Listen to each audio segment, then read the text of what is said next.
Memories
some paper, get some pens. I'm gonna get creative with my creative friends. The conference today, I'm feeling inspired. My swag bag will bust with all the things I've acquired. Business cards to give and a handshake to extend. Gonna get connected to my creative friends. I remember when we were seat by seat, drinking late in a stranger suite. You yelled at me as I finished my beer. That was so much fun. I'll see you next year.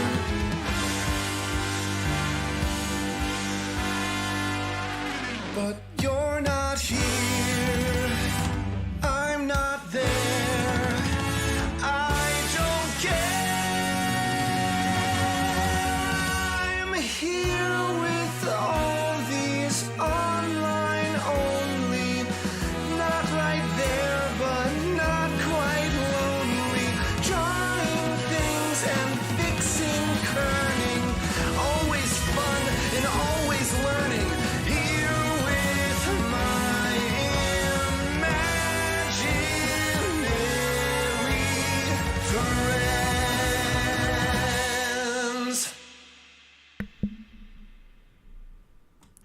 Hello, everyone. Welcome to. Oh, my mic is so hot. I'm so sorry. Let me go ahead and turn that down. That's the way we start. We start with a very hot mic. Hello and welcome, everyone, to Canceled Con. My name is Andrew Hawkrattle, and it is very nice to see you. Very nice to meet you. I see some friends in chat. Melissa is here so early. Yes, you see the bags under my eyes. It is very, very early. And thank you for joining us. Today is Canceled Con. It is going to be a full day of creativity. We are celebrating the spirit of creativity in community. Hello, Scott. Hello, Ash. Lots of fun people here. And yeah, I'm super excited, guys. We are going to be live until almost 8 o'clock tonight. So it's going to be a long while. It's going to be a fun time. It's going to be a little here, a little there. There may be some videos that still have not been finished for the end of the day. So we're going to ride it out. We're going to ride it out, guys, and see what happens. Cool, Heather. So glad that we got a smile. We have an incredible lineup coming up today. And I want to tell you a little bit about Canceled Con, about what it is. And if you're joining us from the East Coast, good morning. If you're on the West Coast, why are you awake? Go back to sleep. All right, so let's go ahead and let's go here. Let's see. Where's the button? Whoop. Let's see. Is it this one? Let's try it. There it is.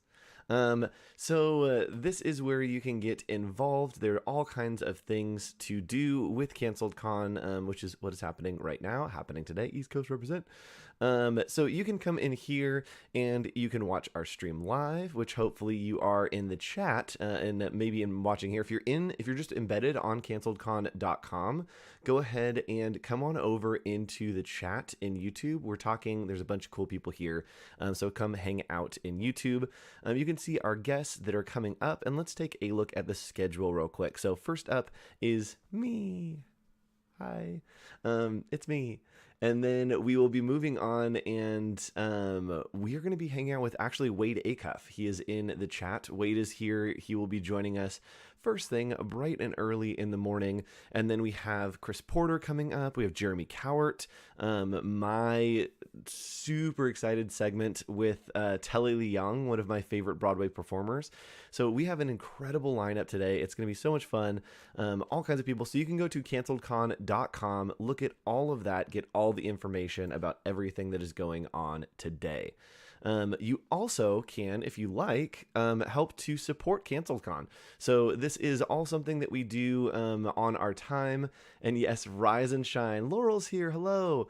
This is all something that we do on our time. Our team works very hard to give you, I don't know, a great experience, bring the community together. So if you want to support us, we don't want to do it for free. We want to give you some great rewards. And so if you scroll down here on the website, at these different donation tiers, we're giving you different rewards. So we will give you a bunch of texture pack, fonts, some brushes at our lowest level. And then the mid-level, you're getting a bunch of discounts and promo codes. So you're getting a promo code to the Mama Sauce store. You're going to get a sticker pack sent to you, CancelCon poster. Danique is going to give you a discount code, which we'll talk about them later. They're amazing.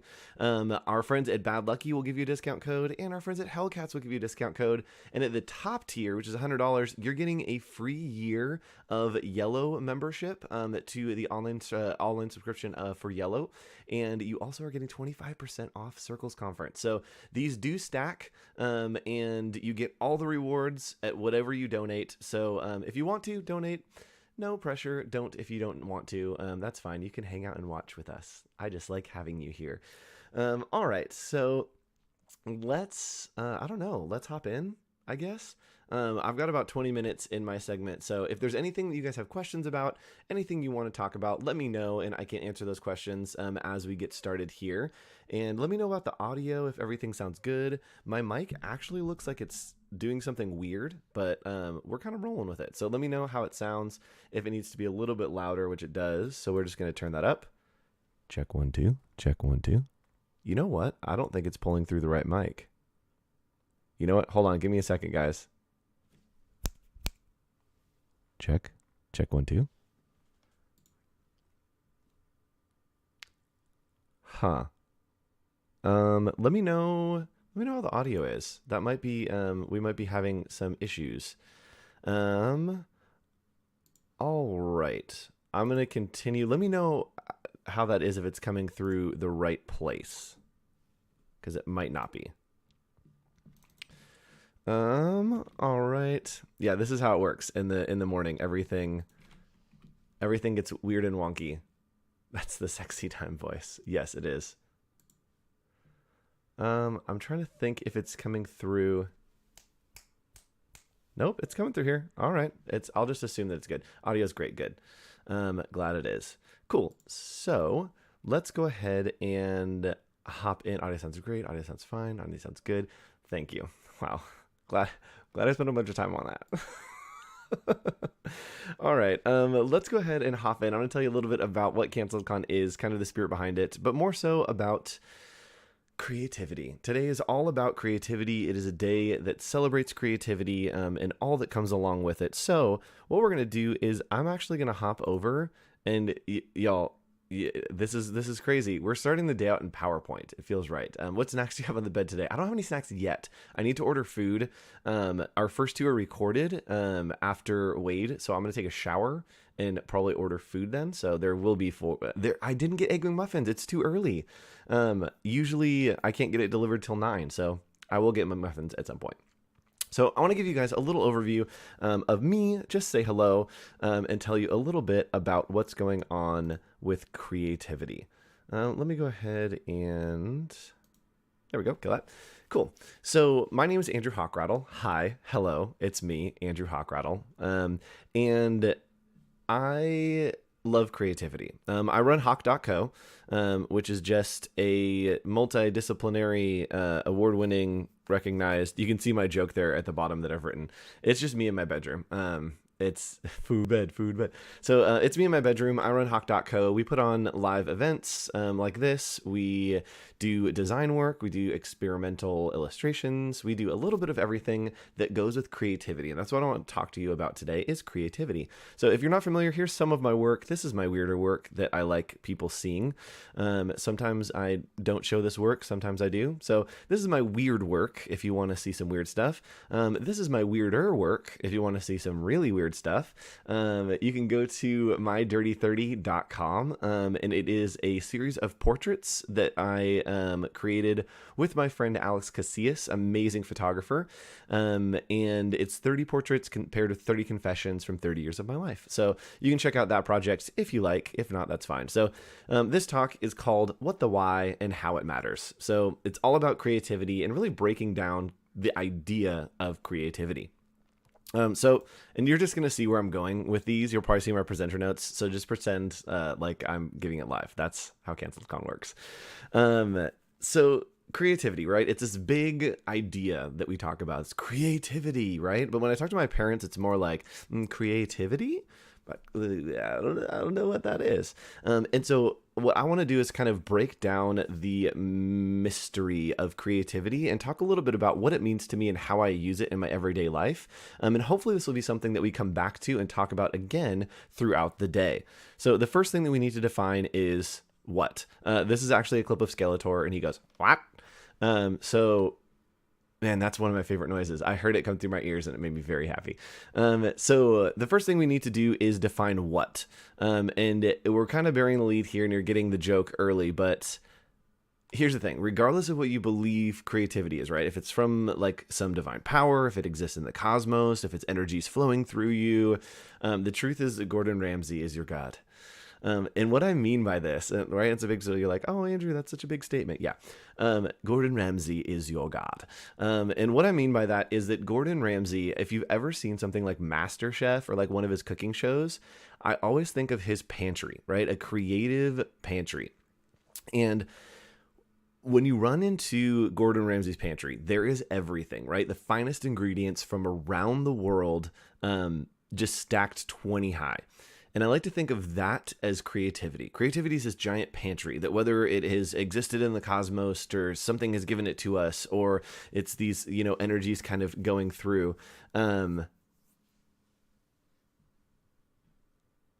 Sorry, I'm getting distracted. So whether it's these things flowing through, creativity exists as a creative pantry. All of the things that are in the world are Ethan Gordon Ramsay is my God. All the things that exist in the world, all these ingredients in a creative pantry. And us as creatives, the goal is to use creativity to go into that pantry, to pick the right ingredients, chop them up, put them into something, and create a dish. And so the creative pantry, right, looks like this, but for us, it's radio gradients. For us, it's color tones. It's all kinds of ellipses and rectangles. It's all these ingredients and little pieces that we use in creativity to create our dish. So that's what creativity is to me. Creativity is a creative pantry. So what you have to do, here's my insight to you, is you have to understand the flavors so that you can make the dish, right? And the best thing that I can compare this to is in Ratatouille. And I'm going to present for you guys just so you can see these GIFs because it's worth it. Okay, we're starting at the beginning and then we're going back through. Here we go. What? There we go. There's the what sound for you. And then here is continuing on this, right? This moment from Ratatouille. And this is something that I think about all the time when I'm designing things is Remy takes a bite of a strawberry, right? And a bite of cheese. So there's a bite of strawberry and there's like boo, boo, boo, boo, and then a bite of cheese and it's like but then if we push forward, he takes a bite of them together and it's this explosion. So it's these different ingredients and how we combine them that help us experience creativity a little bit differently, right? Kind of cool. And so the thing that relating cooking to creativity is that you have to understand the layers so you can make that ish. Right? So we're understanding the flavors to make the dish and we're understanding the layers to make the ish. And what that means is, it could be physical layers in Photoshop, right? That you're deconstructing something to see what are the little pieces that are making this work. So yes, use your creative pantry and make that sweet, sweet gumbo. The next thing that we're going to talk about is the idea of... Oh, there's double audio coming through. I just realized that. The next thing we're going to talk about is the idea of not what is creativity, but why is creativity. Another one of my favorite clips of all time is this. Why? Why? Why? Why is creativity? Why does creativity matter? This is something, right, that I spend my days being creative, making all this stuff, and then it comes to the end of the day and I'm like, why though? Why? And there's a couple whys that I want to address, and we're going to kind of walk through real quick because I want to keep trucking through. The first is creativity changes things, right? Why creativity matters. Creativity changes things. And I'm going to get into a little bit of the first canceled con here and talk about it is the thing that I was thinking about with the last CancelCon, right, is this idea and the power for creativity to change things. I felt like all we were seeing, and I mean, it's the same thing with CancelCon 2 that's happening today, is that all that I see, right, are these shocking news headlines, right? You just see like these big, bold, in your face, like there's so much going on in the world, and I wanted to change that. I wanted to use creativity to help change that, to put a bright spot in people's days, to put a smile on people's faces. And through the power of creativity, we did that. We did. So these are some DMs that I got from friends of their families that were watching Canceled Con 1, of people that were saying that they opted to be a carpenter for the day and make a tiny little bench for a squirrel. And then we ended up trending in the United States. We took over one of those trending spots that wasn't Harry Styles is canceled or Disney is canceled or BTS is over party, that it was CancelCon, a place for people to come together and celebrate creativity in community. So creativity can change things. It can make a viable change in the world.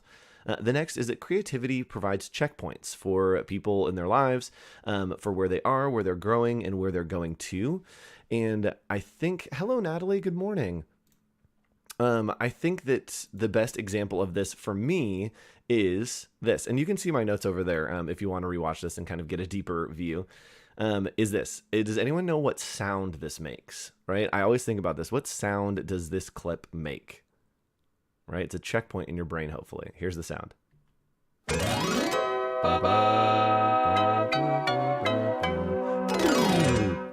Right? So to me, that image takes me back to Saturday mornings. I have my cereal. I'm sitting in the window, much like today.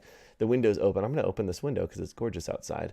Watch the sunrise. Right? The sun is rising.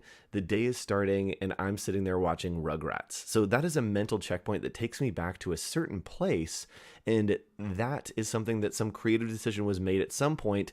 Design happened to create that title card, and it gave me a mental checkpoint in my life. Right? Kind of cool.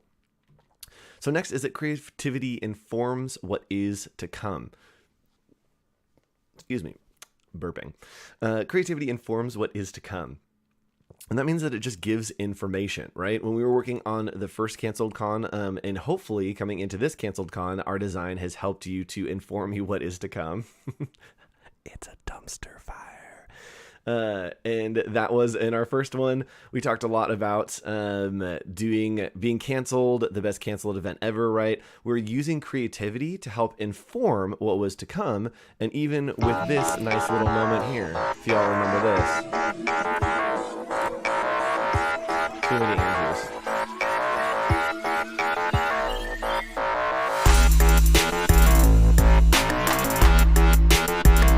Right? So that helps to inform what is to come. And using creativity can help tell people what to expect, right? When you came into chat today, you had an expectation of what CancelCon was going to be because we use creativity to help inform you of what was going on. Wade. Yes, Wade, our next segment is going to be a dumpster fire, but it's going to be a glorious dumpster fire. So the next thing is that creativity creates a context for content. And the best example of this is Disneyland. It's always Disneyland, will always be Disneyland. Is that the context of those lands, whatever content is happening in there, it still works within the context, right? That Tomorrowland has changed a million times, but it will always be the context of the future, right? The future changes, the content is shifting and changing, but the context of it being Tomorrowland will always be Tomorrowland. So the next, and this is by coincidence, I realized if I look at the other side of why, it is really an investigation of creativity for how. Ow! Ow! Ow! Ow! Ow! Right? Weird. I like flipped the video and I was like, wait a minute. So we're going to talk about how to use creativity. And my friend Peter, who's in this chat, we're going to talk about this later today a bit with Happy Impulse as well. Is the way that I do the how of creativity is don't allow yourself to fail. Peter told me this once. I don't remember what. We were doing something and he was like, you don't fail at things because you don't allow yourself to fail. And I was like, ooh, that is true. That is what happens. Yeah. Rest in peace, designer meetups, my heart.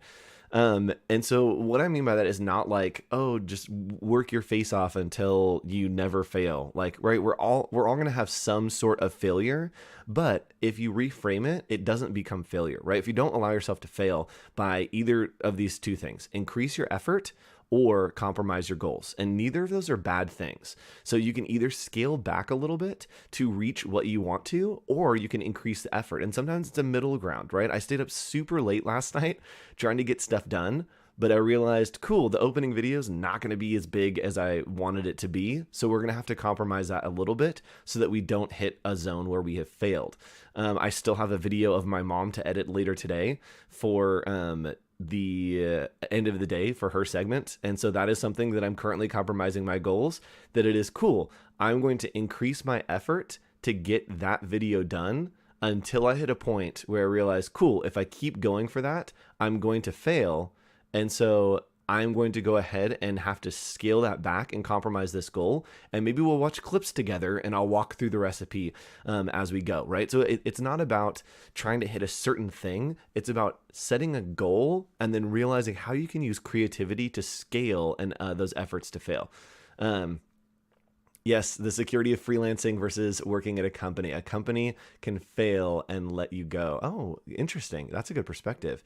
You'll never allow yourself to fail because you can't allow that to happen. You'll always find a way to make ends meet and do what is needed to succeed. Yes, absolutely. So you have to scale, which will be happening a lot today. We are going to be off the rails today. There's a bunch of stuff that we are going to have to scale, and CanceledCon becomes what it is. And that's the beauty of CanceledCon, is it will never fail because we are ready to compromise those goals here at CanceledCon. Oh gosh. And then when I get into using creativity, I'm just going to bust through these really quick. When I get to using creativity, I use a 3-start process. I examine the past, I consider the present, and I create the future. Those are 3 things that help you move through how to use creativity to see what has happened in the past that has worked, that has been relevant, what's relevant to right now. The consider the present is really, really heavy right now on mine. All my work is trying to get pushed through what is the context of the present, and then create a future, create a new future. I'll be living in the future that you create one day, so make it awesome. Selfishly, that's what I want. This is just an example of that, of a project that I did. We examined the past, looked at some work by Hannah Hawk in the Dada movement, and I thought, what would it look like for Easter to be told through the lens of the Dada movement of the past, but interpreted to today using Photoshop and collage, a digital collage, to create the future of telling the Easter story in a way that people had not seen before. And so we created pieces like this, some really kind of eclectic, in-your-face experience Easter story like you never have before. And so I love this image. This is an image of someone interacting, and to me, it just encompasses what creativity is, right? This is giving them a mental checkpoint, right? He wants to engage with this. It's a mental checkpoint for him to go back to. I love that the mom is like pulling his arm away because it's creating change, right? He wants to reach out and take action. He wants to touch it, wants to interact with it. And she's like, no, I don't touch it. And so it creates that kind of like contrast that it is an action, right? It's informing what is to come. The rest of this exhibition that was in this gallery space was very much of the similar tone, and even got to a point to where we had a piece that was an art installation that was talking about the idea of thinking and chewing and processing, and we had buckets of gum, and we had people chew on gum, think about something, and then leave it on that wall, and we had this giant gum wall. And so this was informing them that, hey, this is gonna be a little weird, it's gonna be a little out there, but stick with us. And here's my charge to you, friends, as you continue in your lives. Don't try to be relevant, define relevant. Don't chase a trend. Don't try to figure out like, how do I get more followers, whatever. Define what is relevant. Create the future. Go out on your own, do your own thing, and don't let yourself fail. That's it. That's what I got. Suspicious login alert. I love that you guys are logging in. Thank you to our social team, by the way, who's logging in. I'm getting all kinds of notifications that my account's getting hacked, but it's you. Thanks. So yeah, that's my talk about creativity. thank you so much for listening. There is actually a video, I think, on this channel, if you want to, that's a little more in-depth of that talk. So you can go and watch that if you like and kind of catch up and get another perspective on what creativity is. But we are about to hop in and talk to our next guest, who is our friend Wade Acuff. And Wade, I'm going to let you in to the room in just a second. Let's go ahead. Actually, let's do this. I'm going to throw you guys to a hold real quick, and then I'll be right back with Wade, and we'll continue on with Canceled Con. So chill out for just a second, and we'll be back.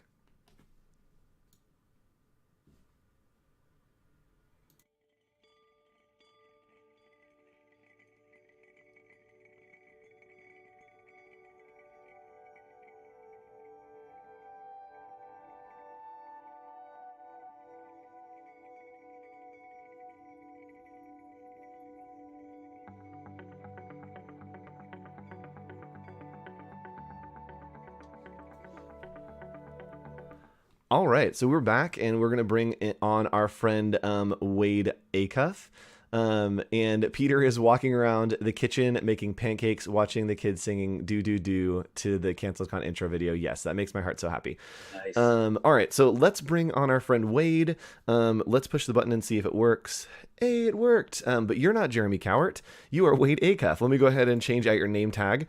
I'm going to put you full screen, and you go ahead and introduce yourself. Let everyone know who you are and what you do. Hey, everybody. How's it going?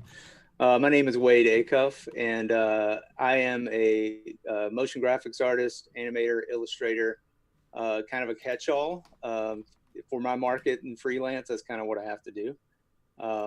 But yeah, today, I don't think Andrew knows what's about to happen.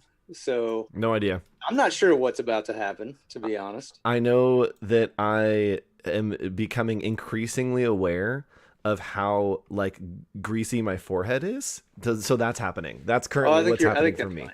Yeah, that's fine. And it's perfect theme for what I plan on doing today. Oh. I'm going to use my segment for to celebrate all the cons that I'll be missing. Oh, yes. So we've got 4 on the docket right now. Okay. There's a couple more I don't think we'll have time for. But first up, we have Gen Con, which is going to be, it's canceled. Dragon Con is canceled. That's the second one. TwitchCon, and then Comic Expo, Memphis Comic Expo. So the first up, Andrew, I know you may not be prepared, but do you have a 20-sided die? Oh, I do. Hold on. Let me grab it real quick. Oh, no, I've got one if you don't have it. Oh, no, I have it. It's literally right over here. Just a second. Okay. Go grab that. But is it Gen Con official? You got to have Gen Con official dice there. Let's see. All right, why don't you, I don't know, maybe you can't hear me. I don't know. Can you hear me? All right, we have, I have all of my D&D dice. All right, so I've written out a list, since I usually do like fantasy, sci-fi type stuff. Yes. I've written out of 1 through 20. I've written out a little list. Yes. Give me a roll on the die there. All right. Let's see here. I'm just going to roll down here. Sorry, guys. I don't have my camera 2 up. I should have had it up for today. We have landed on 3 is the number that we landed on there. Oh, my gosh. Okay. Well, so the first 5 in the list were con-related items. All right. And the rest were all Oh, no. fantasy. Hold on. It's a 13. Oh, 13. It's a 13. Okay. Well, a 3, just to let you know, would be dad shorts, very common at Gen Con. Oh, yeah. But 13 is a Warhammer, so we'll start drawing on that while we talk. Warhammer. So that's our brief gaming Gen Con synopsis. I don't know.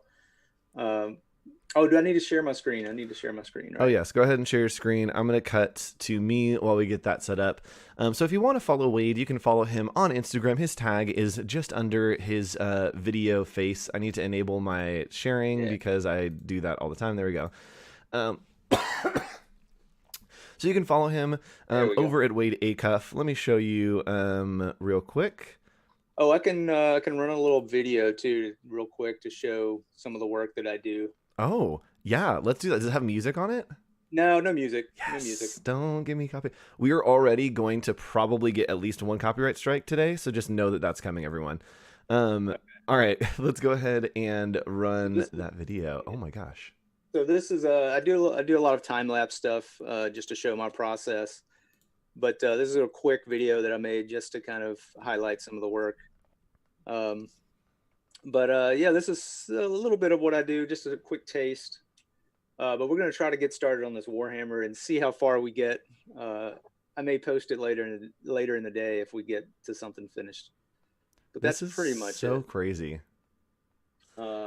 All right, so blank page, guys. Don't be afraid of the blank page. Oh yeah, what's your do you ever have like do you sit and think that you're like, okay, here I'm gonna think about this and what I'm gonna do, or do you just like, cool, I'm just gonna start throwing stuff on the page? Yeah, it depends on what I'm working on at the time. So if I'm working for a client and we've got obviously a brief or something, uh, I've got to take all of that in consideration. But if it's just me and it's fun time, like creative play time, I just start going. And you can kind of see this. This is very blocky, straight up. It could be a hammer. Um, so for me, it's just kind of working through finding what the shapes provide as I'm creating. Um, I love the idea of like going in with the mindset of like this could be X, Y, or Z. That it's like, who knows? yeah, and that's what a lot of my portraits are when I'm making creatures or whatever. And this is very basic. Let's just start over. Also, I don't treat anything very as precious. I try to stay very loose and make sure that if one of the things that always caught me up in traditional artwork is the idea of like, oh, I drew this thing, I don't know if I can draw it again. That can't be possible. You've done it once, so you can do it again. That's true. And uh, you do a lot of animation as well, right? yeah, most of it's in motion graphics, Yep. that sort of thing. I mean, I've a little bit of my history. I worked on a couple of shows you guys might know. Between the Lions was a PBS show with puppets and a bunch of. It's basically a learning how to read show on PBS. Um, Also, Lazy Town. If you guys ever heard of Lazy Town, I did some of the 3D modeling. Is Lazy Town the one with the guy with the mustache? Yeah, Oh yeah, I've totally watched Lazy Robert, Town. Robert Rotten. Yeah. Yeah. So I was a lead modeler for the background. If you've seen the background, it's like CG town. So I did that. I worked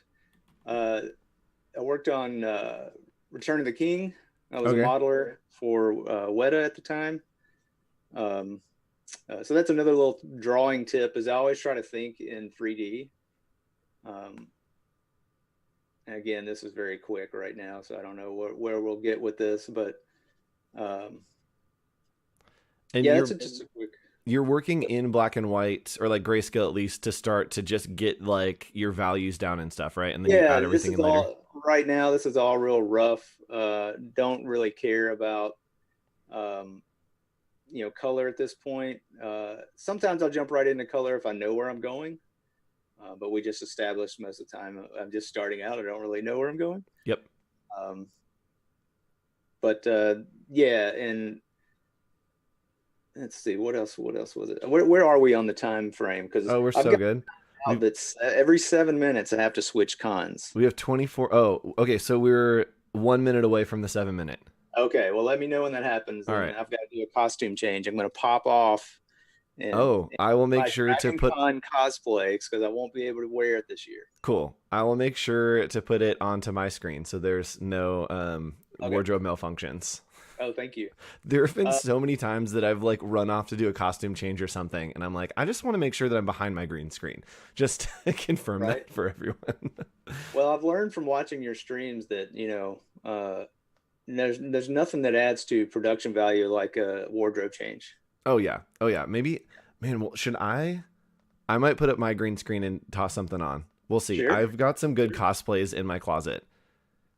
Nice. Oh yeah, let's definitely do that. Okay, so when it hits everyone, I'm gonna throw you back to our sponsor slide, so you can check out our great sponsors. But also I'm gonna do a costume change with you, Wade. All right, it has been 7 minutes. Okay. So it's time. I'm gonna switch into my cosplay, and I'll All right, be right back. all right. I'm gonna put you guys to the sponsor, and I'm going to change as well. I'll be right back.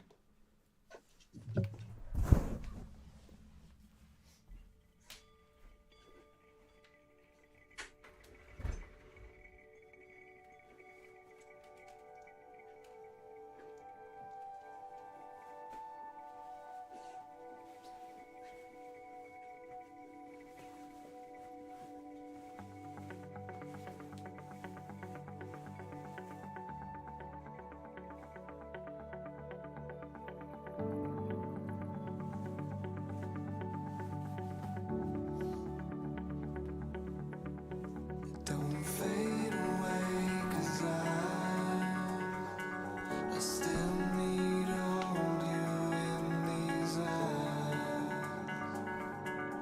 All right, debuting my cosplay. It is. Oh no, there we go. It is I, the chef from The Little Mermaid. Les poissons, les poissons.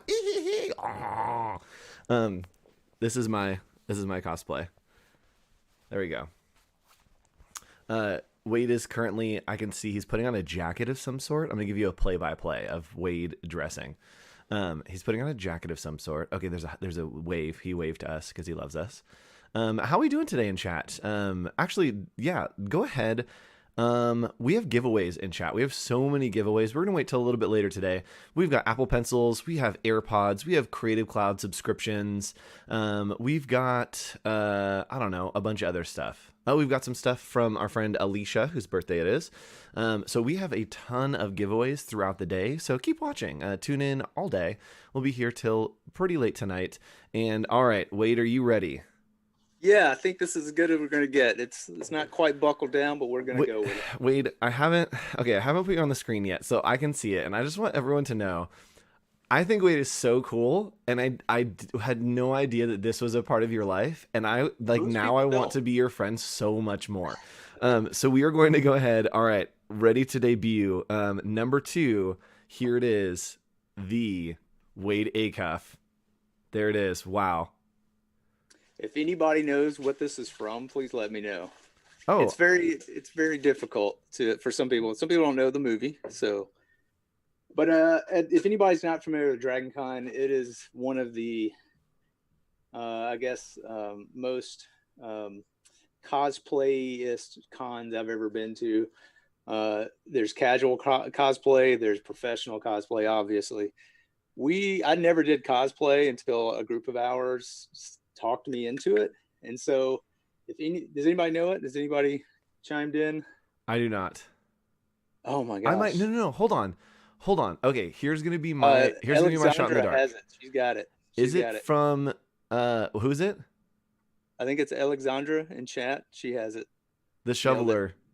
Bob the Builder is also one that I always get, but that's not it. That's not Yes, I was thinking so. 2, 1. The guy from, I feel like it was Atlantis, or maybe Treasure Planet. There was some character that was like a minor in those two, and then also from oh my gosh, yeah, it's Mystery Men. Is it Mystery Men? Nailed it, Dude. nailed it. That is a throwback right there. Yeah, it's one of our favorite kind of like if you see. My screen's still shared, right? So this it is not. Hold on, let me go ahead and pull that up. okay. There we go. Yep, there it is. So there's the character, and I do have the shovel for everybody that always asks. There's a Yes. shovel. So Oh, that's fantastic. I would 100% be your Blue Raja. there you go. Yeah, actually, you're more than welcome to be the Blue Raja at any point. So let's see if we can draw with all this stuff on. Oh yeah. Do I need to roll again? Sure, we can do that. Okay. Let's see if we get something else. Here I roll. Oh, we have rolled a 1, a literal 1. Oh no! I know. The dreaded 1. I know. Okay, this is a tough one for congoers. Oh boy. The open-toed shoes. Ooh, yikes. So we're going to draw some crusty feet. Yes. Have you watched Arrested Development? Oh yeah. Okay, Oh yeah. so I did Comic Con for a long time. I did like a 7-year stint as a volunteer. And one year I decided to go as a never nude. Yes. And I made the shortest jean shirts you've ever seen, and that's all that I wore. I wore those and sandals for the entire day. Um, That's hilarious. and I ran into Zach Braff, and he's like, "Dude, are you a freaking never nude?" And I was like, "Yeah." He's like, "That's the greatest costume ever," and I was like, "Yes, he sees me." Oh Uh, my god. and I was like, "Man, I hope that none of I was teaching at the time, and I was like, I hope none of my students like see this." Um, like it's just so inappropriate. And I get home and someone's like, "Dude, you're on the front page of BuzzFeed," and I was like, "Well, my life is over now." What? That's it. It was like best and worst of Comic Con, and I made the worst list, but still, um, I was on BuzzFeed. You made the worst list? I made the worst list. They didn't know what they It were was the worst picture of me ever. Like I was like bad posture. Like I'm not wearing any clothes other than jean shorts, and I'm just like have my bag across my chest. It was bad. Oh my god. Do you still have that picture? Surely you saved it. Oh, it's somewhere. Yeah, it has to be saved somewhere. I'm sure it's gonna pop up in my Facebook memories, and I'll be like, Facebook, this is not what I want to know. Right. So nothing worse than someone, going to the con, getting a quick bite at the food court or whatever, and somebody having their open-toed shoes propped up in the Ugh. seat next to you. Just It's a dreaded thing. pungent. Yeah. I feel like aren't like toes and hands really difficult to draw? They are. I've drawn quite a few. Yeah. I'm still working at it, but I like just that all of your work, and I don't know if this is like a great way to describe.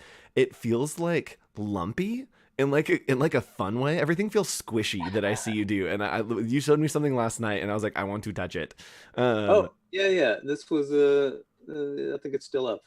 I broke my computer here with using the smudge tool.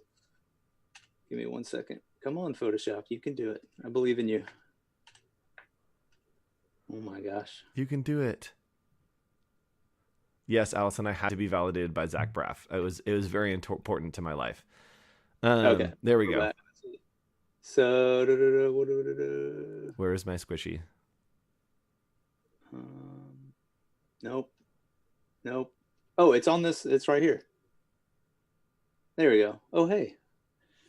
Is that the guy you're talking about? Yes, I want to poke him, and I want to pet him, and I want to hang out and like have him tell me stories. I don't know. He feels like he could tell me stories. Like he feels like he's a talking sentient being. Oh, he could tell you stories. Yeah. Definitely could tell you stories. Do you ever do like voices for your characters as you Oh are my like God. drawing them? All the time. And being the whole, we're talking about gaming con here, Gen Con, now that we're on Dragon Con, but Gen Con's definitely, D&D heavy, and I do play some D&D when I can. Yes. And lately, since I used to play when I was real, a lot younger, and I played very like, oh, here's my character, blah blah blah. I never did voices. Now I'm like, okay, I have to. The first thing I go to is what's the voice of this character? Yes. What's this guy gonna? So we later today with Benjamin Metzaros, we are going to be showing people how to roll in a D&D character, of what the process of like making a D&D character is. And then Ben and I and his brother have been talking about doing, and you're 100% included in this, doing some extra Canceled Con content and doing a D&D campaign, but having chat roll in as a character. Yes. So you guys would function as a character, just like Twitch plays Pokemon. It would be YouTube plays D&D. I'm in. So yeah, in. you're very much invited to that. Nice. That looks like All a right. great foot. All What's right. our time like? 4:47. It is time to switch okay. over. This one's easier. This one's a little easier. All right, new costume, and we'll be back in a second. Yeah, you can go. We can come back. Let's do it.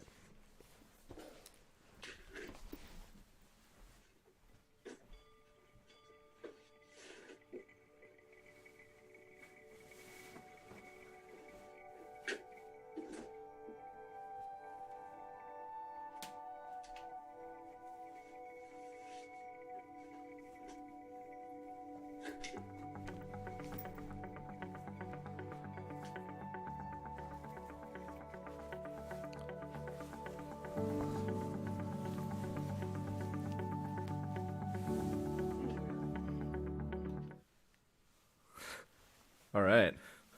Oh, here, let me put this all the way on. This is as close as we can get to.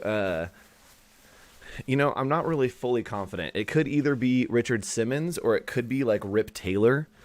I guess it's Rip Taylor without the headband.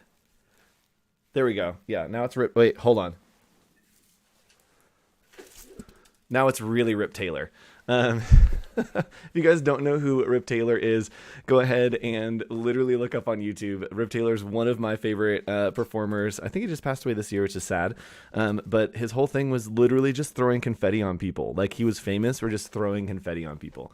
So this doesn't actually look like Rip Taylor, just like feels like Rip Taylor. And this also is my wig for... Oh, all right. Here we go. And we are going to go back to our friend Wade in the next look.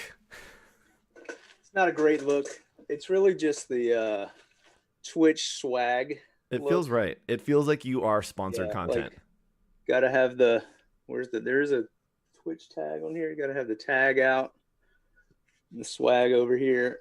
Yes. Oh, wait. And then you gotta hype it up. Oh, So, oh yeah, and then there's a fanny pack, which I couldn't figure out how to display. Yes. I would find you at the con and I would run up and I would throw $1 at you and be like, Andrew Hockrattle has donated $1. Exactly. Yes. And then you got to drink out of your little, oh my God, this thing actually is, there we go. Yes. Oh yeah. Product placement. Thanks for hosting us on YouTube. Yeah. Sorry, Twitch. Check it out. Love your Twitch, but my sponsors. Yeah. I cannot draw with this. Should we roll again? Oh yeah, let's roll again. Here we go. All right, we got about 10 minutes. I have rolled. Man, I'm rolling bad today. 10 minutes. I have rolled. I believe it is a 6. 6. Oh, it's a dice bag. Oh, there we go. So here's my dice bag that I've had since I was like 12. Nice. It's just a little note. Hear that? But we'll just do a little quick sack. Have you seen like the dice towers that are like a thing now? Oh yeah. I think that's just like the coolest concept. So for you guys that don't know, it's literally like this little plastic tower and it has stairs that go down. And so you put your dice in the top and it rolls down the stairs and you can't see it. And then it comes out the front. And oops. Oh wait, sharing screen. Yeah. No, you're good. There we go. Sorry. There was a notification that Chris Porter, our next presenter, was here, and it was just right over your face. So sorry for that. All right, so we're doing a dice bag. Gosh, I looked away for a second, and it's like freaking a dice bag. What the heck, Wade?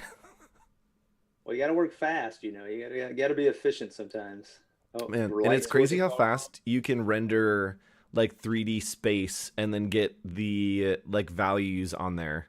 Well, that's something I've focused on, and for me, things start to click when I think in 3D, way more than if I'm like, what is this shape? I mean, obviously, I'm still dealing with shapes, but when I start thinking in 3D, it kind of all comes together, because I can think about light source, shading, all of that stuff at once, and it helps me navigate the scene. There's a lot of stuff that benefits by thinking that way.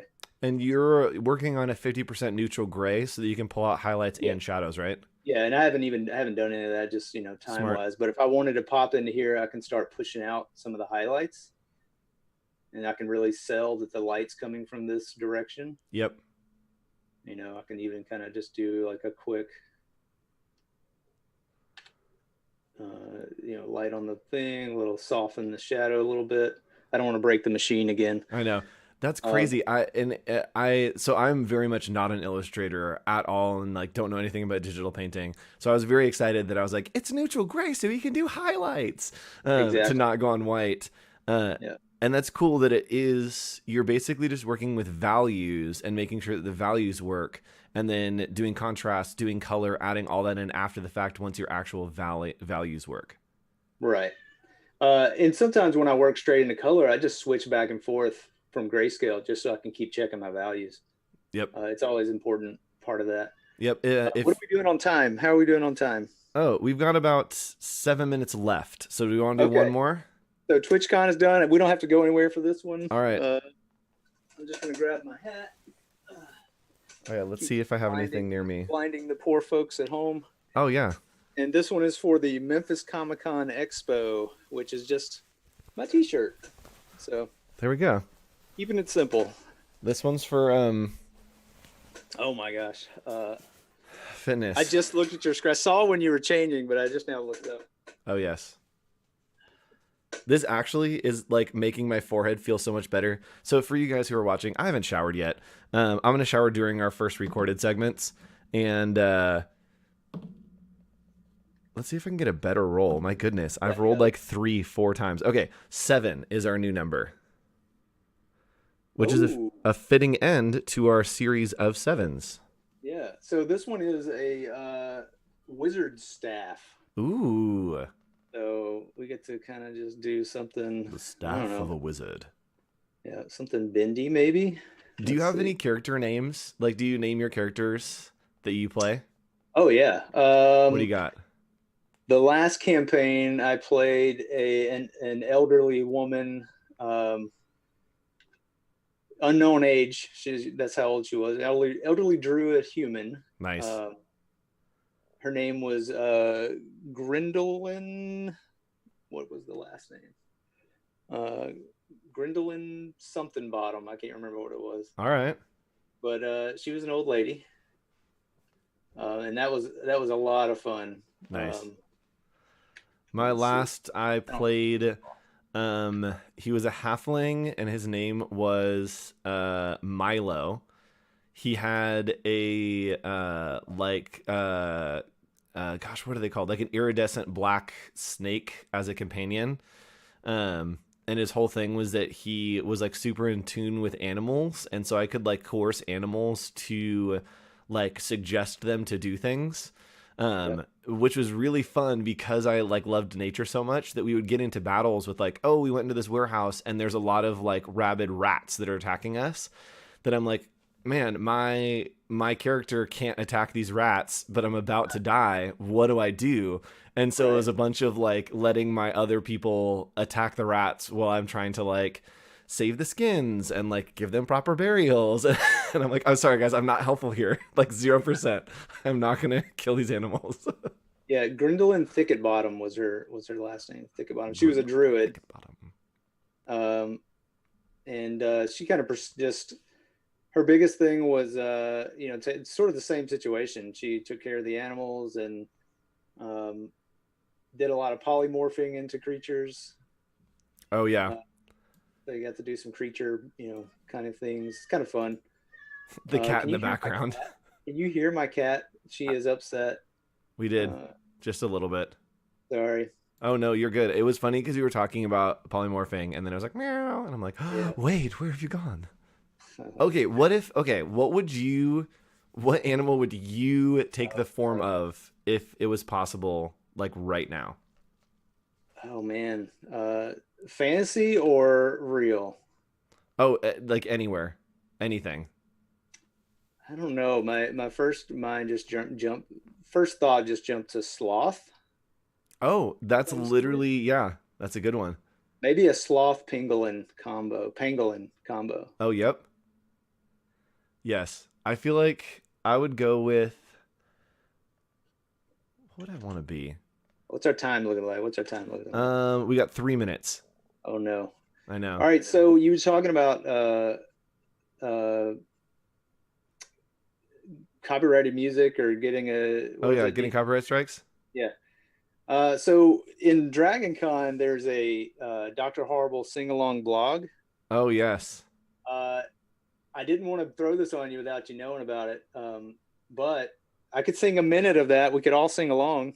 Oh, let's do it. If anyone here knows, as long as we're not like playing the actual music, I don't know how much I know. Yeah. Well, I don't know. It's fine. I just throw it out there. Just you have that option. We'll get hit. We'll for sure get hit because we already have a couple coming up that are people doing covers of songs that I'm nervous about, and so I don't want to get too on a video. No worries. No worries. CancelCon 2, y'all. We're getting 2 copyright strikes for CancelCon 2. I'm gonna come in here with What a heart. song were we going with? Man's Gotta Do. Okay. I was not exposed to Dr. Horrible until like my 5th year of Comic-Con, and I went and I was like, I am like a musical theater nerd and somehow had missed it. And I was like, this is the most amazing thing ever. Well, at Dragon Con, they do they alternate years. They do Dr. Horrible Sing Along Blog, where they perform it on stage, Mm-hmm. and the whole crowd sings along. Yep, with like the shadow then cast. And then the alternate year they do the Buffy musical. Oh, okay.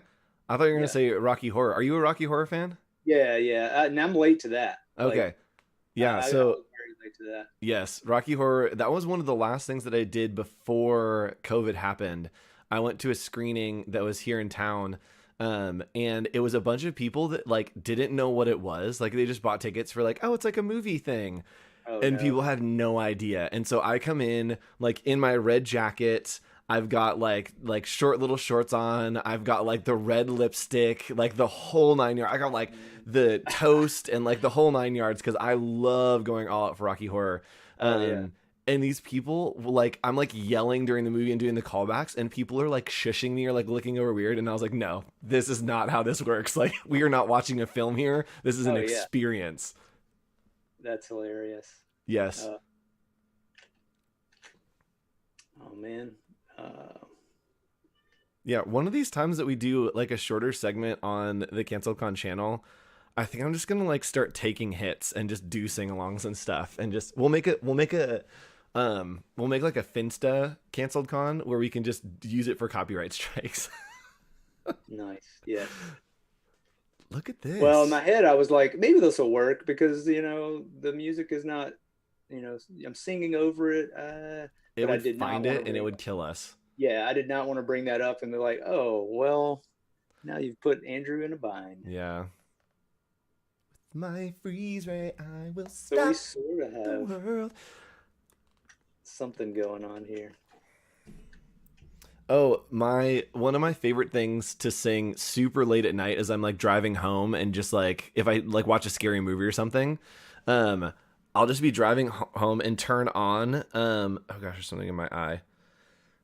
Oh gosh, how does it go? On the rise. Which one is that? Something. I think it's something evil's on the rise. Yeah. Yeah. Yes. Yeah, all of those are great. I mean, I was just trying to remember. I got through all this together last night. Just trying to, obviously trying to get things together. That's true. We oughted you like the most last minute. I was like, maybe we could do this. Maybe we could do this. Speaking of last minute, it is time for us to hop over to our next guest. Awesome. But that's right. Thanks so much for hanging out with us, Wade. We got our staff done. It looks great. We got some cosplays. We covered a lot in this segment. Yeah. Let's bring them all up. Oh yeah, let's take a look. Let's see. We'll move them around. There we go. We got feats. We got dice. We got a staff. It feels like these are all things that could go onto one person. Yes. Like he could have his little feetsies with his staff and his little dice bag. Yep. Super cool. Oh, and then the hammer. Yeah, I forgot about the hammer. Sweet. Well, thanks for hanging out, Wade. We will talk to you later. If you guys in chat do not know, Wade is very often in the Adobe streams on Adobe Live, so make sure you check those out and join us for a segment there. We'll be running some ads throughout the day for our friends at Adobe Live. And thanks for sponsoring Adobe. Yay. All right. We'll talk to you later, Wade. Bye. All right. Thanks, Andrew. Thanks, CancelCon. All right, back to me, everyone. I'm going to go ahead and let in our next participant, which is our friend Chris. So give me just a second as we switch over here. Let's take a look. 1 second. All right, and we have Chris is here. Chris is in Storm Country right now. And so, oh, there he is. I was gonna say Chris is in Storm Country, so it may be in and out depending on what's happening currently.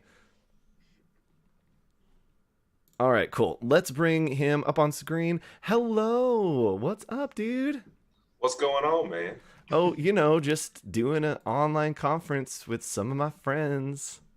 Yeah, that was incredible there from Wade. I mean, goodness, 4 Dude. illustrations, less than 30 minutes. That was insane. Yes, I cannot watch him work because every time I do, I'm like, well, I just don't need to draw ever again. Like, I think it's over. Yeah, that was wild, man. That was great to watch. That dude's incredible. So for our audience that may not know you, go ahead and introduce yourself. I'm going to change over your title card so people can follow you on social media, and let us know who this man, Chris Porter, is. Yeah, so again, my name is Chris Porter. I run my own independent creative studio here in Memphis, Tennessee. And so what we specialize in is brand identities, pretty much everything creative under the sun. So we execute video campaigns, social media campaigns, messaging, brand identities, packaging, label design, exterior signage, environmental design. We really kind of tackle the whole scope of things. If you have a vision, we can bring it to life. So recently we've been doing a lot of stuff with packaging and doing branding. And so today, though, I want to talk to you about office spaces. We just moved into a new office, finally got it renovated, and literally the first people moved in. So I want to kind of give you a tour of that and where we're located in like a co-working space. So we'll give you a little tour of that because it's pretty unique and stuff. So yeah, you can follow me on Creative Punch MG, like marketing group, on Instagram, but you'll get a bunch of the links and stuff too. So yes, yeah, I'm excited. Sorry, I lost you on, hold on. There you are. Okay, cool. Yeah, I pulled up the Instagram and your video disappeared from the side, but you're back now. Cool. Oh, so yeah, you can follow on Instagram. And as we go through stuff, his links will be right under on this screen and on this screen right over that way. Yep, right there. The other side. Nailed it right there. Yep, got it. So I think that, do we want to start out talking? Do we want to start out showing this video that we have? What would you like to start with? Yeah, let's start with the video. Let's roll that, and then I will share my screen and kind of walk through the must-haves. Love it. Let's do it. Is there cool? sound in this video? There is. Okay, cool. Let me just turn it on. Desktop's over there. Is there music in this video? There is. Oh, we're gonna get copyright striked? Oh, it's not. I licensed the music, so it's right. not. It's not like mainstream music. All right. Good luck, everyone. Fingers crossed. At this point, we're 2 guests in. Like, we can just, if we get taken down, we can just go for it. All right. So I'm going to switch over to my screen, and we're gonna play this video from Chris.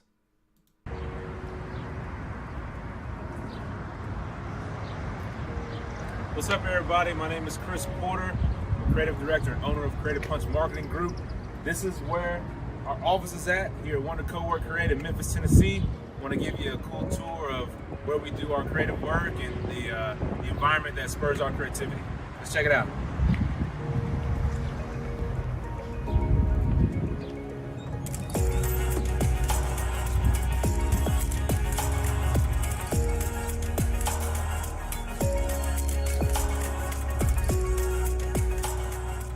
Yeah, this is the building here. It's really great. It's super unique. It's a historic building. Nick's going to tell you a little bit about that, but I'm going to lead you to where our office is, which is very new and totally decorated. I'm really excited to share this with you guys.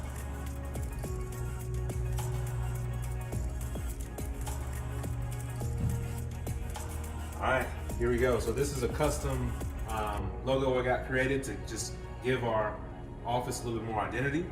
We got Creative Punch Marketing Group here. If I'm not here, people can grab themselves a little business card. And yeah, let's go and check it out.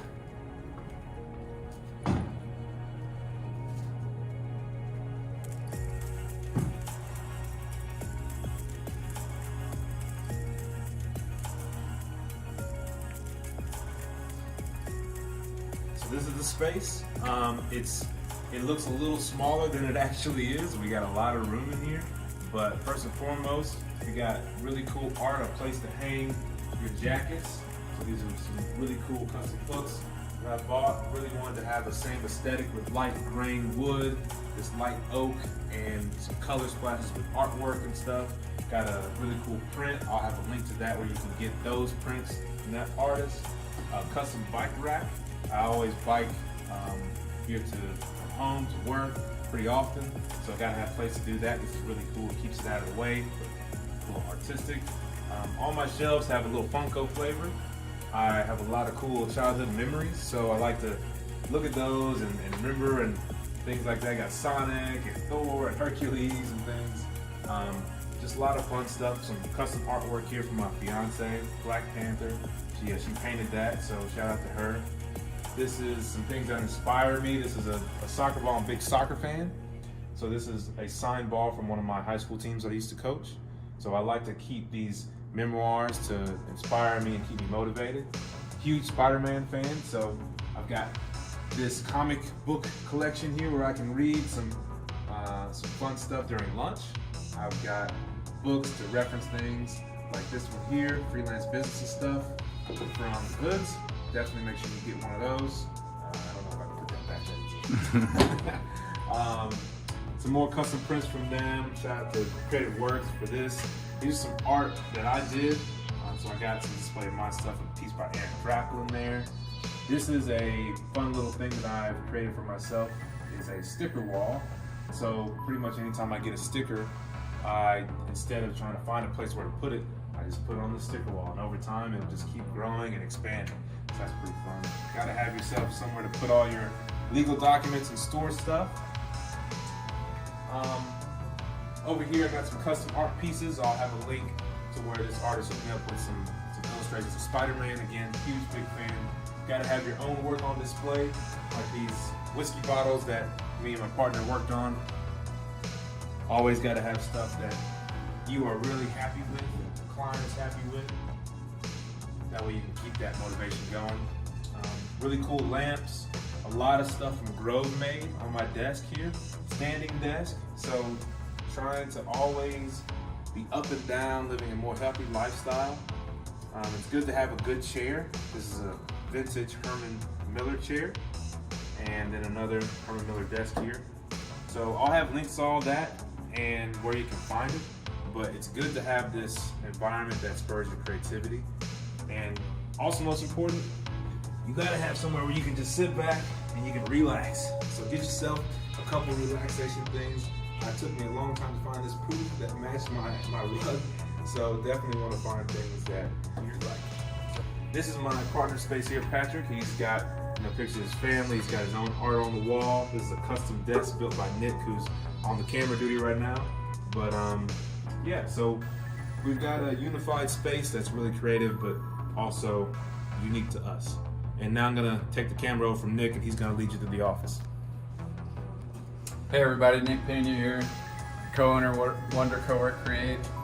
My wife is the other co-owner, and in 2018 we thought about having a space that could let creatives from different sectors come in and collide and clash and have different ideas and hopefully collaborate. Memphis needed a co-working space that had more creative vibe, so that's something that we wanted to bring forward. As you can see, we're pretty much at capacity here. Since 2018 we've been building this space. I've built a lot of it, but it's very important for us to have creatives involved. So what you're seeing, Chris is showing you some areas for dedicated desks, office spaces to my left here.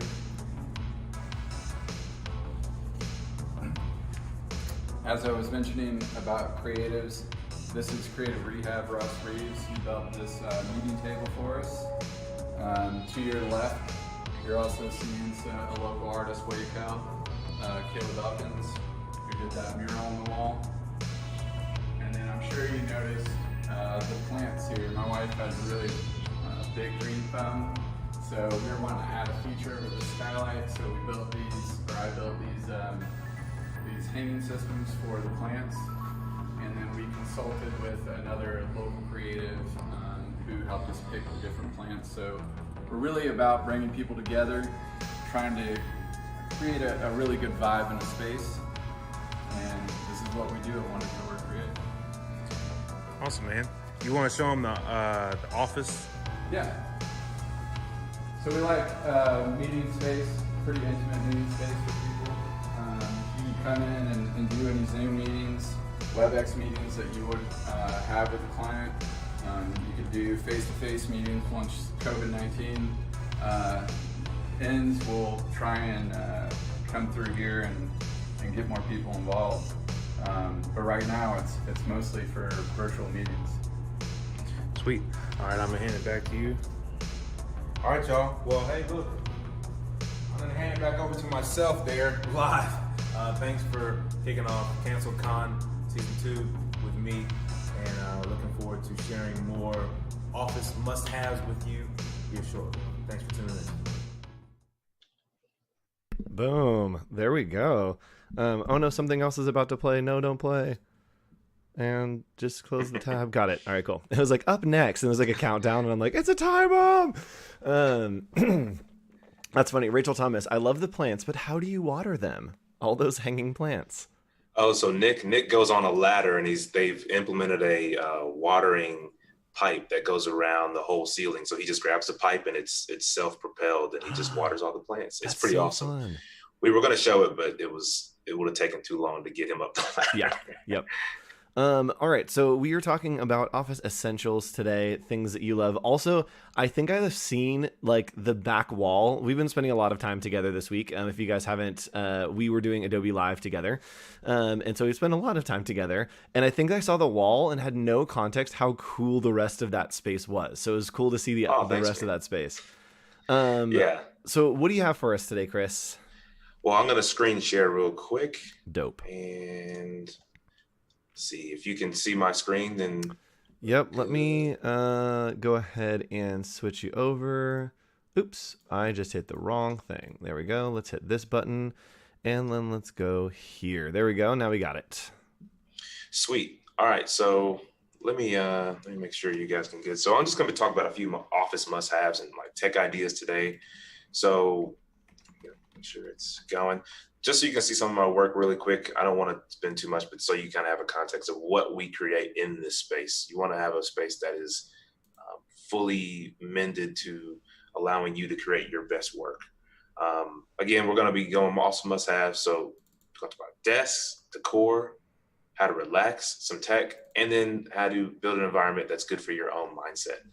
So what I've done is I've created a blog post that has links to all the stuff that I'm going to be talking about. So if you go to my Instagram, hit my link, it's got a link tree. There is a blog post that says Office Must Have. So if you're following on your computer, pull that up and you can kind of view a lot of the tech and gear that we're going through today. But you can always check it. I'll leave it up for a while afterwards anyway. Sweet. So for desk, you want to, when you're building your office, whether it's at home or in, big space, you want to start with a desk. That's where you're going to be grinding, so you want to make sure you have a good desk. I suggest getting something that can be a standing desk.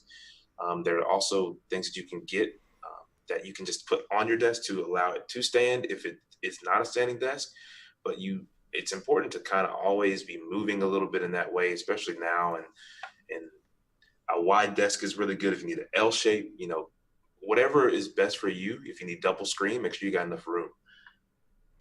Get yourself a nice chair. If you know me well, Andrew doesn't know me the details, but he will probably understand that I spend way too much money on office chairs.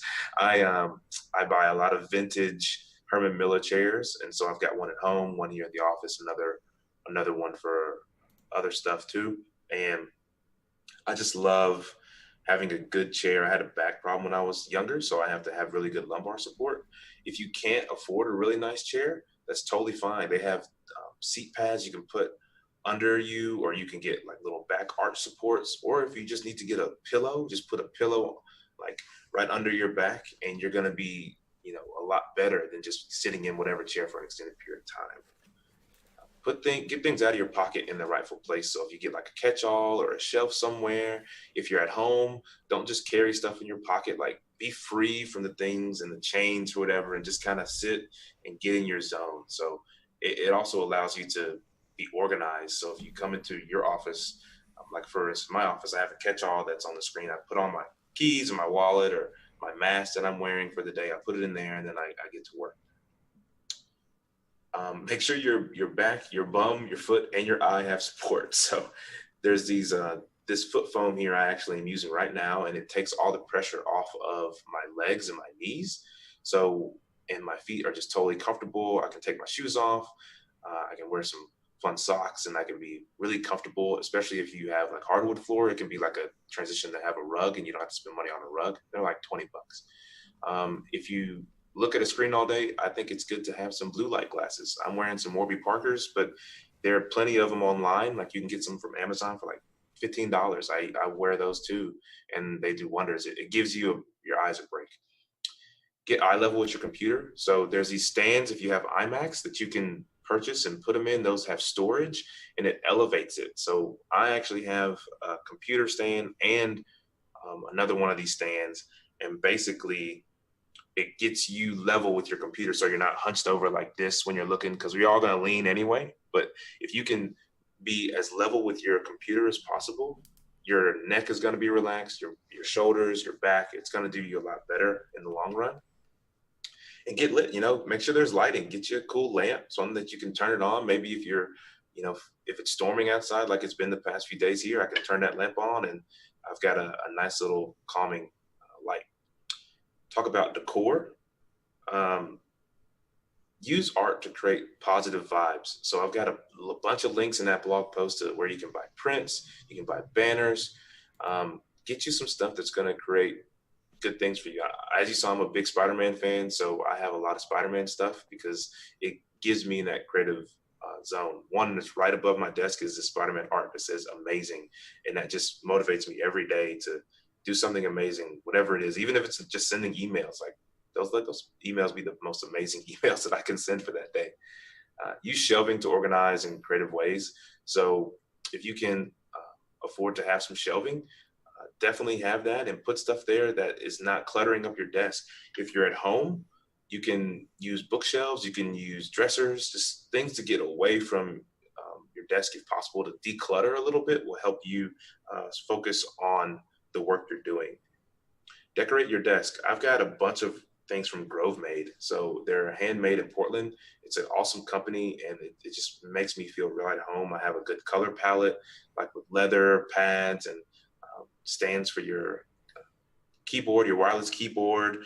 I always suggest getting like a wrist pad for your wireless keyboard so your wrists don't have so much strain as you're typing. You probably don't realize it, but if you have some pad there, it'll let your wrist just relax and your fingers do the work rather than straining your hands to do it. Functional decorations also help. So instead of having like a big coat rack that's going to go from the ground up, if you can just find like a hook that you can put in the wall, then you can hang your stuff on the wall and you don't have anything on the floor ground level. So it makes it a better walking path. It's smoother transition to your desk. Things like that can really take the weight off of you when you're going around. No office to decorate? Well, then decorate your computer, your laptop. There's these things called fish skins that are really, really great. I have one on my laptop. Let's see if I can show you the one I'm using. This is my fish skin. It's really awesome. It protects my computer. It also goes in the middle too. So there's a fish skin on the middle, and then I have protective things on my keyboard and everything. So that like really helps save my computer and brings its life longer. And stop hoarding and start displaying. So we get a bunch of pins and stuff from conferences. And this is a pin keeper from my friends at Pretty Useful Co. And they have this felt keeper that you can buy and just pin your pins on it like you're wearing a real denim jacket. So I totally suggest snagging one of those. They're out of stock in a few colors. I use a vinyl sleeve from a record that I got, and then just punch them through the back. And I have a bunch of records, and so I put this up with my records, and then each time I get one, I just punch it right through. Oh, that's awesome, man. Yeah, I mean, that's a perfect way to do it. Like if you don't have a specific thing for it, find something that's creative that is a memoir to you that you can save things rather than just putting them in a drawer and you don't get to see them. Put them on display, find a way for you to see them and enjoy them more. Relaxation. So get you something to take a break in. You want to be working in one area and you want to be taking a break in another area if you can. Obviously, there's some days you won't always be able to do that, but if you can work at your desk and then get into a chair that is only for relaxing, or maybe just a few calm things like taking a phone call or doing an email or something, that's fine. But I would suggest not working from a chair. So that way your mind knows mentally, I'm relaxing now. I'm taking a break. That is good for your mental state. Zone out. So if you have some headphones, if you have these noise canceling ones, you can get an under the desk mount. So you're not taking up space on your desk. And those are really fun because then it's kind of like I feel like a secret agent when I'm pulling it out sometimes from under my desk. Do some creative reading to get the juices flowing. So Faba's obviously fantastic book, Find Your Artistic Voice. That's another really great one. And those illustrations can really spur your creativity. Get creative with a drink or mug. I use this tea infuser here, and that's really great because I can use it for water or tea. Ooh, look at that. That is awesome, man. I have a bunch of tiki mugs that are like pop culture. I've got Beetlejuice, I got Iron Giant over there, some Gremlins. And I grab one of these each time I want to like just chill out, put a little drink in it, and just sip away. Yeah, that's it right there. That's the vibes. This mug here is from my really good friend Katie Cooper at Real Tenacious. She hand makes these ceramic mugs and decorates them. So go to her website or check her out on IG, Real Tenacious. And she's got all those for sale that she's, again, hand making and creating out of Chattanooga. So totally worth it. I've given them as gifts. They are fantastic. Let's talk about a little bit of tech while we still got some time. You want to make your ports easily accessible. So these are we all know that Apple has the USB-Cs. And so if you're in that world, you have to find a way to make it easy for you. So if you're using a MacBook Pro, you can get docks like this on the right here and really open up the ports you can use. It's got an HDMI on the back, 2 USBs, obviously your USB-C, SD card for mini and standard slot. And so it's a really great add-on, and it actually matches your computer really well. So it's fantastic. And then this one here, if you're working on an iMac, it plugs into one of your USB-Cs on the back and then mounts to underneath your iMac. So that is going to make it really easy to just plug in a USB or something instead of having to go into the back, because you would have had to have a dangling dongle port. This just stays. Dangling dongle port. That's great. That sounds like a fantasy character name. Dangly dongle port. Dangly dongle. Oh man, we need to get Wade to do an illustration of dangly dongle. Yes, Wade, get on it.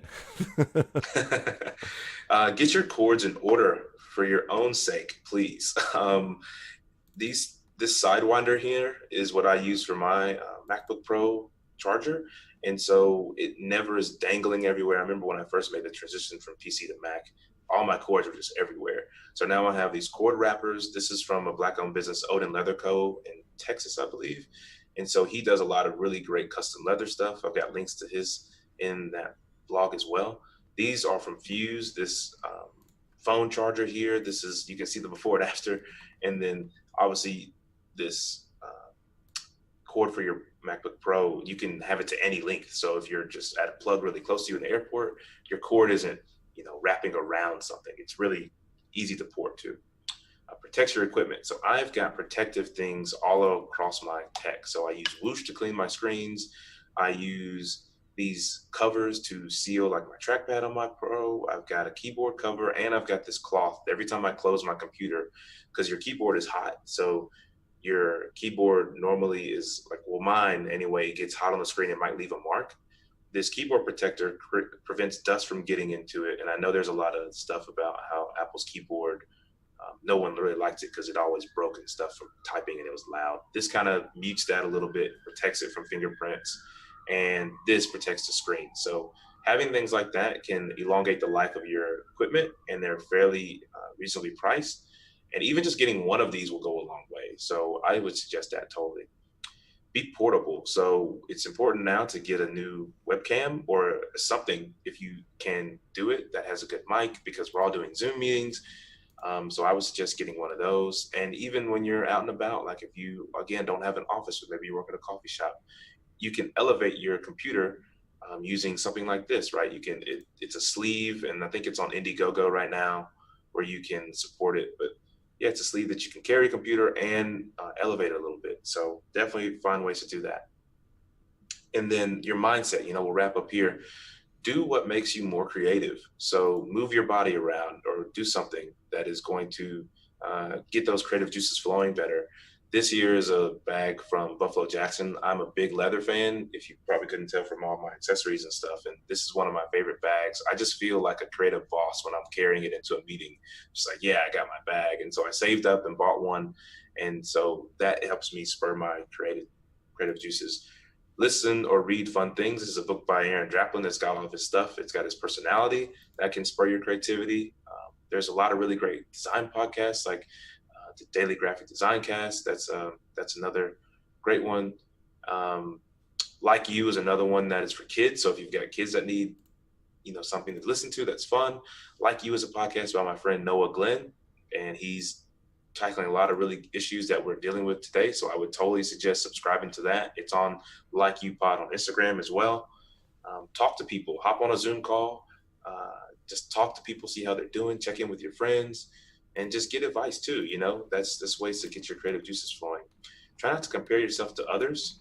So I fall for this a lot when I'm designing, is just really getting comparative to other designers. Even if I do something that I'm really proud of, someone can put something out and make me feel less than.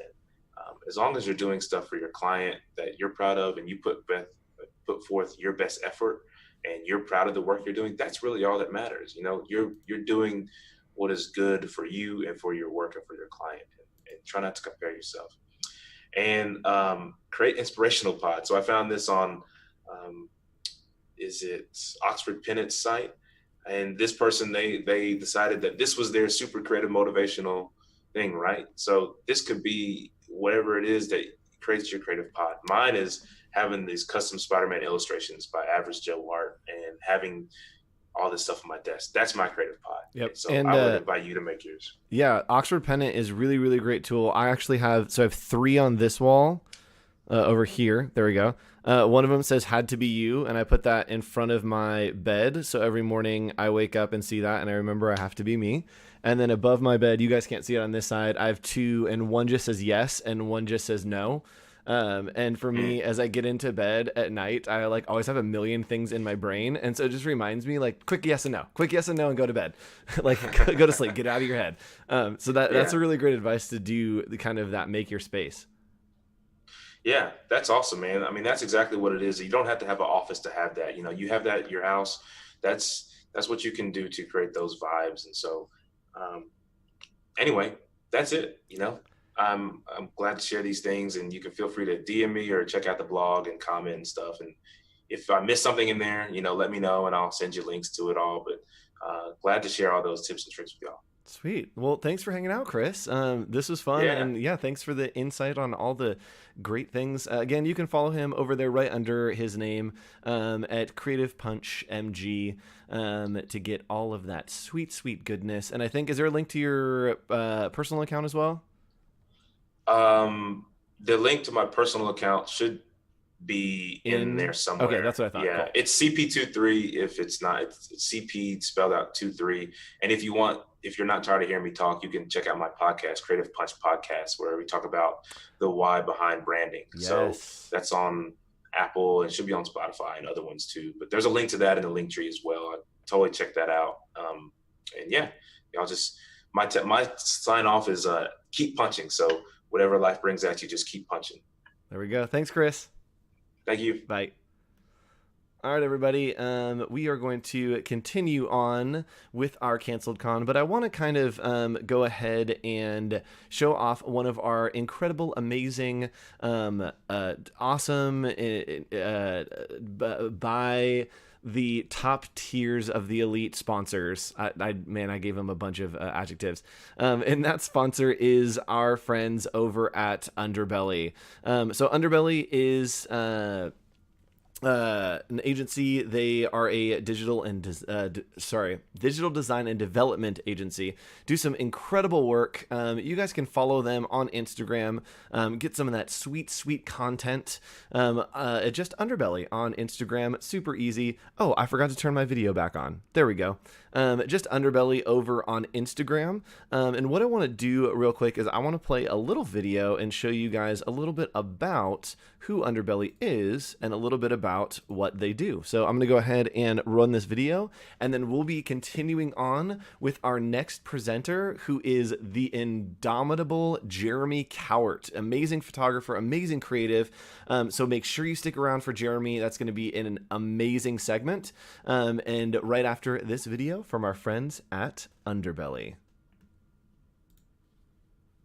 Okay, that transition, it sounded like it was going to be good, and then it wasn't. So, at our friends from Underbelly.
Hey everybody, we are here with our friend Jeremy Cowart. Hi Jeremy.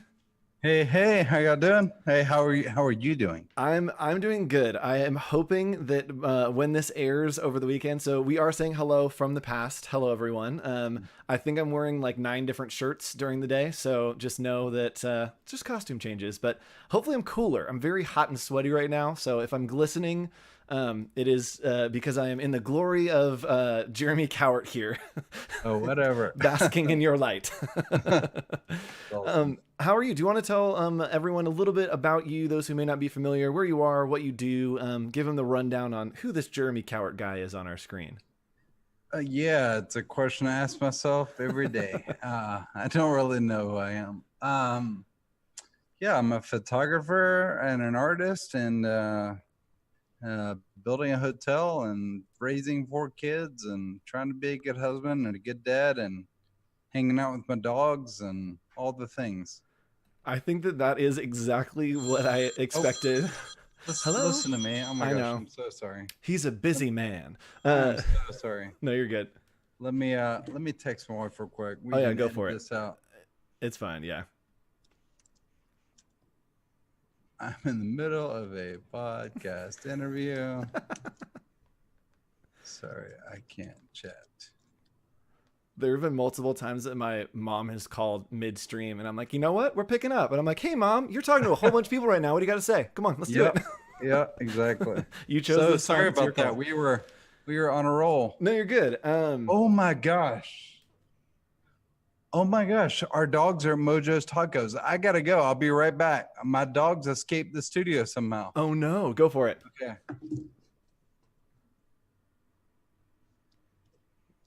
Sorry, I'm like, what the heck? Oh no, go for it. That's a big deal. Okay, I'll be back in like 10 minutes. Cool, sounds good. Maybe less. Okay, cool. No problem. Bye.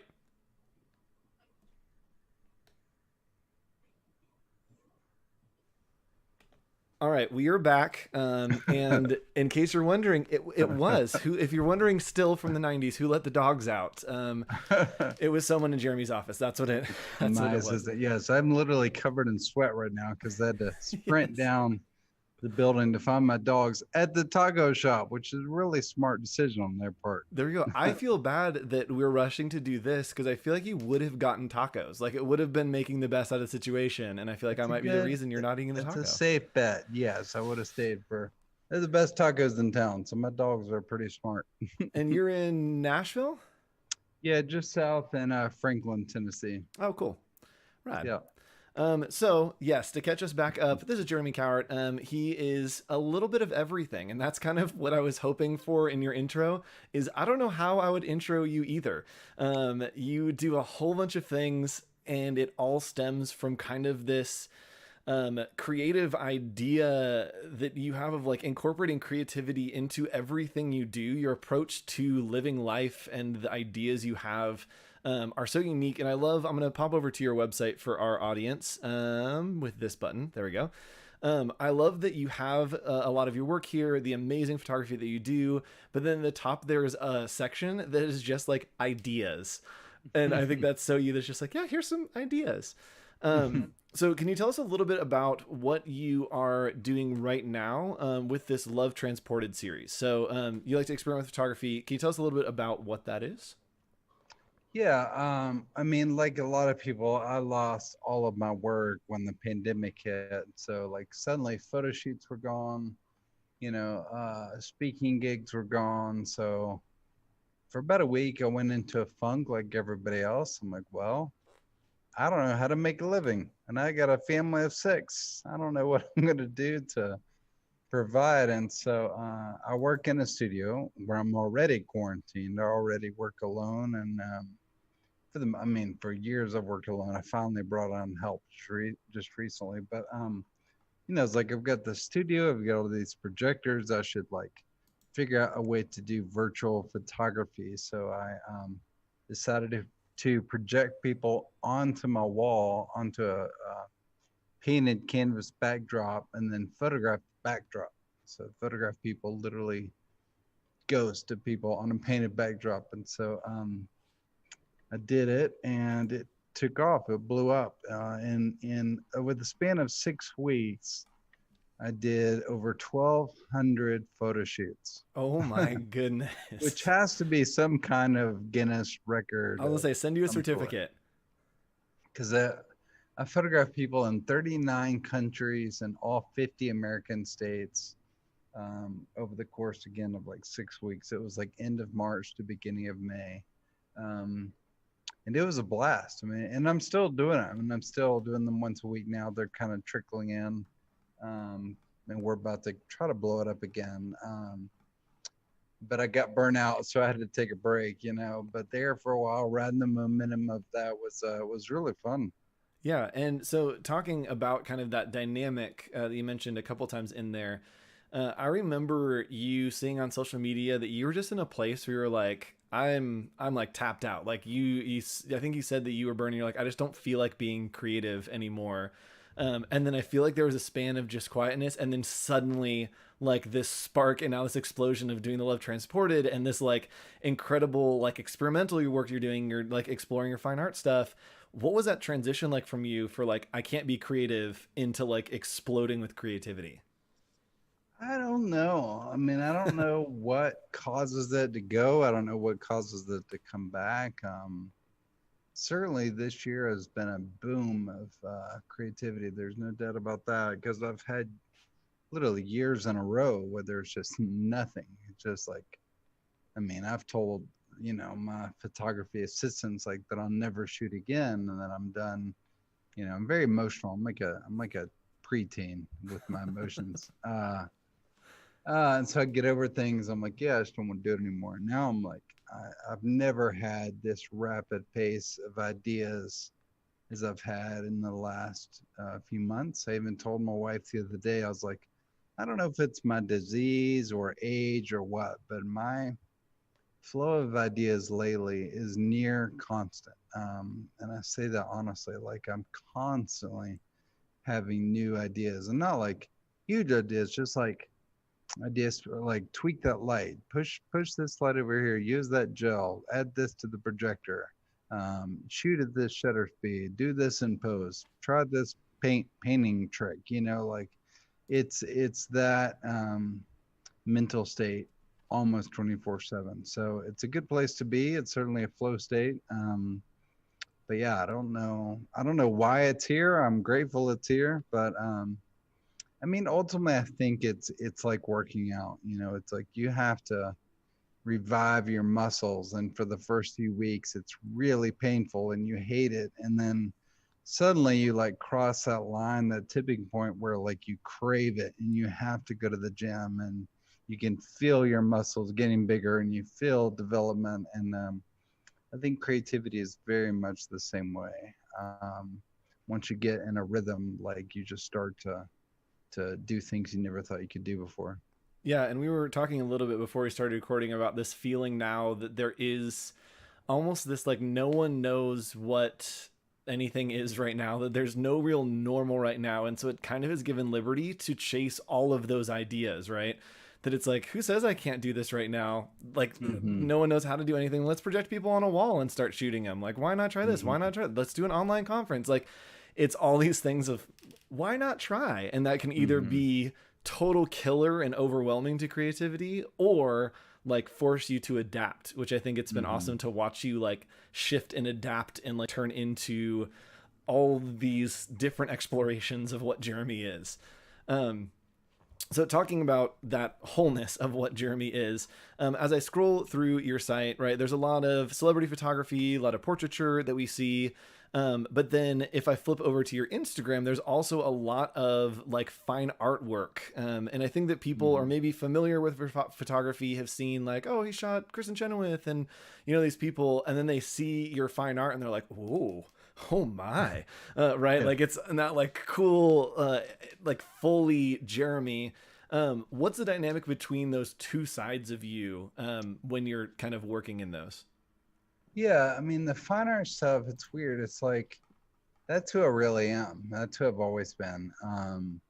I have this really abstract painter in me that's been dying to come out for 20 plus years now. I mean, I've always like dipped my toes in the water and kind of explored it a little bit, and then I would get overwhelmed or would back out due to insecurity or fear or lack of knowledge about the fine art industry. Usually that's the case. But ultimately, I've always felt like I'm a fine artist trapped in a commercial artist career. You know, Yep. I've had to shoot commercially to pay the bills. And the fine art industry has always felt so elusive and scary, and so I just avoided it. But lately, I'm like, screw it. I'm gonna like go for it, and it is who I am. It's who I've always been. And so when I'm doing fine art, I feel like I'm just home. Like I don't ever think about or pay attention to time. I'm just doing my thing. And so yeah, I'm trying to let loose, and it's like I finally found myself a little bit at the ripe old age of 43. Is it something that you found like when you're working and doing the fine art side of things, do you feel like, oh, I should be doing something else, or I should be whatever, or are you getting into a point where you're like allowing yourself to just like, cool, let's see what I could be, and explore all this stuff? Is there like struggle there for you? I mean, sometimes there can be a struggle of like, am I wasting time? Like, is this ever going to go anywhere? Does anybody care? Like, but I know there's an audience out there. That's actually the biggest trick is like, I have an audience on the internet, but my audience on the internet doesn't follow me for fine art. And so it's almost like I have to go find a new audience.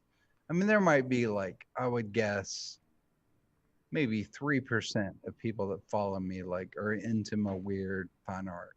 There are a few stragglers that dig what I'm doing, but most people tell me they follow me like because they like my story, or they enjoy seeing my kids or my family, or they like my photography, or they enjoyed hearing me speak at some conference. But very few people are like, yeah, I like your really creepy abstract art that kind of scares me.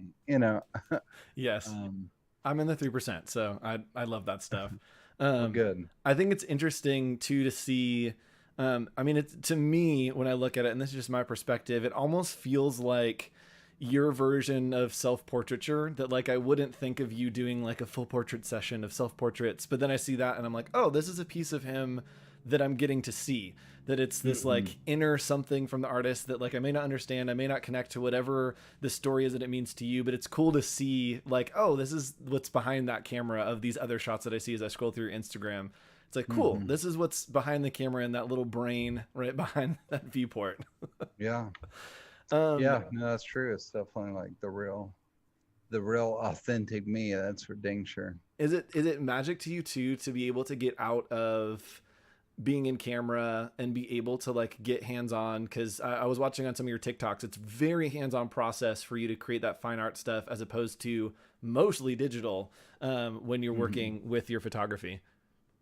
Yeah, I mean, there is a magic for sure about getting, like my hands in paint. I love coming home with, paint all over me. And it's so different. It's so insanely different, but I love both. It's not like I'll ever go all analog or ever stay all digital, because when I'm all digital, I don't feel like that's art. For some reason, I know there are a lot of very successful digital artists, so it's just a purely personal thing when I say it's not art.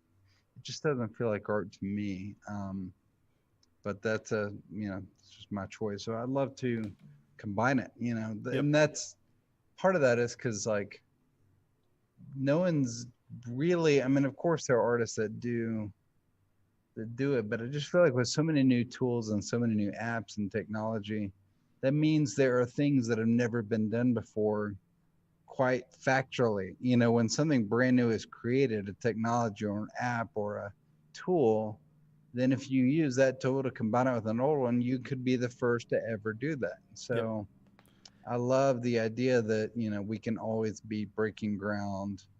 Like, I don't know. I've never seen an artist doing what I'm doing in terms of my process, Oh, because not I'm at all. drawing on the iPad and then I'm combining my photo shoots and then I'm printing at massive sizes and then I'm taking graphite and charcoal and acrylic and all kinds of weird tools to that.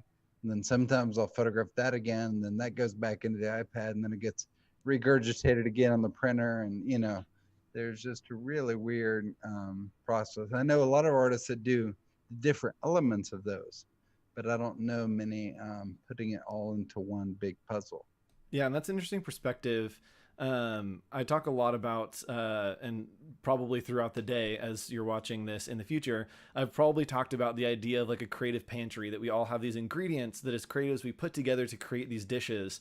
And this idea of being able to examine the past, consider the present and create the future. I love, like, that's totally what you're talking about, is finding these things that have existed that are old ingredients, right? That no one's going to put in a dish and be like, oh, there's this new thing that everyone's using. Let's take something super old, smash it together, process it through what's happening now. And then those two now combine into something that is new again.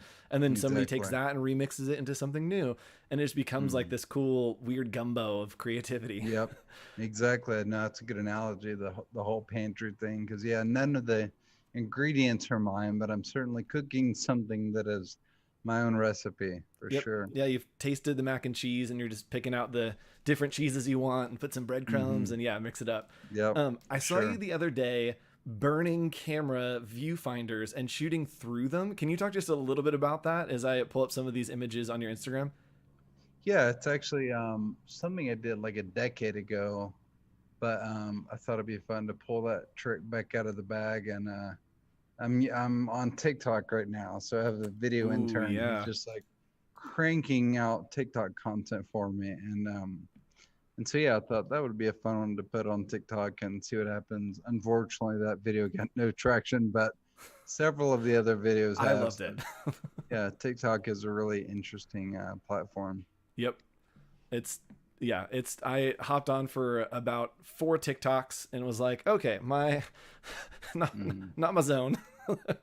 Wish it was, but maybe, I don't know, maybe we'll see. Well, if it sticks around. It's interesting because I think that's the reaction for a lot of people, and it was for me for a long time, because I just thought, oh, it's like a dancing app for kids, like typical parent thing to say. But all new apps start with the kids. What are the kids doing? And then eventually that thing becomes a legitimate platform for the rest of the world. And so finally it hit me. I was like, wait a minute, TikTok Number one is short attention span YouTube. Oh yeah. And number two is basically an idea contest. Like who can upload the best ideas and have the best reveals and aha moments. And I was like, I can do an idea contest because I've got a lot of those, and Yep. it's a place where I can really have fun. So, Man, granted, maybe now that I passed 30, maybe I've turned it into like maybe my brain just turned into dad mode, that I'm like, oh, these young kids doing their things on the internet. exactly, it happens to all of us. Talking a little bit about idea contest, this is going to be quite a throwback for you. Let's talk a little bit about Okay Do This. That was a throwback. I remember when that came out. I've been following along forever. I did a report on you when I was like a freshman in college and have just been lingering in the shadows. And so I remember Okay Do This coming out, and I'm like, oh my gosh, this is so cool. Can you tell a little bit about what that was and how you got the idea? And like, that's not something that someone that's like, oh, he's a photographer, they're like, wait, there's an app? I'm sorry, what is this? Can you tell us a little bit about what that was, what the idea grew into? Well, it's crazy that you're asking me about it, and it's crazy that we just talked about TikTok, because the other day, for the first time in years, me and my original partners were texting back and forth, and essentially, Okay Do This was TikTok. It's If you very think about true. it. It very much like was. You're right. it was like the original idea app where you literally do other people's ideas. It was. which It's is- like, here's the sound, and you remix it the way that you do it. That it was like, cool, Yeah. pose 3 people with 2 other people in front. Here's 100 people that have tried that. That's so true. Yeah, it's crazy, right? Like, That's, I didn't even freaking think, A, yeah. man. We I mean, there are so many like hard lessons in Okay Do This, because it was I stand by it to this day. It was a brilliant app. It was way ahead of its time. Who knows what the mistakes were? There's only four social networks that have really survived this crazy last 15 years. Even Snapchat, I feel like, is dying a slow death, and so it's such a hard world of social media. But yeah, it was essentially like a lot like Instagram, but I had the idea before I ever knew Instagram existed, which means it was a long time ago. Yeah, you had a photo feed and you had an idea feed, and you could do other people's ideas and see how people responded and how they did your ideas. And yeah, it was a friggin' blast. Yeah, it was super fun. I didn't even think about it. It was literally TikTok for creatives. That I would be, working on some project, and this is old design school Andrew, right? Like senior year, I'm like, oh man, I want to like practice photography, and scrolling through and being like, oh, the challenge is, light someone with car headlights, and then you scroll through and there's 20 people that have done different poses. You're like, oh man, I like the way they pose them. I like that they're reflecting something over there. And you can just pull all those, again, it was the creative pantry, pull all these different ingredients from all these different creatives. I didn't even think about that. Yeah. So it's crazy, right? yes. So this being Canceled Con, right? Part of the reason this event exists is because nothing has really gone right in this year. And we've learned to figure it out and get back on our feet, have an online conference, hang out with all of our friends. So moving out of Okay Do This, looking back, what was it like for you to have something like, man, it was this idea, to like move on to the next idea, right? You're an idea guy and you throw out all these things. What was it like to move on to the next idea? Yeah, I'm weird in that I'm okay to just like let an idea go. Like I just move on quickly. Always have, and I'm just not afraid of failure, because I failed at a lot of things and a lot of ideas that I've tried. One of my mentor friends told me that he was just talking about Miles Davis and how he made over 50 records, only 3 of which were like known or commercial successes. And granted, there's tons of musicians that have made a ton of records and only one of them worked. But for some reason, him talking about Miles Davis like really connected with me. Like I look at ideas and projects like records, like some of them are gonna be great and people are gonna love it, and some of them are gonna be total failures and they're gonna go away. And I just love the journey of like having an idea, seeing it through, seeing what happens with it. And if it works, awesome. If it doesn't, it's fine too. So And it sounds like you foster the like spirit of creativity in your own workflow, that it's not like, oh, I'm leaving something in the past that is, you know, like, oh man, I want to hold on to, that it's like, oh, there's so much more that's exciting coming that I want to like keep pushing and keep going, and like almost inspiring yourself into whatever that next thing is, which is super awesome. Thanks. So talking about inspiration, what's something like outside of other photographers or designers or artists that inspires you? Something in maybe a different industry, a different field. Are there any things that come to mind that you're like, oh yeah, that's inspiring, that wouldn't necessarily be like related to photography? Yeah, I mean, there's a ton of painters that inspire me and follow. It's mostly what I follow on Instagram is actually just not even illustrators, but like abstract painters.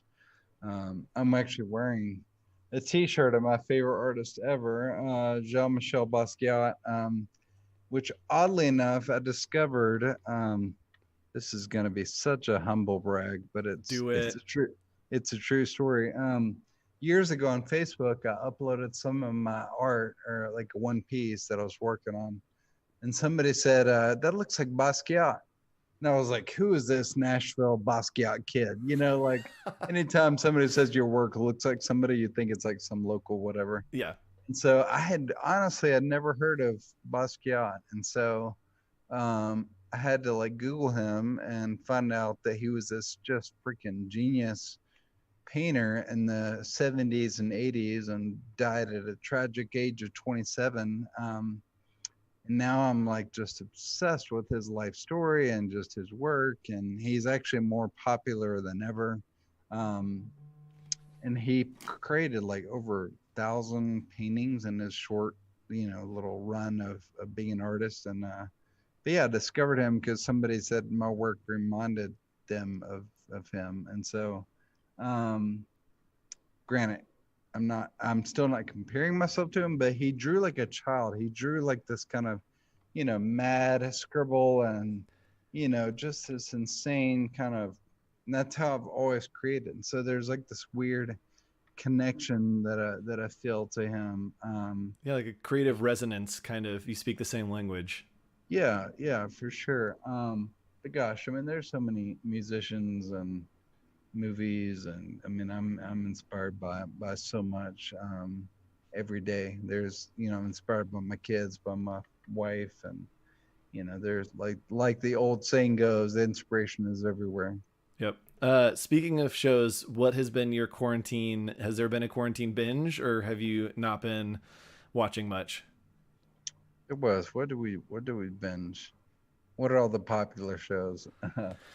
Oh gosh, I don't know. I've avoided so much. I just don't watch TV, and whenever people are like, "Oh, you have to watch this," I immediately am like, "No."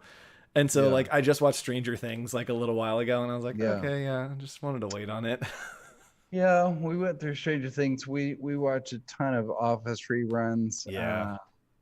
I tried to watch Tiger King, and I got like 3 episodes in and thought it was like, interesting, but I wasn't obsessed like everybody else was. Yeah, that's about it. Actually, I haven't seen a lot. I had to fly. I was flying yesterday, and on the way back, I'm a huge like horror movie fan, and I haven't seen a horror movie in a while because all the theaters have been closed, and so they had the second It on the plane. And I literally pull up on my iPad and fast forward to like just the scary parts. Like, and I'm like, ooh, I forgot about the magic of just like good horror movies. Yeah. The person next to me, he's like, what's going on? I'm just watching the scary stuff. Did you ever see the Paranormal Activity movies? Oh yeah. Did you see all of them? I think, what are there, like 5? I think maybe I've done maybe 3 or 4. I know there's at least one I haven't seen. So the 4th one was filmed in the house that I lived in Los Angeles. Nope. Isn't that crazy? That's crazy. Yeah. Did you know that was happening, or did you like watch it and you're like, they were filming right as we were like moving out, leaving. Okay. But in the movie, there's like the demon bedroom, and that was my daughter's bedroom. like my actual real life daughter's bedroom. I can't imagine. Like, I'm so glad that you kind of knew, because I can't imagine, like, oh yeah, let's watch a scary movie tonight, and then it literally is like a home footage of your house. Yes. Nope. It was crazy. That's insane. It was really, really fun though.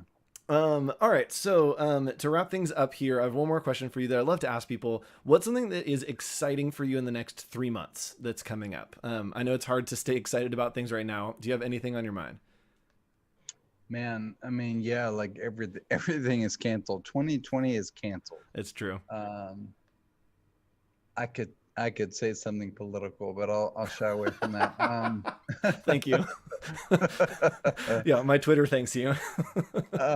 Man, I'm just excited that I'm really like expressing myself in a way that I want to, and I hope to really continue diving into that, and I hope to sell some art. Like I'm really hoping to, the art that you see behind me ends up on people's walls everywhere. That's my goal, is to be a fine artist,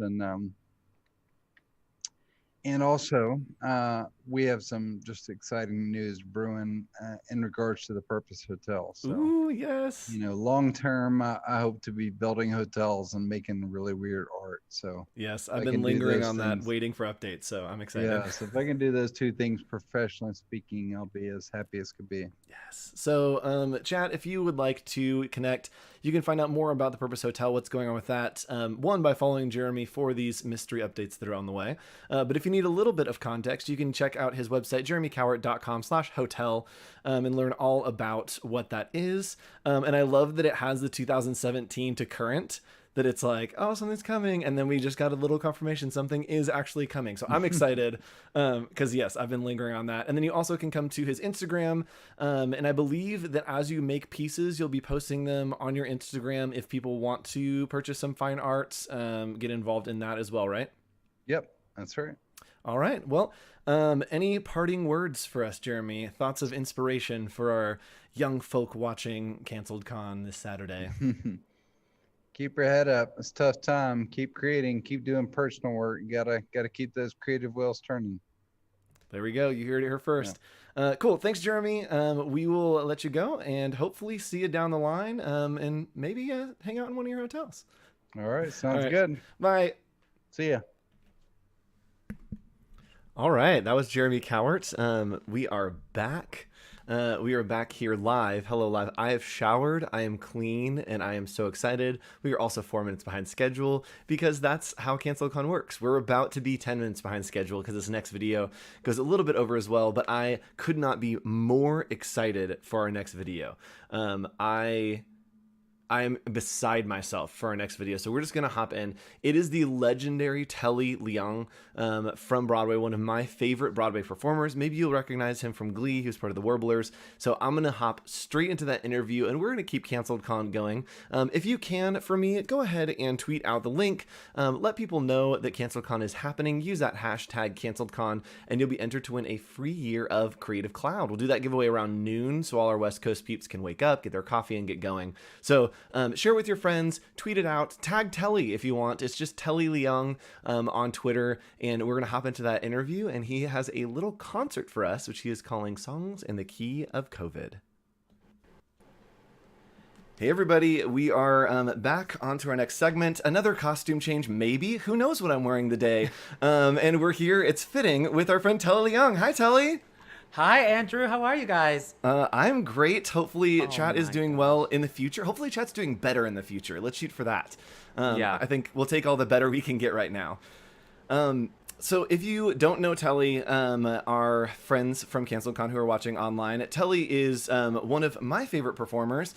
He's been in everything. You might recognize him from Glee. You might recognize him from Revival of Godspell. You have done Allegiance with Lea Salonga and George Takei.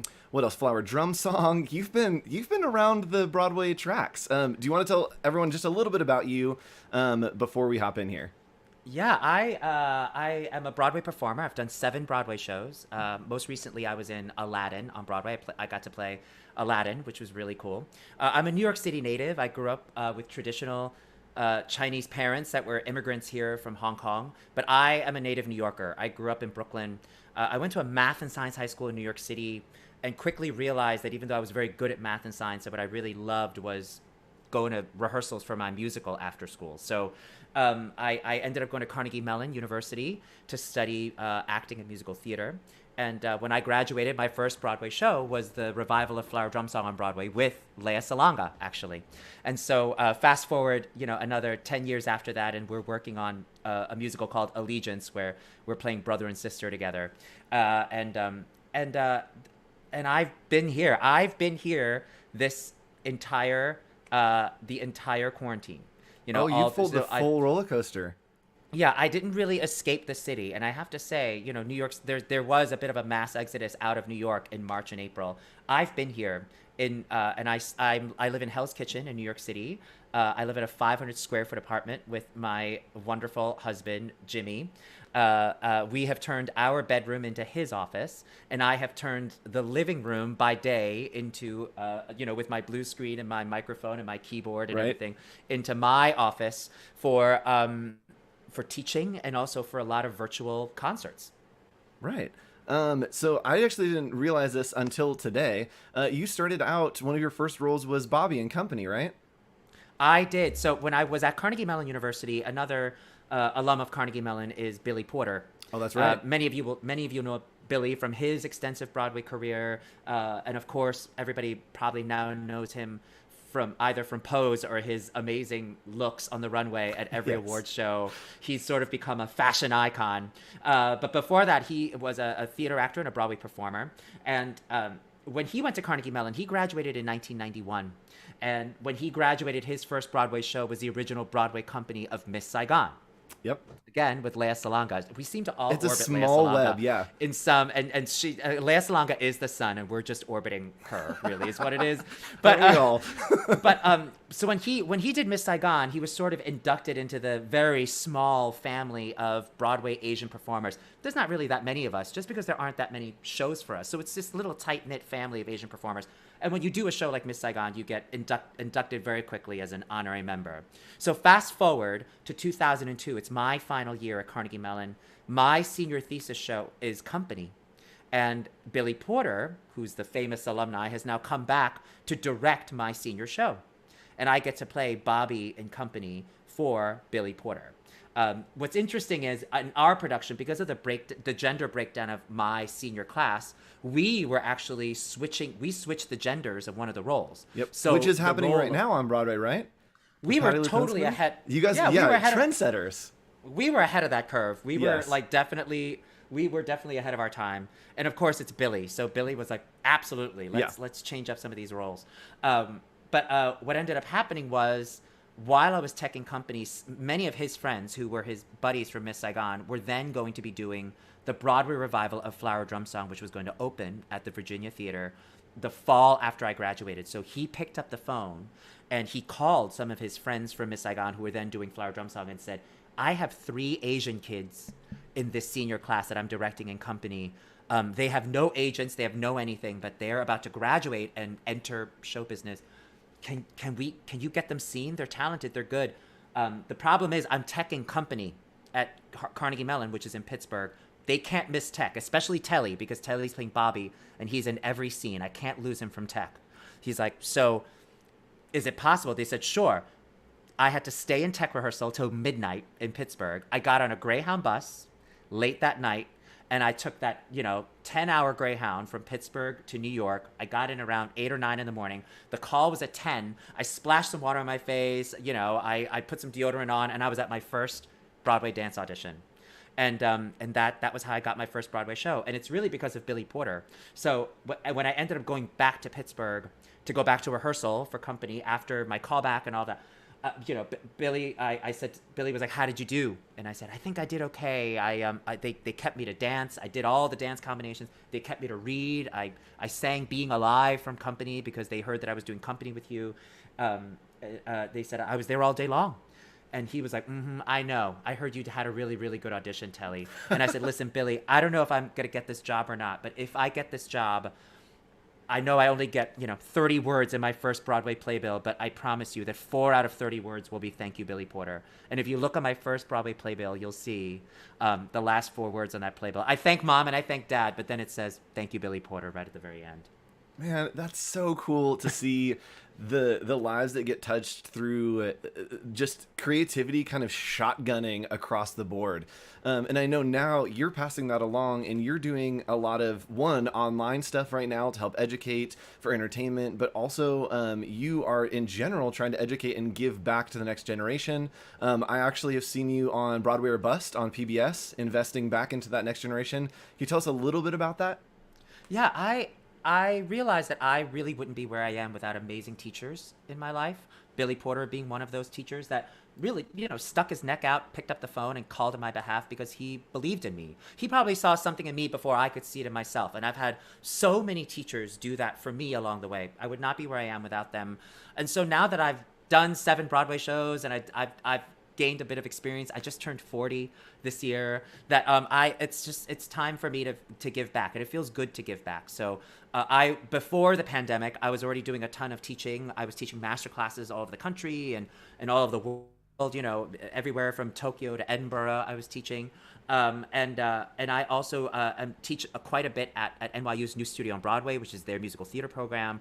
I coach for the Jimmy Awards often, which is sort of the next generation of phenomenal Broadway performers. I literally last night was eating dinner and was on Amazon. I'm like, what's on here? And I watched the entire documentary about the Jimmy Awards that's on Amazon. So go check that out. But yeah, it was so random that I'm like, oh, hey, this is relevant. Broadway or Bust. And honestly, it was that Broadway or Bust documentary that was on PBS and I guess is now available on Amazon that I've watched myself perform, but I've never watched myself teach. I've never had a camera crew follow me around with my students. And after seeing myself teach, I was like, oh, I'm good I could do that. And I enjoy doing that. I get that same thrill. I'm definitely one of those people that feels like my next chapter is probably after I'm done kicking my legs and singing and dancing. I definitely want to be teaching somewhere full time because I get that same thrill. If one of my students was up on a Broadway stage and I get to sit in the audience, I know a little bit of me is up there on stage with them, and that is so fulfilling to me. But now with this pandemic, I've had to convert classrooms to these little boxes that we're talking to. Yes, exactly. So this is it. So it's been an interesting learning process, not just for my students, but for me, of how to tell stories, how to emote, and how to sing and make music, even in tiny little Zoom boxes. Yeah, exactly. And that kind of transitions well to the topics that I want to kind of talk about is you are in an industry that not only is it like, oh, it's hard to find work right now, like it has just ceased to exist. And yesterday, at the time of this recording, they've announced Broadway's closed till next year. And you've been finding ways to keep that energy alive, keep the show going on, keeping that creative spirit and that kind of special zone alive. What have you been doing with this? You've been recording an EP, I believe, right? I am, yes. So there's one particular project that I'm super excited about. It's a project that's called You Matter, and I worked on it. Actually, it started off as just one song. My musical director, Gary Adler, he was a musical director of Avenue Q on Broadway for the off-Broadway run and also the Broadway run, the entire 6-year run. He also conducted the Radio City Christmas Spectacular, and he also wrote dance arrangements for Margaritaville for the Jimmy Buffett musical. Okay, yep. And he's incredible. And when I do concerts, wherever, we've done everything from cruise ships to concerts all over the country and all over the world and stuff like that. He's my right-hand guy. He's my musical partner in crime. And we've actually made 2 albums together where he's helped arrange and produce the music on those albums. And the other thing is he's also a composer. He co-wrote Altar Boys. He's one of the composers on Altar Boys as well. Okay. So during this pandemic, he's isolated in his home, and he was feeling a little down, and he wrote a song about it. He just wrote a song about sort of all of the emotions that he was feeling. He said, "Telly, would you ever want to sing it? I just wrote this song. It really just came out of me feeling a little blue about quarantine." And I said, "Yes." And so we recorded it, and the pandemic has definitely taught me how to do more things than just act. For example, I've learned now how to light myself. I've learned how to be my own sound engineer. Yep. And the other I'm skill in the that same. I've got my little makeup brushes Yeah, I know. underneath that I've never needed before. That I'm like, I get real shiny, so I gotta get that on lock. And so I mean, now I decided, hey, now that we've done this song, why don't I, teach myself how to use Logic. And so we decided to mix the song a little. And then I said, you know what, I might as well teach myself how to really get good at iMovie. So then we edited a little music video together. And we put it out the first day, and it got 10,000 hits just on day one. I've stopped counting how many people have sort of watched it, views, right, on Facebook. And people said the song really spoke to them. And one of those friends that really said, Telly, this is really beautiful. This is a wonderful way to kind of deal with what we're all feeling during this pandemic. Or my friends at Broadway Cares. And Broadway Cares has formed a special fund, the COVID-19 fund, that is especially geared towards helping people that have been affected by COVID-19. Now, Broadway Cares as an organization is also going through their own turmoil as well, because with Broadway shut down, their big fundraisers every year have also been shut down. Yep. Easter Bonnet and Broadway Bears. And so Gary Adler and I said, you know what? Why don't we make an EP? Why don't we make just a small little release of 5 songs? We'll put You Matter on there. 1 song's already done. But why don't we work on 4 more songs? We'll release an EP digitally. The whole thing will be made in quarantine. So the whole thing was made with Gary and I not seeing one another. We have musicians from all over the world playing on this thing. We're both in New York, but the thing is being mixed and mastered in Michigan. We have musicians from everywhere playing on this thing. And we're going to make the whole thing a fundraiser for Broadway Cares. We're going to do a virtual EP release, live stream release on July 23rd. Cool. All of the music will drop on iTunes and Spotify, Amazon, wherever you get music. All of that will drop on Friday, July 24th. Sweet. And like I said, every penny goes to Broadway Cares. Yep, and here is the cover. I don't know if it's exclusive to Blue, but here it is. Here's the cover that we sent over, and you can follow Telly along on social media. I'm sure as that comes out, you'll be letting people know where that's coming from. You can just follow him along at Telly Young. And one more thing before we move into, Telly's going to share some songs with us and some more stories and whatnot. But I wanted to talk a little bit about, just from my side, almost a thank you to you and the energy that you give into the creative community. Our viewers are a lot of designers or UI UX or photographers, and I love bringing this together at Canceled Con to show the power of cross-inspiration from industries that may not be our own, but can be inspiring to our own. And so for me, a lot of the work that you've done brings me these moments of joy and inspiration. When I'm feeling down, if I'm feeling heavy, I'll go for a walk and I'll turn on the Learn Your Lessons Well After Hours from Godspell, right? Which you recorded so long ago, but it still gives that moment that can be captured and experienced. And so as creatives, I think as the world is tough right now, being able to create those moments where we create a world that people can step into for a minute and find joy, find happiness, find inspiration. That's a huge benefit. So thank you for giving me that. And thank you for continuing to invest in this creative community. I'm sure I'm going to be super excited when this album comes out of just these little moments of joy that we get from Telly. It's a very special kind of joy. Yeah, thank you so much. And I'm thrilled that you're bringing people together. Our industry, the theater industry, is all about bringing people together. And we're not able to actually bring them physically together, but through the technology, it's sort of amazing how we can still stay connected and stay and stay a community. And so, I always say this: socially distant doesn't mean socially disconnected. And I feel like it's harder for us to stay connected, but so much more important that we do so in these times. And so I hope you enjoy a little bit of music from me. This is Songs in the Key of Quarantine. Hi, friends. How are you? I'm so thrilled to be here with you guys at Canceled Con. And I thought I'd start with this song since it's the song that Andrew mentioned in our little intro. I can see a swath of sinners sitting yonder, and they're acting like a pack of fools. They gaze out into space, they let their minds all wander, instead of studying the good Lord's rules. You better pay attention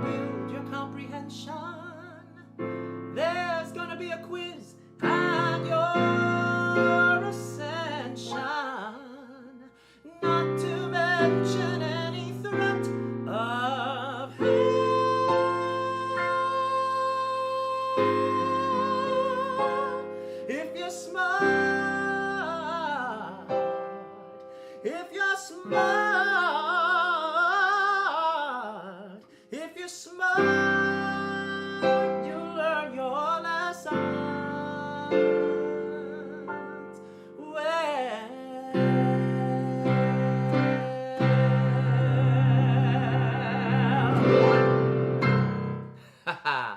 that was Learn Your Lessons Well from Godspell, and I had the wonderful pleasure of being in the Broadway revival of Godspell in 2012.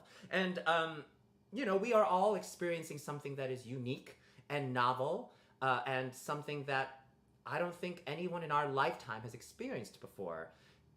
COVID-19 has changed the way we have viewed the world and the way that we connect to one another.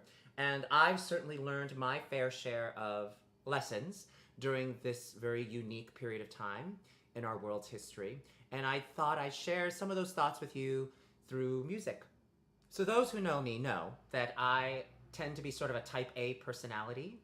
I like to have a plan, and I like to be organized, and I like to have a to-do list for the day. I like to have a 5-year plan. I'd like to have a 10-year plan. I like to have plan A, plan B, and plan C in case plan A and plan B don't work out. Something that this COVID-19 experience has taught me is that sometimes you can't plan past today. That as much as you try to prepare for everything, that there are just some things in life that you can't prepare for. And you sort of have to sometimes go with your gut and go with what you think is right in that moment. And I think this song is a good reminder for me to just take it one day at a time.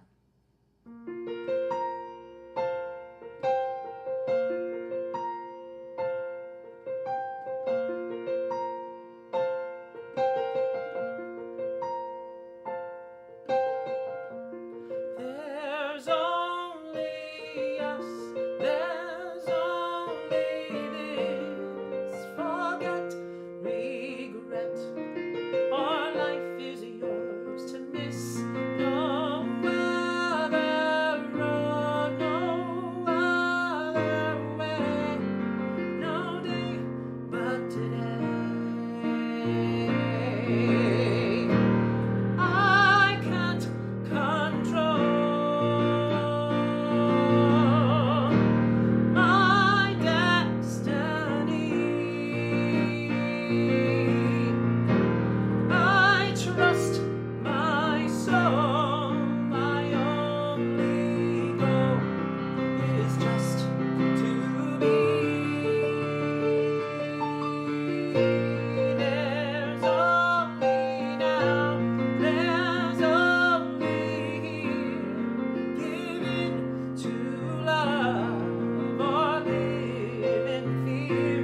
No other path, no other way, no day but today.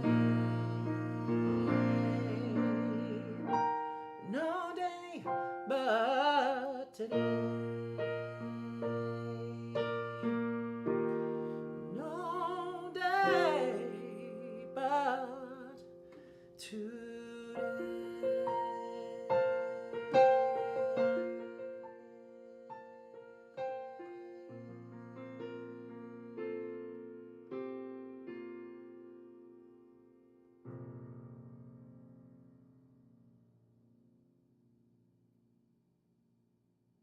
So I live in New York City. I live in Hell's Kitchen in Midtown Manhattan. That's about 3 blocks away from Times Square. And New York is one of the most populated cities in the world. So of course, when COVID-19 came to America, we were the epicenter of this health crisis. But I have developed a newfound appreciation for not just the essential workers that are working in our hospitals and the nurses, the doctors. We bang our pots and pans at 7 p.m. for them, but we also bang our pots and pans for the people that deliver our mail because they are essential. We definitely celebrate all of those people that are working in our grocery stores, that are working in our fruit stands and bodegas. They are essential. People that deliver your Uber Eats and your Seamless and your Grubhub, they are essential. Without them, I don't know if we would have gotten through the worst of this crisis. And so this next song is dedicated to them. people that we might not have thought as heroes, but we certainly think of them as heroes now. There's a hero. If you look inside your heart, you don't have to be afraid of what you are. There's an answer. If you reach into your soul, and the sorrow that you know will melt away.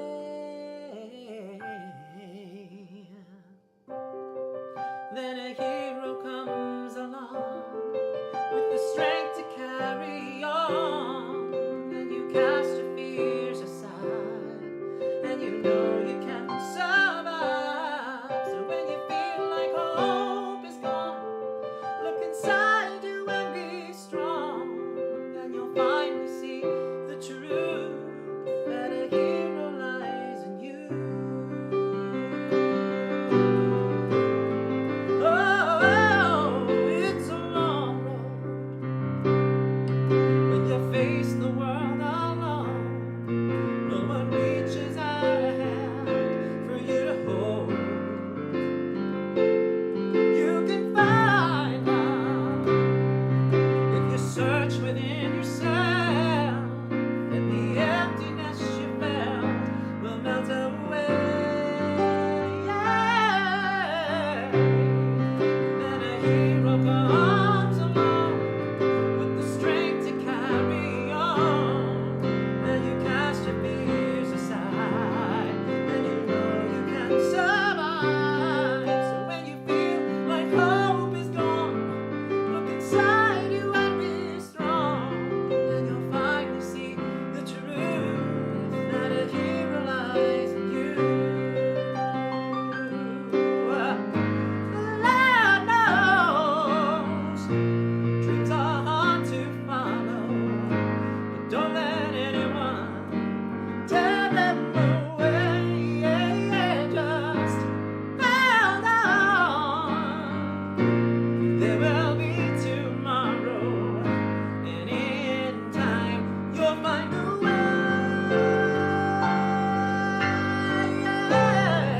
Then a hero comes along with the strength to carry on, and you cast your fears aside, and you know you can survive. So when you feel like hope is gone, look inside you and be strong, and you'll finally see the truth that a hero lies in you.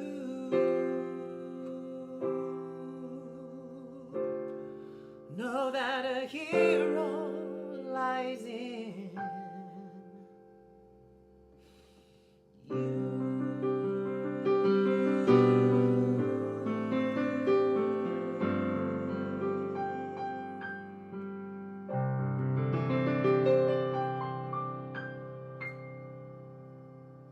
This is a period of great ambiguity, and of course, it is only natural to be scared of the unknown.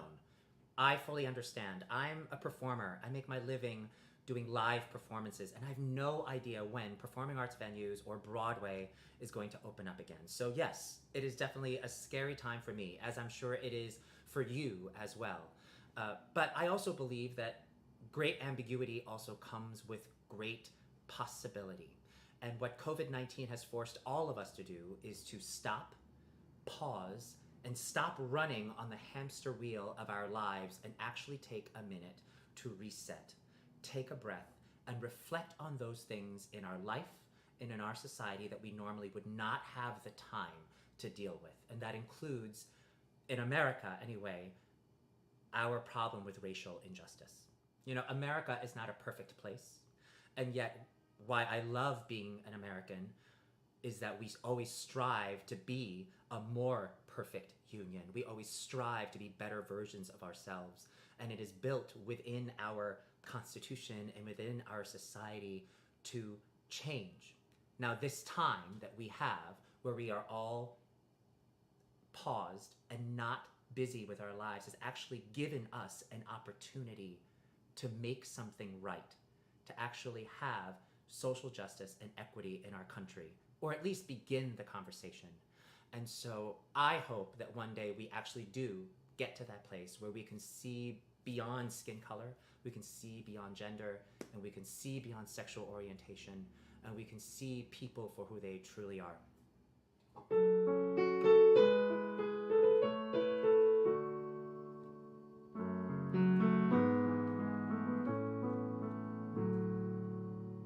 You with the sad eyes, don't be discouraged. Now I realize it's hard to take courage in a world full of people. You can lose sight of it all, and the darkness inside, it makes you feel so small. But I see your true color shining through. I see your true colors, and that's why I love you. So don't be afraid to let them show your true colors. True colors are beautiful, like a rainbow.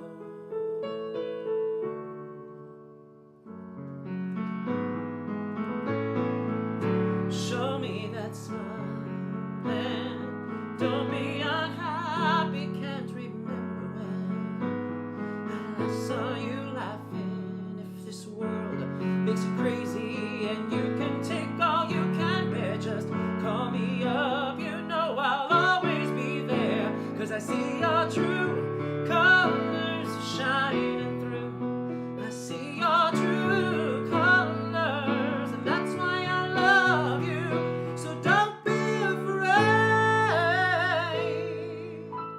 to let them show your true colors. True colors are beautiful, like a rainbow.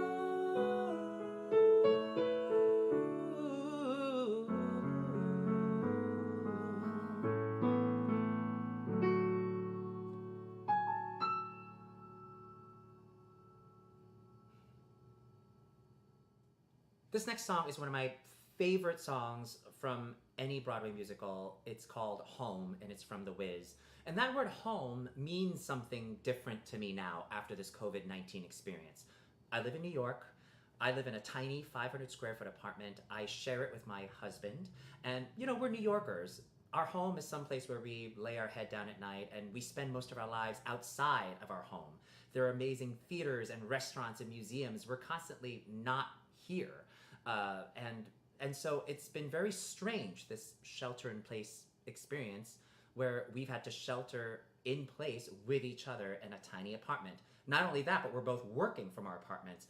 So when we wake up in the morning, we turn our bedroom into his office. I turn the living room into this music studio / television studio that you see before you. And at the end of the day, we try to tear all of this down and have dinner in some semblance of a home again. And we've been doing this now for the last 3 or 4 months. And so the definition of home for me has completely changed. As an actor, I also consider myself lucky that I have 2 homes. My other home is the theater. As a Broadway actor, I probably spend more time with those people that I work with, my chosen family, than I do my actual family. And that is just the life of a performer. So now that Broadway has been shut down and performing arts spaces have been shut down, there's a part of me that feels like I feel very fulfilled from my personal home because it means something different to me now. But I also sing this song when I feel a little blue and I start to miss my other home, which is the Broadway stage.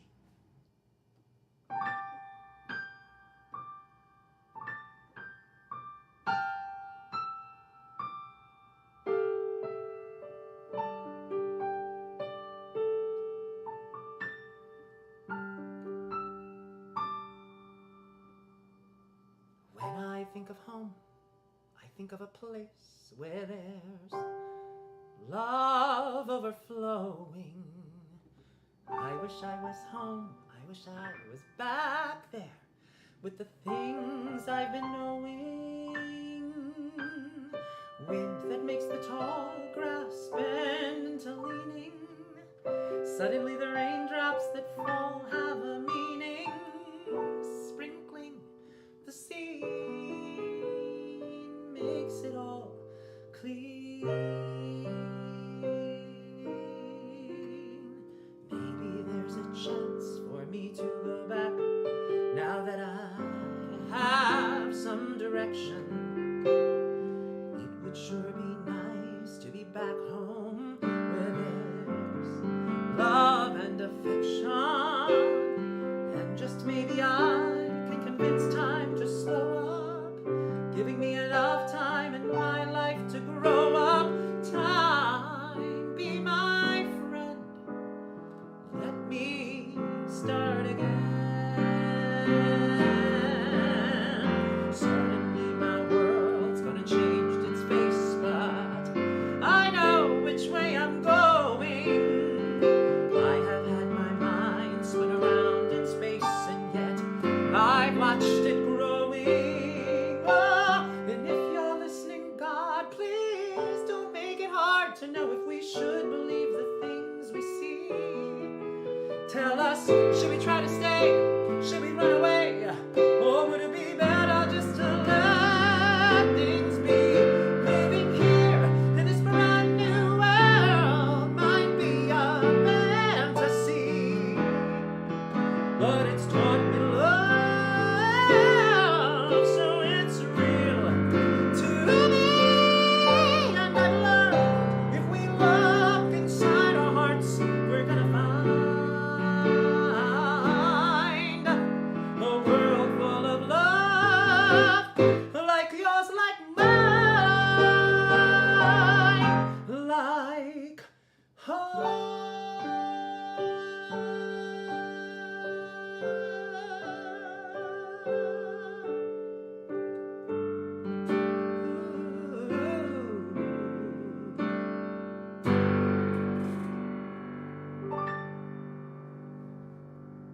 Thank you so much for giving me a virtual home today. Be well, be safe. See you soon. Well, how about that? How about that, y'all? How about that moment? How about that telly?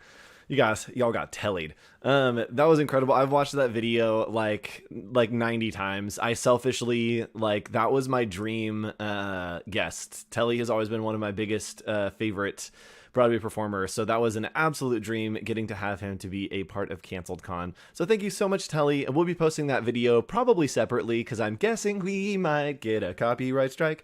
So we may post that video separately later today. But moving on to our next guest, I'm very excited to introduce our friend and Canceled Con team member. Let's push the button. There she is, Sarah. You are not Chris Porter, so I'm going to go ahead and change over your titles and let everyone know who you are and what you're about.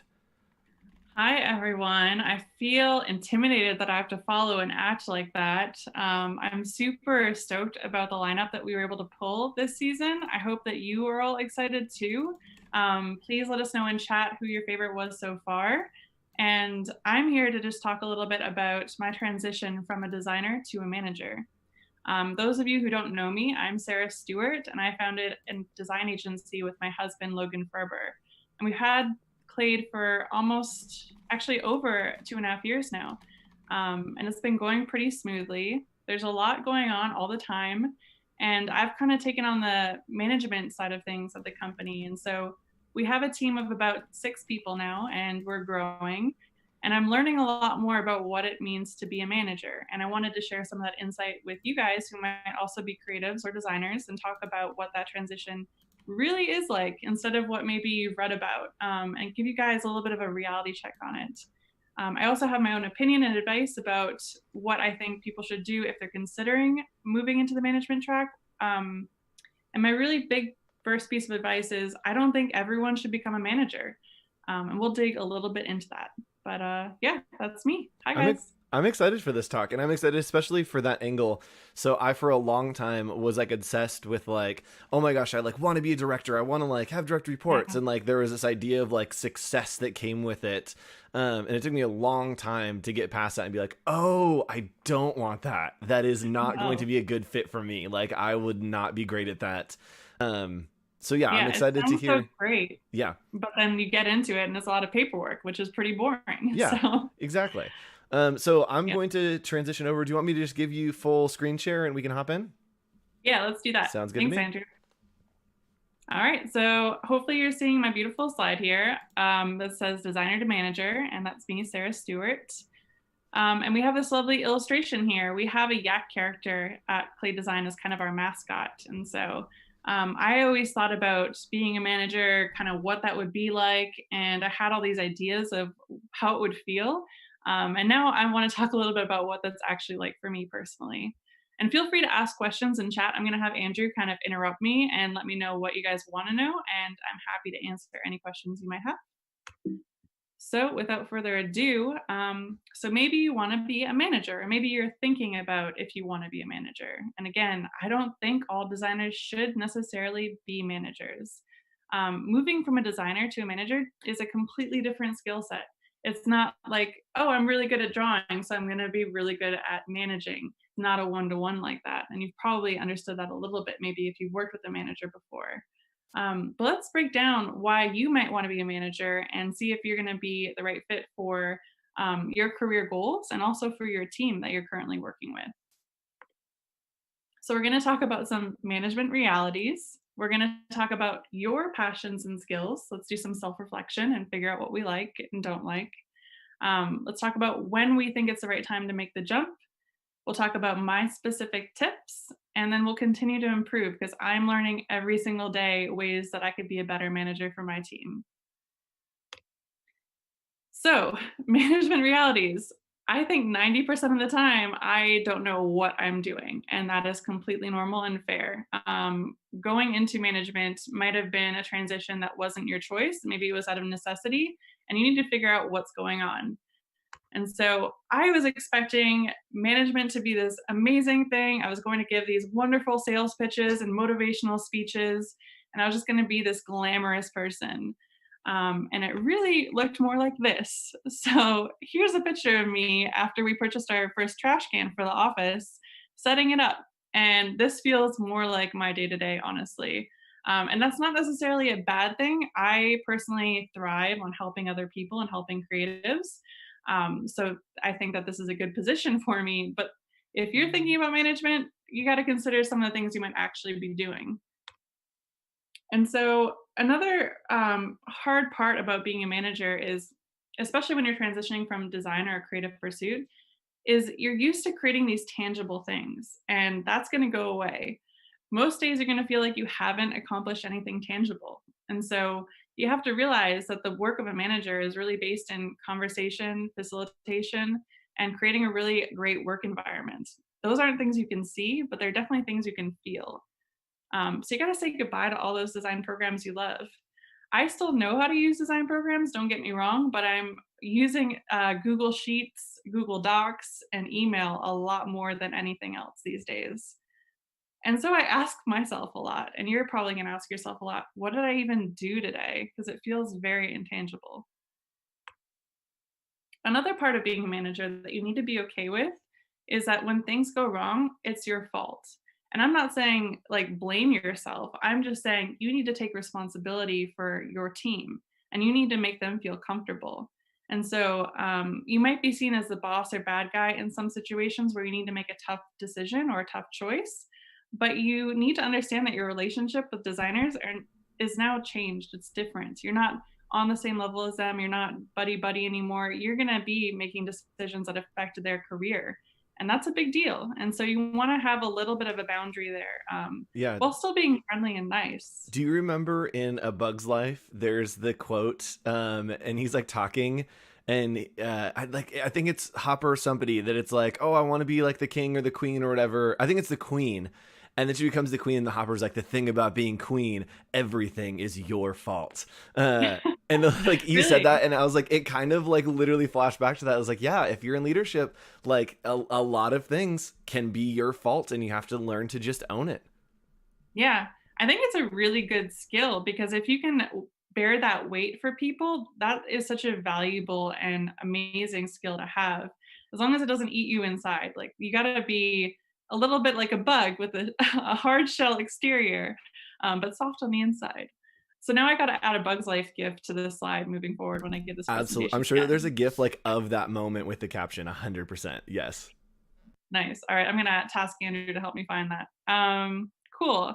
There's also the external part of this where clients are gonna voice any complaints to a manager over a designer about your team's work. And so you need to be prepared to be your team's representative and to really not blame any team members, to really be that like solid unit and be like, I trust my team. They did good work, and I'm going to tell you, clients, why maybe there was a miscommunication or a misunderstanding as to what the expectations were. But you always have to be on your team's team, which makes sense. All right, we already talked a little bit about this, but you're going to stop doing design work.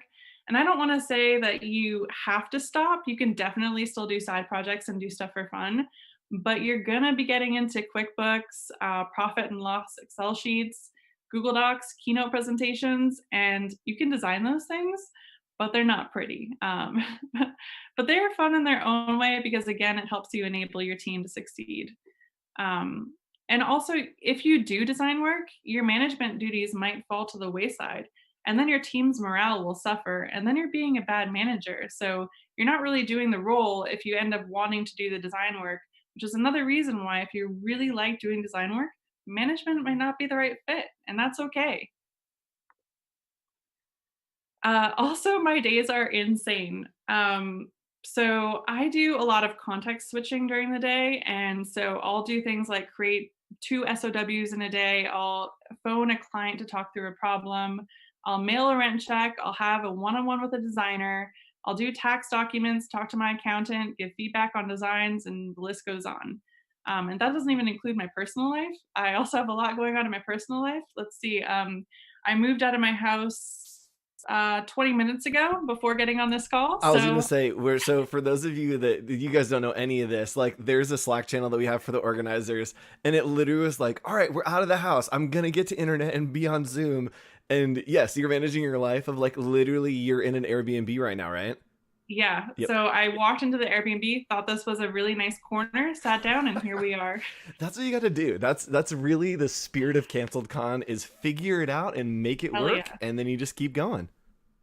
Yeah, and I think that's also the spirit of being a manager or being kind of like a doer. You just got to get stuff done, and maybe you don't know how you're going to do it, but as long as you're confident they'll get it done, you'll get it done. It'll be fine. But designers, I feel like they are able to kind of focus in and work on projects, which is really great for them to actually get work done and do quality work. They might also attend meetings with clients, which is great, but a lot less context switching, a lot less going on in a day. So look at these, and if you like one over the other, you're able to kind of pick two different paths if you want to. And a lot of companies nowadays have different career paths where there's what they call the IC level, which is individual contributor, which is you being a designer. There are different levels of that, and then there's different levels of management.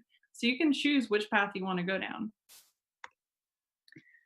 But the reason I like being a manager, and maybe why you might like being a manager, is this quote kind of captured it pretty well by Julie Zoe. And her book on the making of a manager is really great, and I recommend it if you're looking into going into management. But good design at its core is about understanding people and their needs in order to create the best possible tools for them. I'm drawn to design for a lot of the same reasons that I'm drawn to management. It feels like a deeply human endeavor to empower others.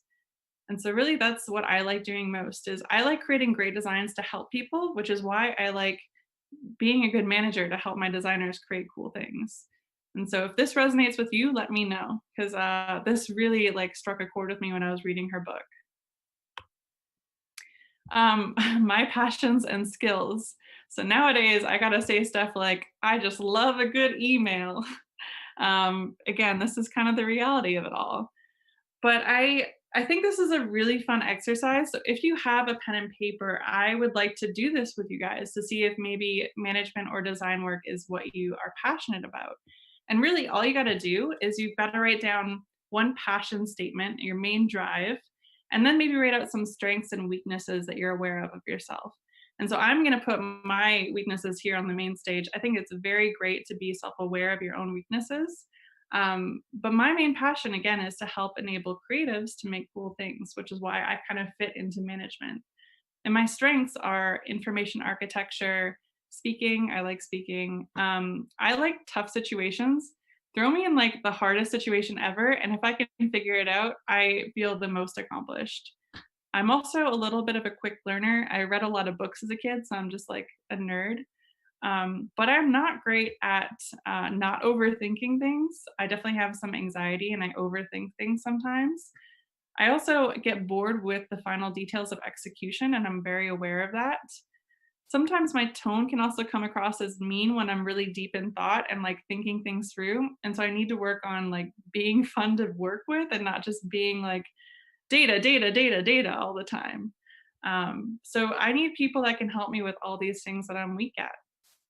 And so I mentioned at the beginning, I started this company with my husband, Logan. He really needs to produce cool things on the daily, and you can see why that complements me really well. And his strengths are all around visual design, illustration, speed, making things fun. He's like a blast to be around. And he's really good at providing soft feedback. He's not as great at seeing the big picture, the technical side of things. And he's very, like, he wears his emotions right on his sleeve. So you'll know exactly how he's feeling. And so you can see here that we both did this to figure out who would be a better manager, who might be a better creative director. And then we were able to structure our company around these things. And so, again, I think everyone listening, if you're thinking about being a manager, or if you just want to do some self reflection, should do this, where you just write down a passion, your strengths, and your weaknesses. And so, in chat, if you're doing this, please interrupt me and let me know what you think your passion is. I'm very curious to hear about other people's passions. Cool. I want to make sure that we're not running too late. I know this is a little bit of a long presentation, but now we're going to talk a bit about when the right time is to make the jump to management. When am I ready? And so there are a couple of reasons you might be considering becoming a manager. Maybe your manager's team is growing and you've been asked to help out. The second reason, the reason I became a manager, is that I'm a founding member and we needed a manager. Other reasons might be you're coming in as a new boss. I know Peter Del Tondo did that at Unfold, where he came in as a new manager, not a new boss, but a new manager. And the last is your manager left and you're there taking their place. And so all these different situations have different ways of handling moving into management. And I can only talk about my experience. So we're going to talk a little bit about if you're a founding member. So we knew we needed a manager to help our employees. And we did that exercise of seeing who would maybe be more fulfilled with being a manager. And so after doing that exercise, we decided I would be good at doing it and I'd enjoy it. And so we made that transition. And I had to start defining my role while we were growing our team. I also had no support since we're a very small team and I kind of had to wing things as we went. So I reached out to other people in my community who were maybe managers and had experience doing it to give me advice on how I should start structuring stuff, which was really helpful. And I had to also do design work while being a manager when we were really, really small. When it was just Logan and I, we were doing everything. And that was really tough to start dividing things. So as we've grown, it's been a lot easier to be a dedicated manager. And is there a right time?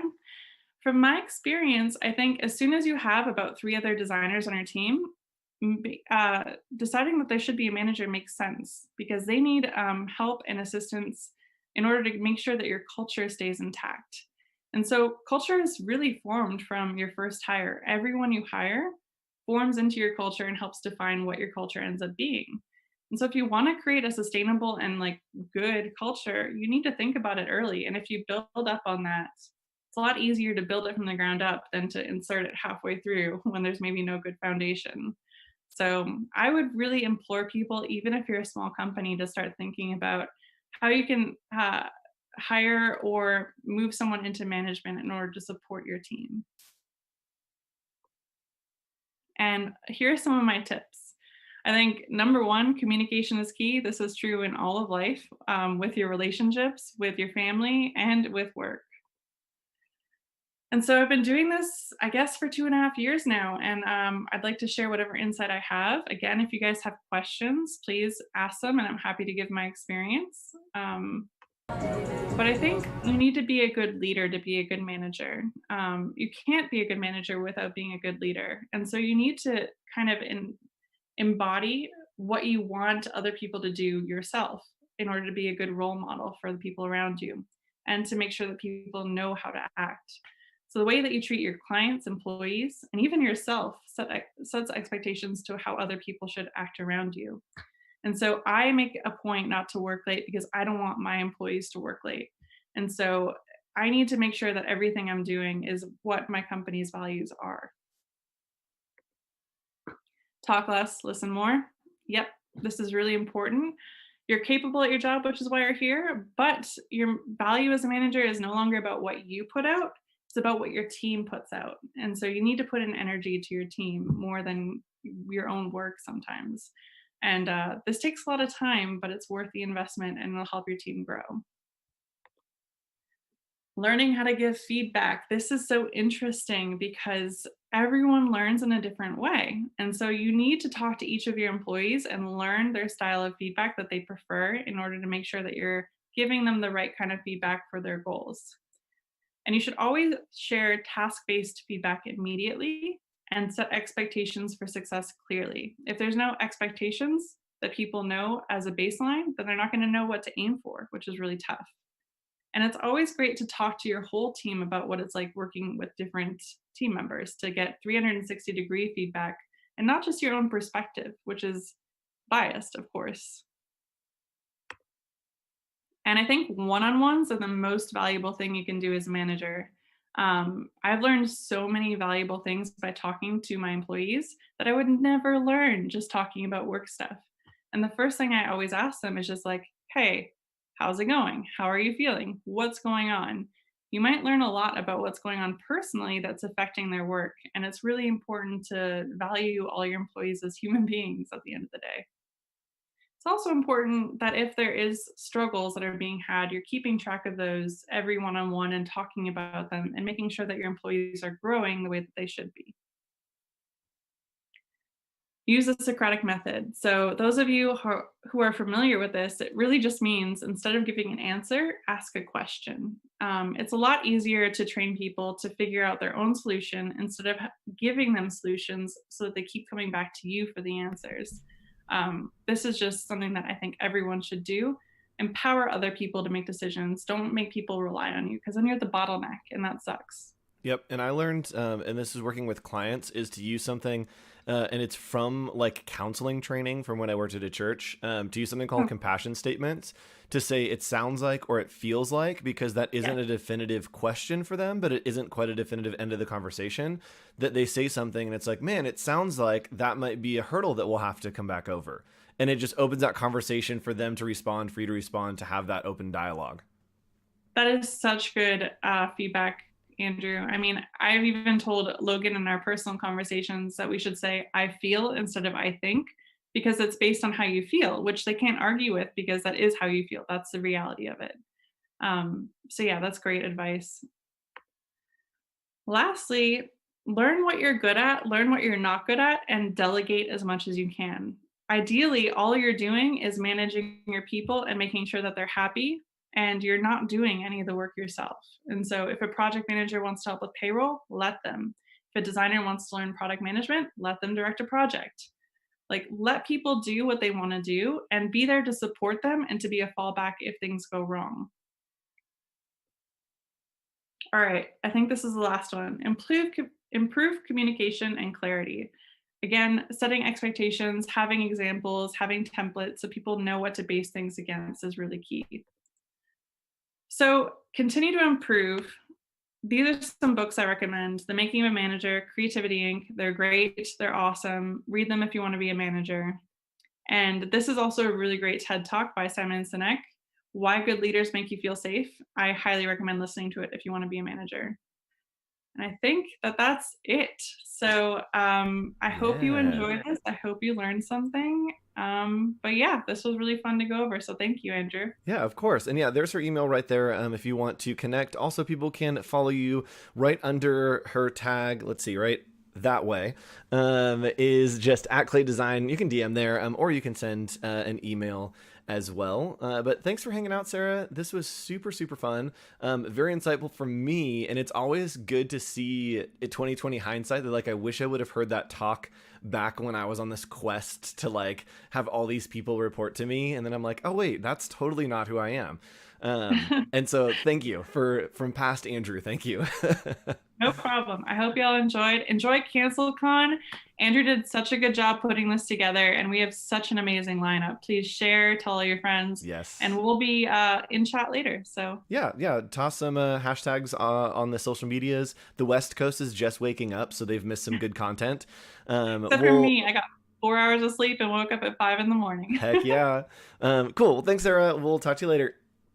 All right, thanks. All right. Bye. Bye. Where's the button I want? There we go. Hi. Hello, everyone. So that was Sarah. I want to do a quick shout out to our friends over at Adobe Live. They are helping to sponsor this event, providing some social media promotion support for us. And thankfully have given us a bunch of Creative Cloud subscriptions to give away. And so I just saw somebody post on Instagram a really great graphic that I'm going to pop over and show you all because I think it's awesome. So we're giving away a free year of Creative Cloud. And the way to do that is to make a piece using any of our creative elements on that website and post it online. We just saw Megan Carell has created this hashtagged CanceledCon on Instagram, and I love this is the content I'm here for. Respect the drip, Karen. This is one of my favorite TikTok memes, absolutely. So yes, Adobe Live hype. So yes, go ahead and post using hashtag CanceledCon. You can go to the website and get our design assets right here at the promo assets. I forgot to turn my camera back on. I've gone invisible. There I am. Wow. Wow. So that is that. Thank you so much. Let's see here. Moving on, our next presenter who will be popping into chat here in a minute is our friend Chris. I believe. Yes. Chris Owens will be popping in and we'll be doing a little bit of video talking about he is a designer, b-boy, nonprofit, investor in young lives. He's a little bit of everything. But before we hop over there, I want to play a little bit to give you guys a taste of what Adobe Live is like. It happens every single day, Monday through Friday, 8 a.m. to I believe 3 p.m. at behance.net/live. I will be live on Monday and Tuesday with our friend Logan Farber doing a new show called Design in the Dark, where I have a creative brief that Logan does not know, and Logan is working on something that I can't see, right? So pretty fun, and we'll see how we can manage through visual communication. So let's take a look at what Adobe Live is like. Hi, everybody. Hi. Welcome to Adobe Live. That was amazing. Yeah, so we did this. That's good. So look at this. This added highlight, which just pling, just painted hair. This is the greatest reason to watch these streams. I have been using Illustrator for so long and have never used that. Experiment. Don't be afraid to mess up. I really like it. Could be more deep as far as the cut so that you can see it. Ooh. Right?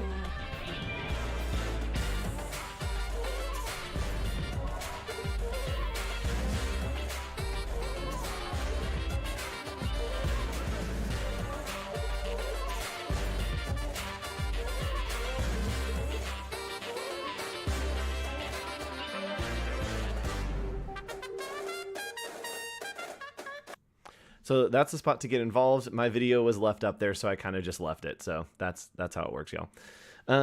So we are back here. I'm going to double check in with our friend Chris.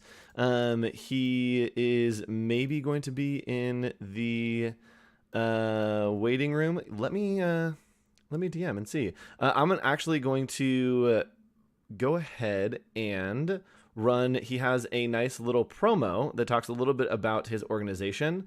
And I'm going to run that promo real quick, and I'm going to reach out and hit him up and be like, hey, yo, dude, let's party. Let me go ahead and grab that. Downloads. Here it is. And we'll cut over. This is probably where we might get another copyright strike. It's a little segment from a feature on PBS. So I'm going to go ahead and roll that. Here we go. Has helped children and adults succeed not only on the dance floor, but also in life. It's not something where we wake up and go like, I'm gonna look into hip hop today. It's usually some kind of thing where you see it somewhere or experience it in some way that causes you to seek it out. And then obviously it exists, there was a point in the 80s where hip hop was everywhere, right? It was mainstream in popular culture, but for whatever reason, there's always been a really dedicated group of people across different elements, like the hip hop it's a form of individual expression, right? Just like any art form.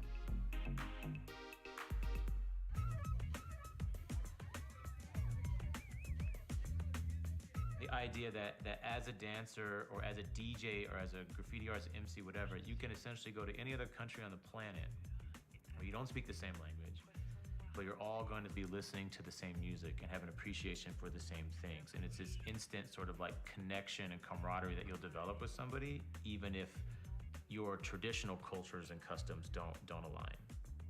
And I think that is very appealing for a lot of people. Music is what brings people together. Hip-hop started as a way for kids to not engage in gang violence. And instead, if there ever was a disagreement, they would take it out on the dance floor. They would have battles to see who had the best moves. If you were the better dancer, then you won. Your 4 core elements of hip hop culture, you start with the DJ, right? No DJ, no hip hop. The DJ is the keystone, right? And they are definitely the sound of hip hop culture. You have the dance, breaking, B-boys and B-girls. They represent the movement. No haters, if we do, we'll see you later. The MC essentially starts out as being like the hype man for the DJ and turns into rap music. The MC is definitely the voice. And then finally you have graffiti. The writer is the visual and the art of hip hop. The core of our programming is focused towards kids, and we also partner with Promise South Salt Lake to do after-school programming for underserved youth, and then just kids that have trouble getting access to programming. We'll either try and make it accessible to them here, or we'll go out and deliver it to them somewhere else. I'm sure we've all been around the city in Salt Lake, and you see things that look like this. We are probably the only nonprofit that focuses on hip-hop arts and education. We try to focus primarily on hip-hop arts from the sense of history and the culture and the context as much as we can.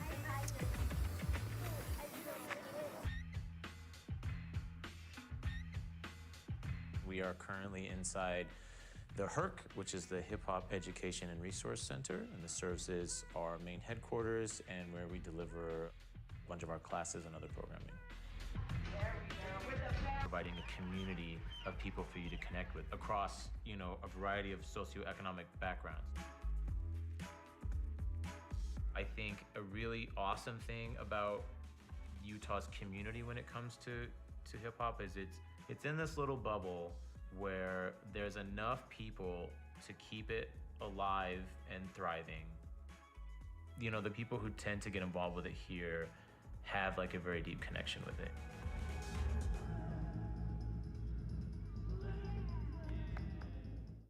Fun. All right, so we have a little special from Chris, and I'm going to show you guys a little bit about where you can get involved and follow along with what is happening with Chris. So his Instagram right over here, let me pop over, there we go. This is our friend Chris Owens. So his Instagram is just monkey1895, and he does a lot of great design work. Was just featured in a magazine. We're going to chat with him in a minute about that. And he works with a nonprofit. And they like to create experiences for kids and educate, just like we saw in that video, through dance, through hip hop arts. And he has a very special gift for us here at Canceled Con. He is going to be doing a giveaway, which should be really fun. So his giveaway will be... Dun, dun, dun, dun, dun, dun. I just got it in the mail. He's here to give away an Apple Pencil as well as a pair of AirPods. So we're waiting on him to pop in, guessing he's having some technical difficulties, but we'll be doing that giveaway in just a minute. And while we wait, here, I can keep stalling. I can stall forever, guys. I'm really good at stalling. So while we wait, if you want to, you can come over to Canceled Con and you can help support us by doing a few things. One, you can download the promo assets and post using hashtag CanceledCon on Twitter or Instagram. That's a great way to get involved and a great way to get noticed. We are giving away a free year of Creative Cloud. You also can sign up for portfolio reviews that are happening tomorrow. And if you want, you can scroll all the way down to the bottom. And you can help be our sports bra and give us the support that we need by donating to Canceled Con. So we have some rewards for you. We're not just going to take your money. So at the $25 level, we're giving away font packs. We've got texture packs. We're giving you a Canceled Con membership. And then moving into the $50 level, which is kind of the base, is where we stacked most of our things. We have discounts to everywhere. We've got sticker packs that will mail you. A Canceled Con poster will be yours. Mama Sauce is giving discounts. Danique is giving a discount. That's a 25% at Danique. Bad Lucky Studio, Hellcats is doing a discount. All kinds of savings there. And if you really, really, really want to get involved with a conference or a new community, we have some very special rewards for you at that high extra $100 level. And that will be a 1-year membership to Yellow, as well as a 25% off of the Circles conference. That's literally like a $200 and some value. So it's a huge benefit to you guys, hopefully, by supporting us a little bit. Hopefully we can support you a lot of it. And these do stack. So if you do the extra tier, you get all of the discounts and everything down below, which is really, really awesome. So let's go ahead and hop into one more thing from one of our sponsors that I wanted to show you. And that is our friends at Danique. Let's go over here. There we go. So Danique, they do a lot of work by, they print custom notebooks, and they really print kind of anything, planners, sketchbooks, notebooks, whatever you like. They do them absolutely custom. So they have some here that you can buy out of their shop, but you can also make them completely custom. So check this out. I'm going to hop over into Illustrator, and I'm going to make a custom notebook real quick. We're just going to use one of our Canceled Con. We're going to go into custom notebooks up here with Danique. And let's choose this 3.5 by 5.5 little pocket notebook, right? So we're going to get started, and I'm going to come over here and just do our 3.5 by 5.5. Oh, I'm in pixels. Here we go. Hold on. 3.5 by units, inches. There we go. So we're going to go 3.5 by 5.5. There we go. And we'll do front and back. Just make that double. Put those together, and let's make that an artboard. Object, artboards, convert to artboard. There we go. Oh, I've made some mistakes. Object, artboards, convert to artboards. Why won't you do this? Let's just make a new shape. All right. We're killing the game right now. There we go, and got it. Cool. So I'm just gonna come in here and I'm gonna make a little Canceled Con binder. So let's just wrap this like all the way around. Let's do it red. Why not? All right.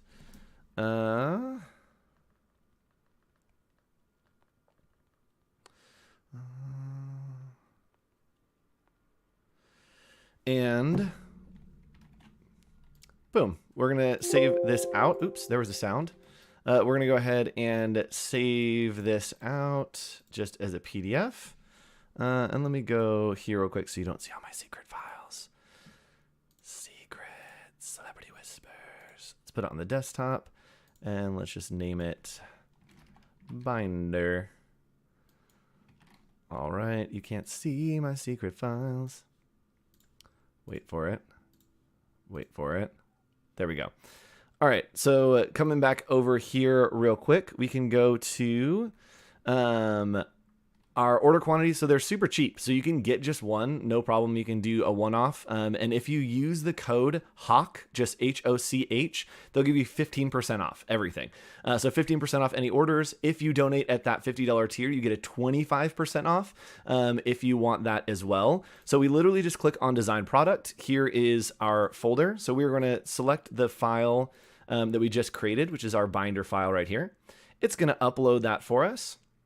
There we go. We're going to select it and hit insert. And boom, now it is inserted onto our binder. We hit next. And check this out. It is generating mockups for me to put in my store to be able to sell these. So the markups on these are awesome. You saw the prices are pretty low. We're giving you 15% off with the promo code HOCH, H-O-C-H. And you can get 25% off using the $50 tier. And it has made these awesome mockups for our binder so we can see what it looks like. And then we can go ahead and order those. So super easy. Check out Danique. We'll come back and circle back and show this again. But our friend Chris is here, so let's bring Chris on in. Chris. Chrissy, Chris. Chrissy, Chris. It's connecting. Zoom's doing the connecting thing. Chris. And yes, Danique is awesome. I don't know why people haven't been using it. It is an amazing thing. And again, promo code is just HOCH for 15% off. Promo code HOCH for 15% off. There we go. So yeah, super amazing. We'll come back and show that again. Chris is, there we go, connecting to audio. We are so close to having our friend Chris. Chrissy. Oh, Zoom. Zoom is having some troubles. It's thinking. And yes, absolutely. I'm always here for a live demo when I'm trying to stall. I'm really good at that. Oh man, why is Zoom doing this? It's connecting. Oh, here we can see. He cannot hear us yet. We can mime. We can do like on the nose 2 words. It's a movie. Oh, he's here. All right, he is here. Can you hear me, sir?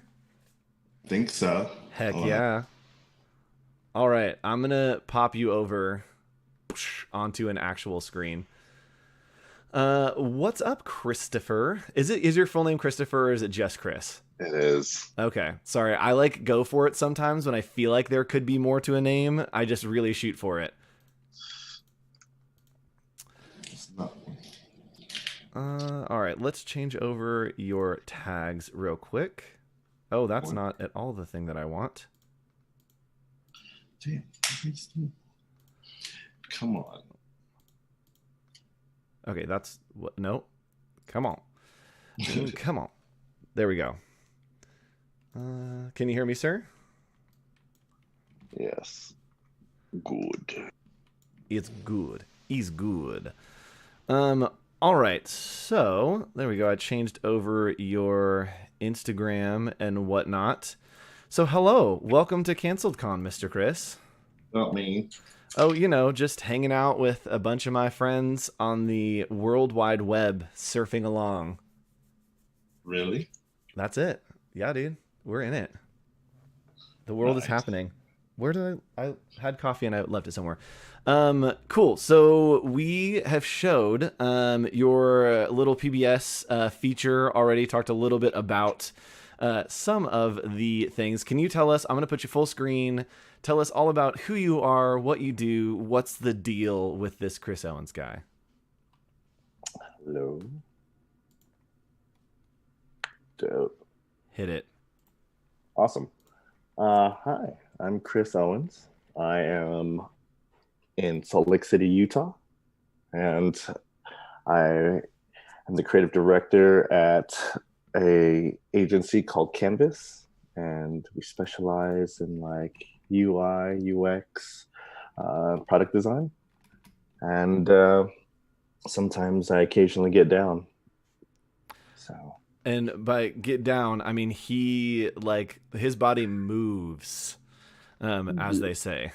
Yes, exactly. Oh, hold on. You're not on the screen. There you go. One more time. Show us that move. Oh, yeah, that's the one. That's how his body moves. Man, it sounded so weird. So this on my screen, y'all, is the Canvas Creative website. If you want to check it out, canvascreative.co. You can see some of the stuff. I freaking love your site so much. It is so rad. But this is his Instagram. It is also floating below his name over there, just Chris Owens. It is Monkey1895. I almost so many times have asked you, oh, is that the year you were born? And then I'm like, there's no possible way. Yeah, I try to flip it on him. Close enough. So, yeah. So yes, tell us a little about, you just got an interview in a magazine that I saw you post about on Instagram. Can you tell us a little bit about what that was and what happened? Yeah, so there's a publication in our city called Slug Magazine, and it was really awesome because they asked to do the cover of the issue, which was to amplify Black voices within the city. And no, it doesn't. It seems like only like me and Carl Malone are possibly the only Black people in Utah, but there are actually a ton of very diverse folks, and so the issue was really awesome. It totally highlighted all of, different businesses to like different creatives in the city that are actually trying to do something right now. So I was very fortunate to design the cover, and yeah, it turned out pretty well. It's pretty dope. I can confirm the dopeness levels super high, super high. My reader was like beep beep. So yes, you do design. You also like to get down, but you like to help others get down as well. Can you tell us a little bit about how you invest in the community? We had looked at the video right before you came on and kind of played that as an intro. Can you tell us a little bit more about that? Yeah. So I'm a part of a nonprofit called 1520 Arts, which is super cool. Essentially is a nonprofit for hip hop within our city of Salt Lake. What that means is we have a facility called the HERC. So it stands for Hip Hop Education Resource Center. And just think of like an after school program where kids can go and chill and essentially learn how to breakdance, do graffiti, learn how to MC, learn how to DJ. Yeah. And so it's kind of your like non-traditional, like after school program. Yeah. I feel like that is the coolest option of after school programs. Yeah. That it's like, oh, we have like chess club and we have like theater, and then like also we're gonna go do graffiti. Like, I'm sorry, what? What are my options one more time? I'm sorry, what was that? Yeah, no, it's super cool. We've been doing it for, man, I think about like 10 years now. I had two co-founders that kind of started it off with just throwing events and competitions within our city, just because we tried to get like big corporations to like bring their events to Salt Lake, and they just wouldn't, and so and then I got involved. And I was like, man, like we should try and get some like dope clothing to come to the city. And then they wouldn't get involved. And so there's like, I don't know if there's a market in Utah. And so we were like, all right, F that. We will do it ourselves. Yes. And so then we started creating our own events. And so, that was really awesome. And so like all these kids would come from all over the state and outside of the state, like Vegas, Arizona, Colorado, New Mexico. And then they would compete, they'd breakdance fight each other for wealth and respect. Yes, I feel like that is the only acceptable form of fighting besides like fencing. I feel like fencing is like still good. Like fencing and breakdance fighting. Those are the two that I want. Yeah, exactly. Yep. Yes. I want like a mix of like fencing, but it's also voguing. Like it's like they're voguing, but they've got the full on like rapiers. Like yes, Zorro. Yes, type, like the crowd's all like 20 feet away just to make sure.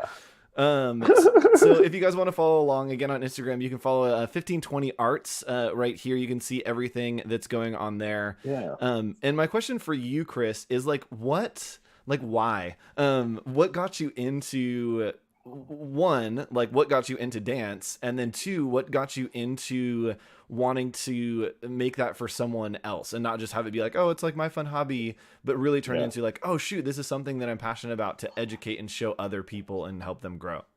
Yeah, it was actually pretty funny because I was like bullied into it. That's great. What helped you to help little kids? Bullies. Yeah, like some kids have like bullies waiting by their lockers, like trying to steal their lunches. And I had kids literally waiting after school and be like, hey man, you gonna come and dance with us? And it was like, And so I would try to dodge it for a long time. But these kids were just like persistent. And so one day they caught me after school and were like, hey, like, you're going to come and dance with us. I was like, all right. So to get them off my back, I was like, all right, I'll go to your dance practice one time. And it took one time and I was hooked. It was the crack of the early 2000s. Yes. And so then you started dancing, got your groove on, and then you were taken by the spirit to pass on that groove to other people. Did that always, have you always had a passion for like investing in others, or is that something you're like, oh shoot, like I just want to get involved, and then eventually turned into like, oh, I'm changing lives? Absolutely. I think just being like, it's weird being a kid, just, I don't know, had this huge introverted side. Didn't dance when I was younger, all my parents cha-cha'd and everything. And I wasn't about that life.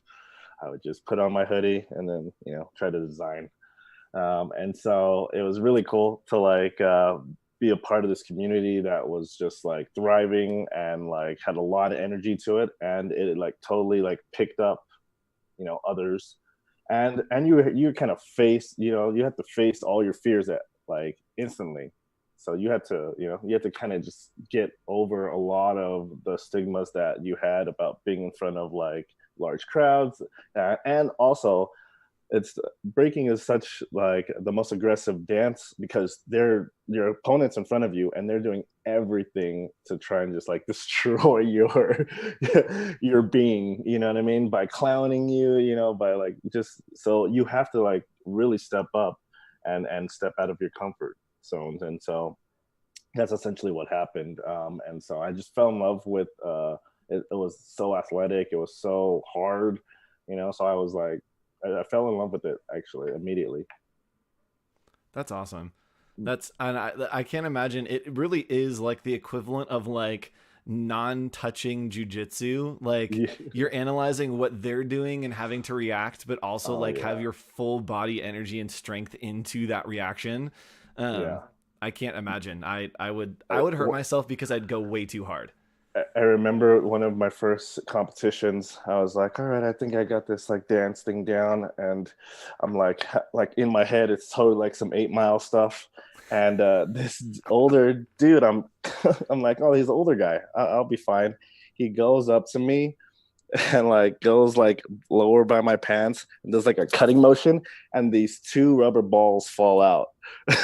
Yes. Then just start like bouncing around, and I'm like, oh man, he just did the hardest burn on me that I could ever ask for. And suddenly you're like, oh no, whatever I was about to do is probably not going to be an equivalent to that. Yeah.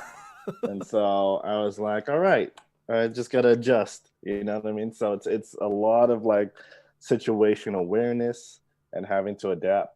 So it's way cool. That's awesome. I feel like, so my brain thinks that I'm much more athletic than I actually am. And so I go way too hard and my body's like, Andrew, I get that your brain is super into this right now, but the body here, like, probably don't do that. Not a good idea.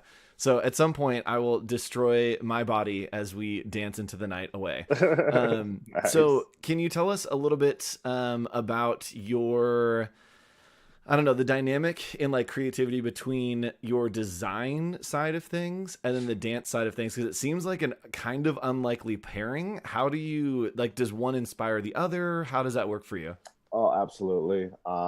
Yeah, so I think early on when we actually started getting good, we not only had to compete, we were driving to different cities and competing, just random groups of people, but we got good enough. Utah's a really dance supportive state, so we got good enough to actually be in like some films and music videos and things of that nature. And so like when everything kind of rises to this performance level in the dance, you start to run into scenarios where it's like, oh, like this weekend I'm dancing in front of 1,500 people, and oh, okay, like I have to dance in front of this executive for High School Musical or something like that, like. I was gonna say, when you talked about films, I was like, any specific films you'd like to note? Total Recall. Yeah, Chris is in High School Musical. Yeah, you'll never find it, but Disney's awesome. So yeah, so you're doing all these different performances, and so then I would go to work and totally have to like pitch, at our agency to different executive groups or pitch to like a new client. And my thought process at the time was like, oh, I just literally danced in front of like, close to 3,000 people. I think, you kind of get over your stage fright pretty easy. And so that totally helped shift, this mindset of like, oh, I'm just this quiet, introverted designer to, actually running a meeting. Yep. So that's awesome. Yeah. I think my mom actually taught me this when I was little, and it's the ideal that like, if you're going to do it, like do it. And it was anything from, if you're doing a presentation, like she wouldn't let me go in and just like read like, here's my presentation. She's like, cool. So what's your costume? Do you have props? Like what? And I'm like, oh, okay. Like if you're going to do it, freaking do it. And I love that it's just that growing, that each of those little steps get you to a point to where you can like stand steadfast on like, cool, I know how to do this. I can do this. I'm confident to do this because I've taken all those tiny little scary steps to get to this point where now like I have the confidence. Absolutely. Yeah. It's a weird cross pattern association, but it worked out. That's awesome. So we have, I believe I actually got these and I was like, what's in the mail? Some giveaways that we want to do from you, correct? I know. Look at the box. It's a T. It's a letter T from Apple. There we go. We're giving you the letter T. Today is sponsored by the letter T. But we're going to do a giveaway. And again, you can get involved and follow along you can follow just Monkey1895, or you can go to 1520 Arts, get involved, or just 1520arts.org and check out more about their programs. It's really cool. I want to go just to visit and then like pretend like I'm a kid. And then do like the like, oh, what's up, fellow youths, and like go undercover, and then just like secretly over 3 years become an amazing dancer. And then I'm like, I'm actually 35. Yeah, yeah, man. No, it's all ages. Come there, man. Yeah. It's definitely like we have kids in the program, and that's what the after school program is based on. But our whole community are a bunch of like older folks. That's right. Like myself, that just kind of grew up in it. Do you have any of the kids, the two kids on each other's shoulders in the trench coat trying to be an adult? No. Like they're in like the joggers and like one's got like the top tracksuit and the other's got like the that would be different. Yeah, yes. They're just like trying to dance. Yeah, I know, right? Yeah, it's like two completely different body moves. How are they doing that?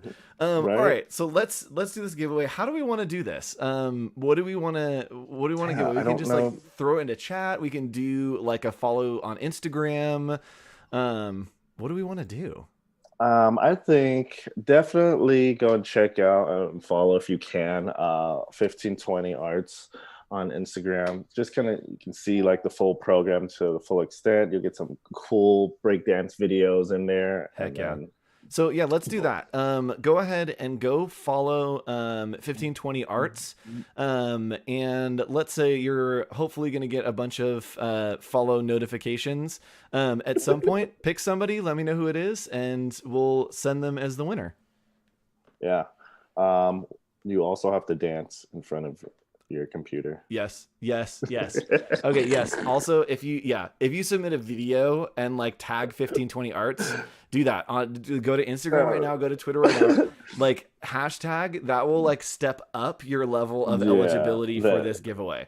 If I see you in a story and you tag 1520 Arts or my handle Monkey and you send yourself doing the robot, that's what I want to see. Yes, so that's the content. Tag one of those. We'll follow up, and I'll plug this again later on in the stream, just so people can be all involved for our West Coasters that are just waking up right now.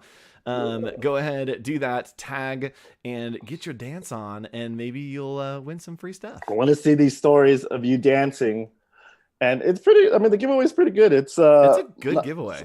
Some AirPods in there, and an Apple Pencil. It is. I have my Apple Pencil. This is not the one we're giving away, but it looks like this one. Music meets. There we go. Headphones. Cool. Well, thanks for hanging out, Chris. This was a super fun time. Yeah. One day we shall dance together. I know. Until then, I will continue. So. I'm doing personal training now, which is basically a guy with some weights in his garage and me in the driveway and him yelling at me from like far away with a mask on. But when I am super ripped and buff, man, I'm just going to come right out the gates and just freaking start full on windmill first lesson. Yeah. That's it. And then I'm going to be there in fencing gear, ready. Yes. Ready to fence Vogue. Yeah. Yes, we have a drag performer coming up a little later today, Cookie Delight. Awesome. And I'm definitely going to bring up the conversation of like, what if we had fencing that was also voguing? Because I think that is an important conversation to have. Cookie Delight. She texted me last night and goes, I can't wait to show your audience how the cookie dough scoops. And I was like, that's my favorite thing anyone's ever said to me. Let's do it. That's awesome. It's fantastic. Cool. So we're gonna hop out here. Thanks a lot for hanging out with us. Yeah. Thank you guys so much. Take care. Thank you, CancelCon. Bye. Peace. All right, everybody. So we are going to continue on. We're about 10 minutes behind schedule. Not too bad. Not too good, but also not too bad. We are like trying. We're really trying, but I'm very excited for the next interview. I'm actually like nervous for the next interview. We'll see what happens. It is a very important conversation to have. We have our friend, Shessa from, she wrote an article from, Firebrand House. She wrote an article called Black Lives Matter is Not Your Design Sprint. And, I read through it and was like, oh shoot, this is great. Absolutely amazing conversation to have here at CanceledCon with all of you. So I'm very excited to have this conversation. I'm also very nervous that I'm going to say something stupid during the interview or say a question or something that may be interpreted wrong. So we are all going to learn together. This is a great time to get some information and really see what we can glean from the information and the knowledge that Shessa has to share with us. So sit back, relax, grab a little notebook from Danique, and take some notes and let's learn together. Here we go. I don't have the button. Solid transition, Andrew. All right, I'm going to have to push a click instead of a button. Here we go with our friend Shessa.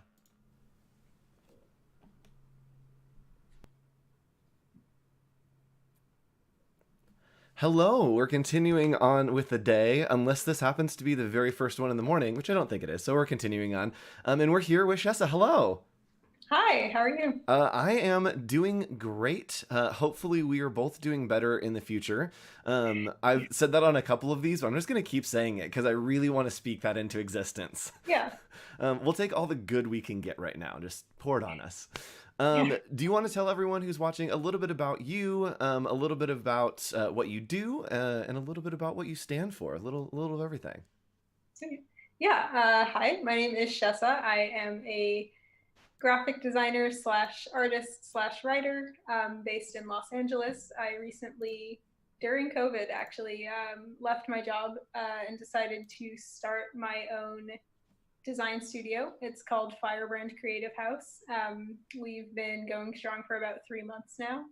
And yeah, my work specializes in branding and UI UX, but with the specific frame and with the specific audience of working with founders and other companies that are interested in social impact, interested in sustainability, and overall interested in trending toward more equity and equality through their business practices. That's awesome. Creative with a purpose. That's what we love. So looking at Firebrand, right? We have a fire code, which I think is the greatest thing. I love when you communicate like information, but it's like a special thing. I always knew the good movies were the ones that instead of like coming this summer, it was like join the adventure this summer, and I'm like, yeah. So can you tell us a little bit about your fire code? Sure. So my fire code is essentially my brand pillars, my brand values, things that I. Oh, let me actually like pull this up on my end because I don't think I can see it on yours. Oops. Oh yeah, totally. I'm gonna have to say this part.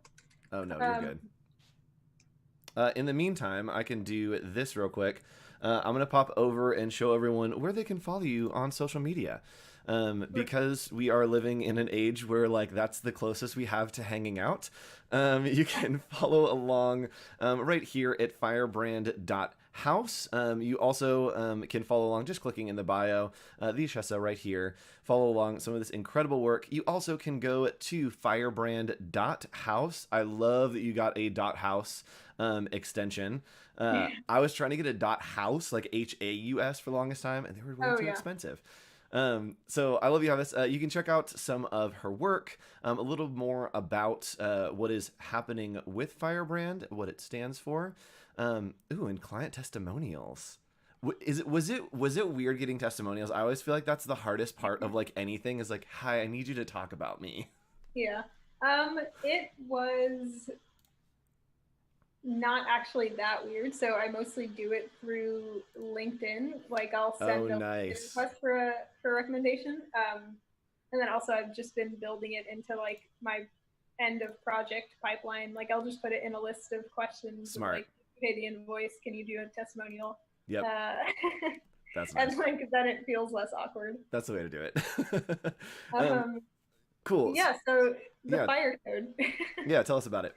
So the fire code is sort of my North Star in terms of the way that I want to run my studio differently. It's currently just me, but really thinking ahead to if I ever did have a team or employees, the things that I would want them to understand and the things that I want my current clients to understand about the way I'm thinking about my work. So I can go through and kind of tell you about each of those. Yeah. So the first one is context is queen.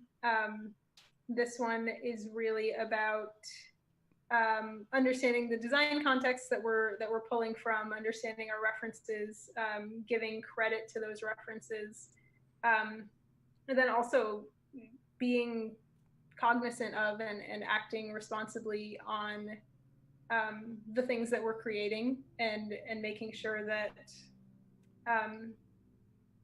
we understand the impact of what we're making, whether that's a product or a website or a brand statement. The second one is we don't design trash. So that one was born out of me making a lot of bar napkins to promote very poorly written movies. Yep. That's not something that I want to do in the future. I want to focus more on using sustainable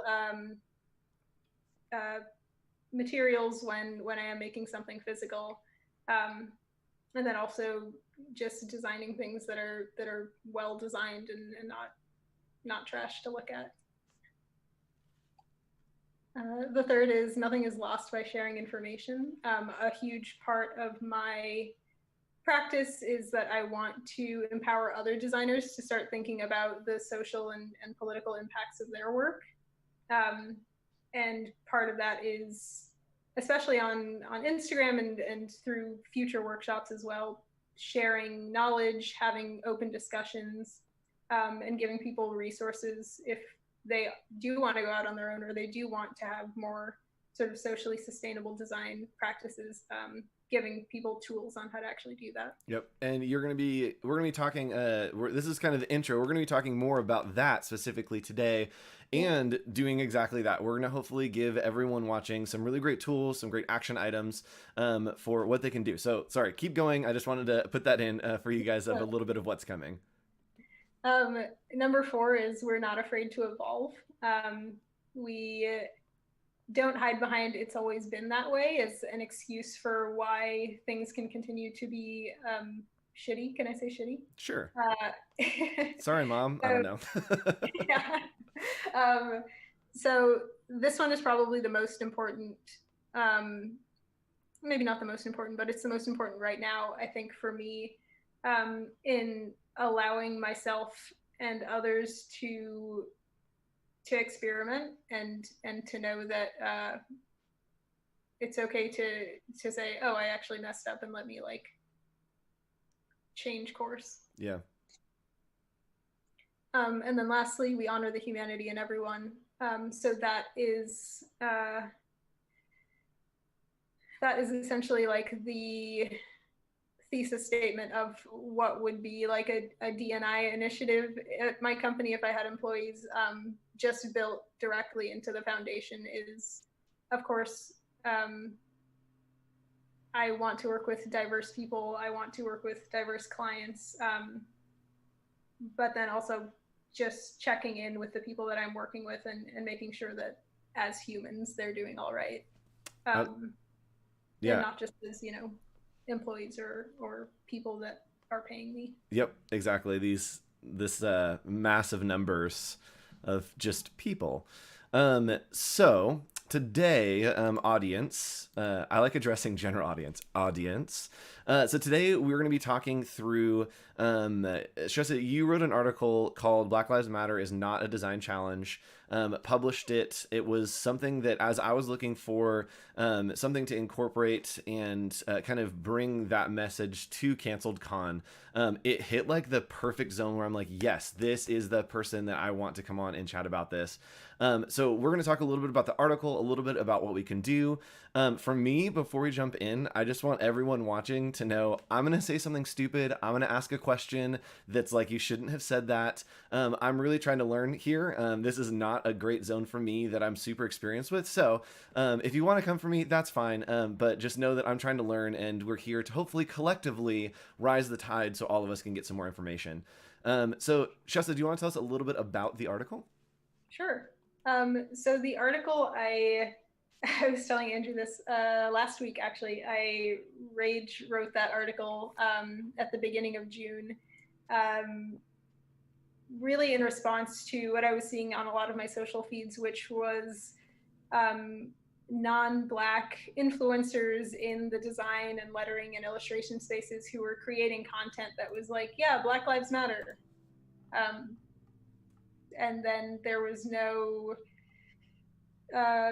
sense of like a vulnerability there, no sense of starting a dialogue, and certainly no sense of there being something actionable that people could take away from that.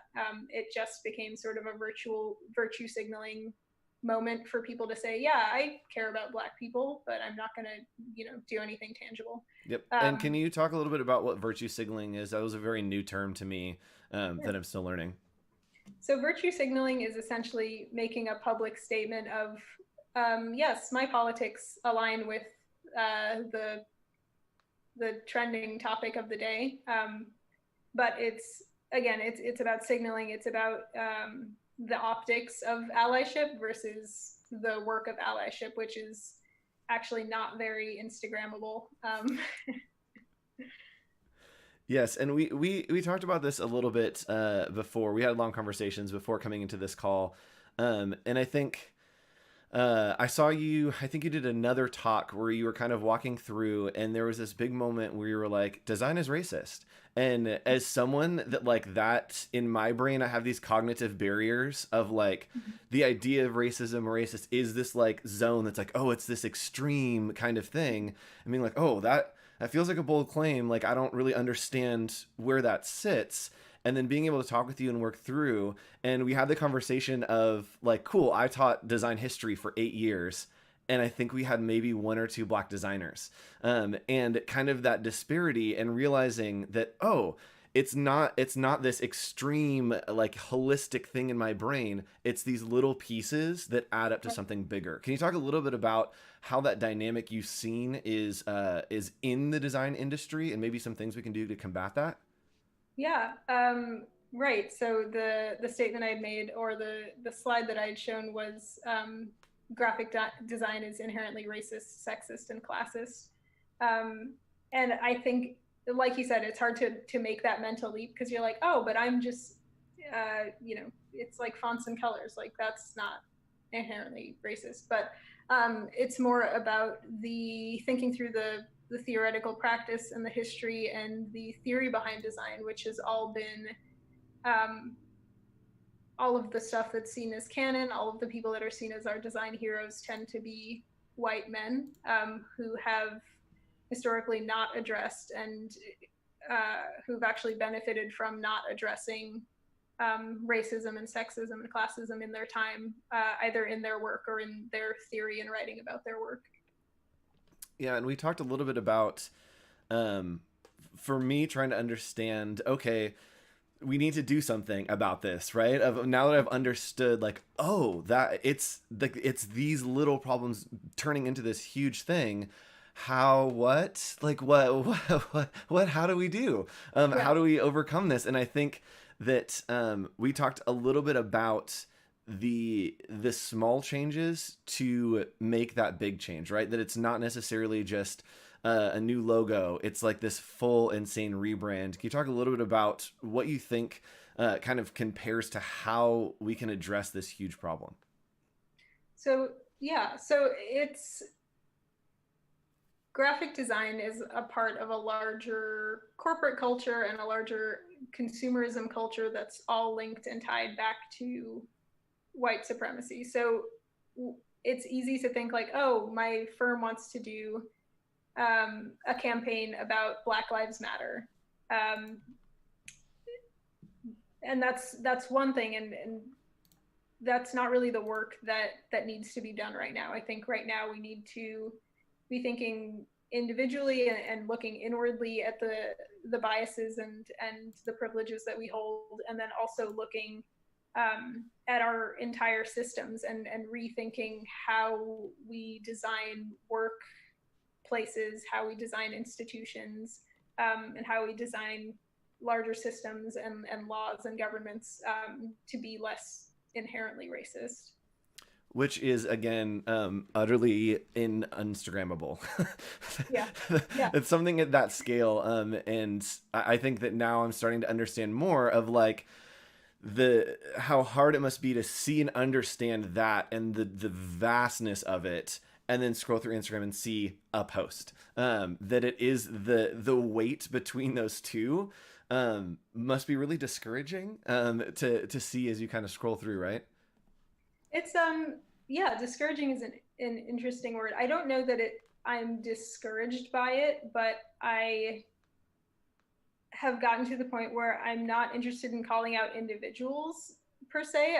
I'm more interested in what's missing here. What do people not get? And how can I like continuously remind people that they have to do their homework? Like, the moment you start doing your homework and learning the history, learning about the people who have been thinking and talking about this for literally centuries, the clearer and clearer it becomes what work has to be. It becomes, what am I trying to say? What's the sentence structure? It becomes clearer and clearer what work has to be done. Yes. And you had mentioned in your fire code the idea of that context is queen. And I think that's a great way for us to segue kind of into this idea of the cancel culture. I saw it go down on this topic, and that's why I was like, man, what's the way that we can call people out for this? Is it in this canceled culture? Is it this like extreme? Can it be something else? What's the middle ground to where we can foster and grow community, but still be able to educate without like full on just taking people down like missiles? And we had a great discussion. Can you talk a little bit about maybe what your thoughts are on that idea of calling people out that don't have the context for that content that they're trying to create? Right.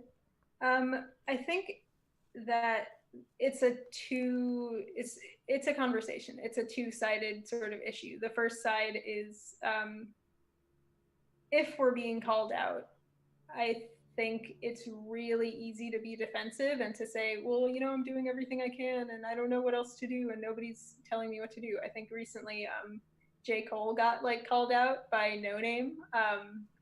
And he was like, well, help me understand what I should do. And and essentially her response was, not this, like, stop whining about me calling you out and actually like go do your homework. And then on the other side, so on one side is the defensiveness and unwillingness to admit like, hey, you know what, I was wrong, I messed up and I'm working on it. But then on the other side is cancel culture has become so finite and it doesn't really allow people the room to make mistakes and grow. And of course there are people that are doing horribly inhumane things, and those people definitely should be called out. But I think when it comes to, a type designer on Instagram being called out for really just not having the context and sort of the information needed to make an actual impact with his posts and with his following, that we need a system that's more restorative and less sort of punitive and less about punishing people but more about reframing and re-educating them and sort of pushing them in the right direction. Yeah, and we talked about this as almost fostering community, that if someone trips and falls, it would be a really sad disservice if community suffered at the expense of whatever that mistake was, right? That it's the difference between, oh, they have tripped and fallen, like they're definitely pretty banged up. We're like, hey, you shouldn't have been running. Like this is a, steep ramp, but we're going to pick you up. We're going to walk down with you. We're going to help you kind of understand a little bit better. And have it be almost like we talked about, this kind of smack on the wrist, but then holding the hand to move forward. Right. And this idea that all ships rise, right, when the tide rises, even the ones that have holes that have been shooting at each other, they're starting to board that up and then rise together. Yeah. No, I completely agree with that. It's about, okay, this person obviously is trying and they're making an effort, but their energy and their effort is a little bit misguided. So sort of redirecting that ship, to continue your metaphor, and getting people back on track and kind of realigned so that we're all moving in the same direction. Exactly, yeah. And I know this is canceled con, but if we could have like a thing where people get postponed, I think that would be like a good zone. Where it's like, cool, like it's not like is over party, it's like is taking a time out party. Like they need a hot second. Let's like give them a minute, be like, all right, we're not going to maybe repost your stuff right now. Let's help you figure this out. Okay, cool. Now you got it. Supportive. Let's go. And so I think something that I wanted to touch on for our audience is this idea that I had, an idea that you had that I resonated with, that was in my brain as well, is this thought of like, cool, what can I do? I don't know. And to be fully honest, so I put out a font for people. Hey, if you want to use this on your protest font, I was going to my first protest. We were going to downtown making signs, and I was like, oh, I made a font that was based on the I Am Man civil rights movement posters. And I was like, I love that type. And so I put it out. I was like, if you want to use this, use it. Right. And then saw some things that happened with some other type designers and was like, ooh, I'm gonna take that down. And then I was kind of left sitting in this. I love type. I love to put that out. I don't know what I can do. And you have a great walkthrough kind of in your presentation. Could we jump in and talk a little bit about that? Perfect. Yeah. Cool. Yeah. So this presentation is about specifically kind of what you can do on a team. I'd recommend going back and reading the article if you're like curious about things you want to do as an individual or as somebody who's like an influencer on social media. Yep. Yeah, we'll circle back to that at the end. Yeah. Yeah, so let's jump into things that you can do if you're on a team at a studio in a company. So the first thing in my list was asking your creative director why they haven't brought up Black Lives Matter. And setting aside time with your team, multiple times with your team, to discuss whiteness and discuss sort of the prevalence of white aesthetics and what that means for perpetuating certain types of work in your agency. So it's not that Helvetica is bad, but if you have only one really myopic view of what good design is, that's going to cascade and affect the way that you hire and affect the type of work that, you know, gets pitched and then gets accepted and who gets, you know, promoted later on down the line. Yeah, I think it's incredibly important and has been really hard for leadership and creative directors even to say the word Black for whatever reason. I notice a lot of hesitation around that when I talk to people. And I think that that's indicative of a larger discomfort and problem with acknowledging race at all, which we all know now, like colorblindness or saying, you know, I don't see race is not the right approach. The right approach is to kind of like meet it head on and have that uncomfortable conversation. Yeah, so focusing, I assume that your team is probably mostly white just because statistically speaking, it is. About 3% of designers are Black. Setting aside time to talk about how your whiteness and your privilege have maybe contributed to social standing and professional standing that you didn't think about. Really thinking through and talking through that privilege together is the important conversation to have versus whether or not Black people deserve to be alive. And the answer is yes. Absolutely. And then moving in, so these are kind of structured on things that you can do like now, this year, and then maybe this summer or continuing on into the future. So moving that as, right, so we can talk to our creative directors. What's the next step as we start to expand that out in a plan that, again, isn't this one-time fix, that it's going to be this long dismantling process and figuring and replugging pieces in? What's the next step for us? So the next step, there are a couple of things. The first one is this year, starting to evolve your design practice to include more co-design. So that's a more participatory practice. I know a lot of folks right now are like, oh, I want to work with, I want to have more diverse clients, or I want to work with this activist organization or this nonprofit. And co-design is a great way to, one, understand and unpack the biases that you have going into a project, but two, to involve the end users in the initial, figuring out what the initial problem set is, and then coming up with solutions with you. So you're moving away from, oh, I think I know what's best for this group of people that I'm designing for, and you're moving into empowering those people to design with you. And that can be through, you know, literal designs and sketches. That can be through a series of interviews, basically sort of like a revamping of user research to be aware of other people's like humanity and aware of the context and the experiences and problem solving skills that they also bring to the table. Yeah, and I think a lot of people in the creative industry love this idea of collaboration, but I think sometimes is I get in this trap too, is I get stuck in like collaboration with people that think like me, that it becomes this joy of like, we all agree this is great, right? Of like, it's just this sounding board of all the same person yelling at each other, of the beauty that comes from collaboration, and the more creative perspectives that get into that always make better ideas. Even if those perspectives are different, if they are, fighting against each other, if they are a little not on the same page, it always creates something more interesting and I think overall better for the project as a whole, because it isn't just one person. It's this cool amalgamation of all these different perspectives and backgrounds.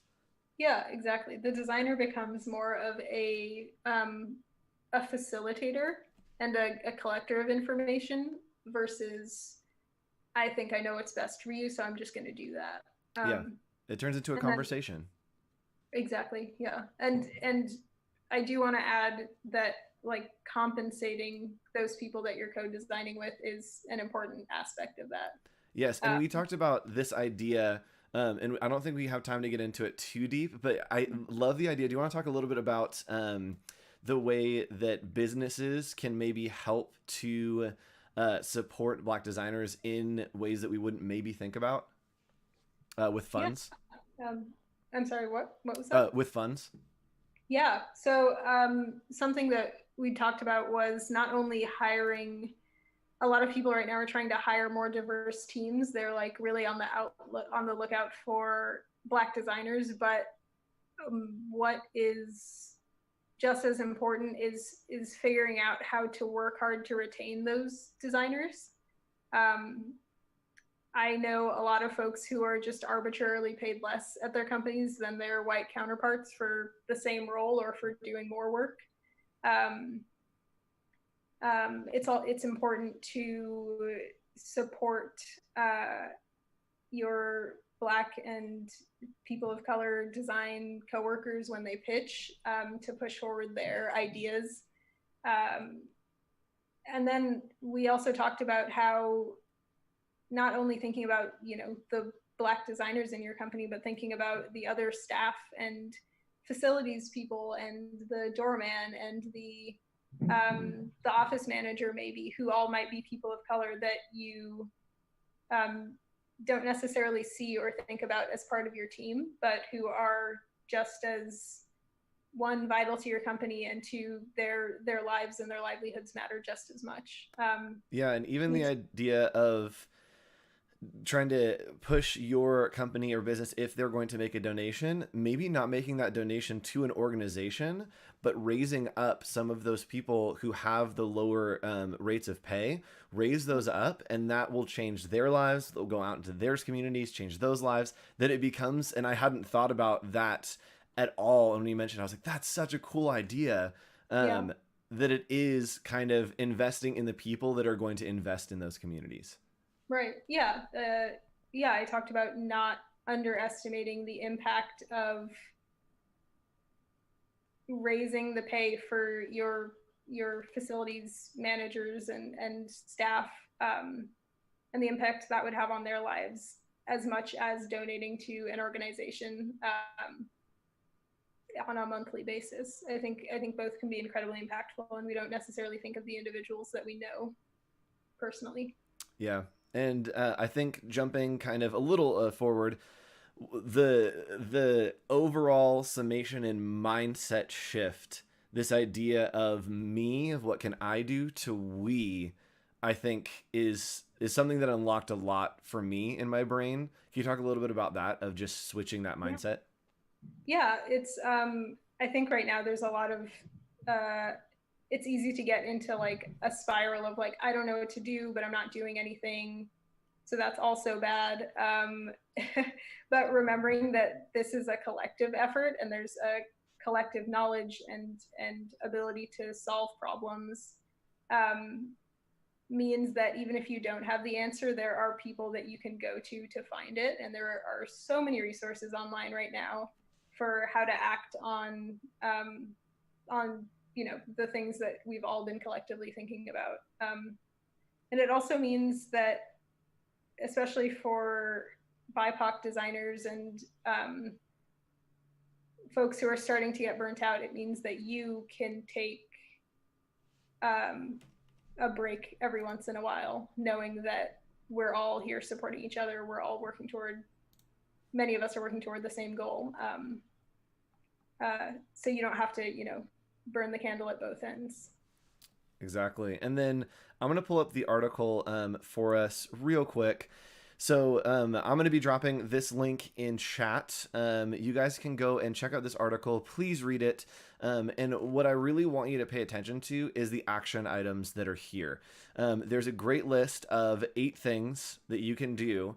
And these are tangible things. They are active things. And Jessica, can you tell us a little bit about these kind of overarching? We can kind of touch on some of them and kind of walk through what we can do as a community to answer that question of like, I don't know what to do. Right. Yeah, it starts with, I think the most important thing to realize in terms of like influence is the specific sort of closer relationships that you have in your life that you can be influencing. So that's continuing to have hard conversations with your family and with your friends who, you know, are making weird comments about this time, people who aren't really understanding what the Black Lives Matter movement is about. Continuing to talk with them, realizing that they probably won't change their minds overnight, and that's why it has to be an ongoing conversation. And then continuing to get educated. People are going to ask you, you know, hard questions, and knowing how to answer them, and knowing why the movement has the demands that it does, why we're working toward the things we're working toward is incredibly important to being able to communicate those, and to like understanding why we need long-term conversations and long-term actions. I also talk in the article about doing a lot of individual introspection, doing a lot of individual work, working through the biases that you have, that you grew up with, understanding why you have those things, and sort of the familial and historical context for that is, again, not Instagrammable at all. Like, you're probably gonna cry, you're probably gonna write really long journal entries. Maybe you'll do some meditation, but those things are so incredibly vital to understanding, I think, a person's individual place in this movement, and how you individually can move it forward, and what tools you have in your toolkit. Yeah, and even taking that time of introspection, the idea of creating work for yourself that may not be like, oh, I'm practicing or whatever, like it's just that you're processing, like creating art that helps you understand, that is for you as the client.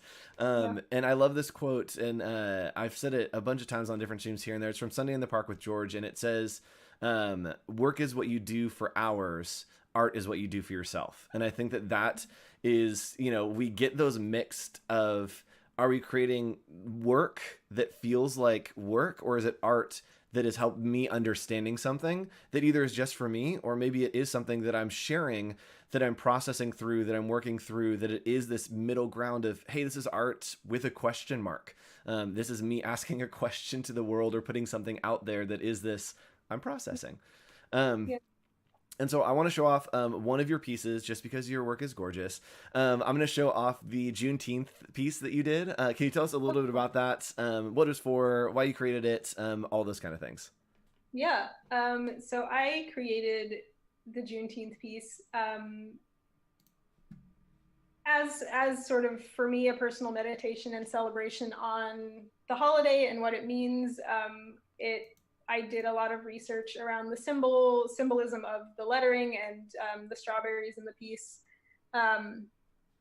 which was great for me to solidify my knowledge about the holiday, because it's not something that I grew up celebrating, but it's something that I have observed for the past couple of years and want to continue celebrating. yeah, so I created this risograph print for it and sold it for Juneteenth to raise money for TGI Justice, which is trans and gender variant and intersex, I believe, justice group who are working for criminal justice reform, specifically from the lens of being trans or gender nonconforming. And then the other nonprofit is Last Prisoner Project. So that is folks that are working to get people's records expunged for low-level possession of marijuana. Awesome. Well, this is still up on your profiles, on your socials, so you guys can go see that. It's gorgeous, gorgeous, gorgeous. It gets two gorgeouses. And again, I love that you explained a little bit, not just, hey, I made this piece, look at this lettering, it's great. But it was that context that really helped inform that it's, hey, I made this because of these things for this thing. And I think that that's a check that we all can have, that when we're making something is, what am I trying to communicate? What is this for? And what's the kind of intent behind it for where it's going? Yeah, exactly. So you can find Shessa again at firebrand.house. You also can look up Black Lives Matter is not a design challenge. I will be dropping the link in chat, wherever chat is, somewhere around us. But thanks so much, Shessa. Do you have anything else that you'd like to say to our audience? Inspiration, anything going forward? Ooh. I know, on the spot. No, I don't think so. I think just keep doing the work. Do the work every day and every week. Keep reading and learning, and then, acting on it.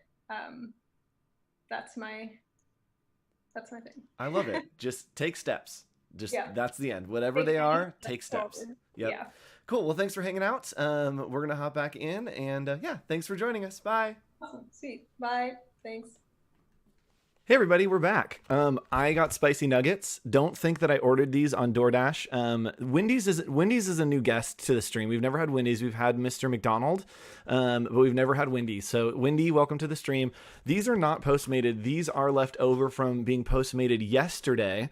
I found them next to my desk, and it is 10:15 here, and I thought, you know what? These spicy nugs look awfully delicious. So let's invite our next guest on. Hello, Christine. Let's push the button. There we go. I need to change your name. You are not Chris Owen. So go ahead and introduce yourself, and I will change your names over as I consume this spicy nug.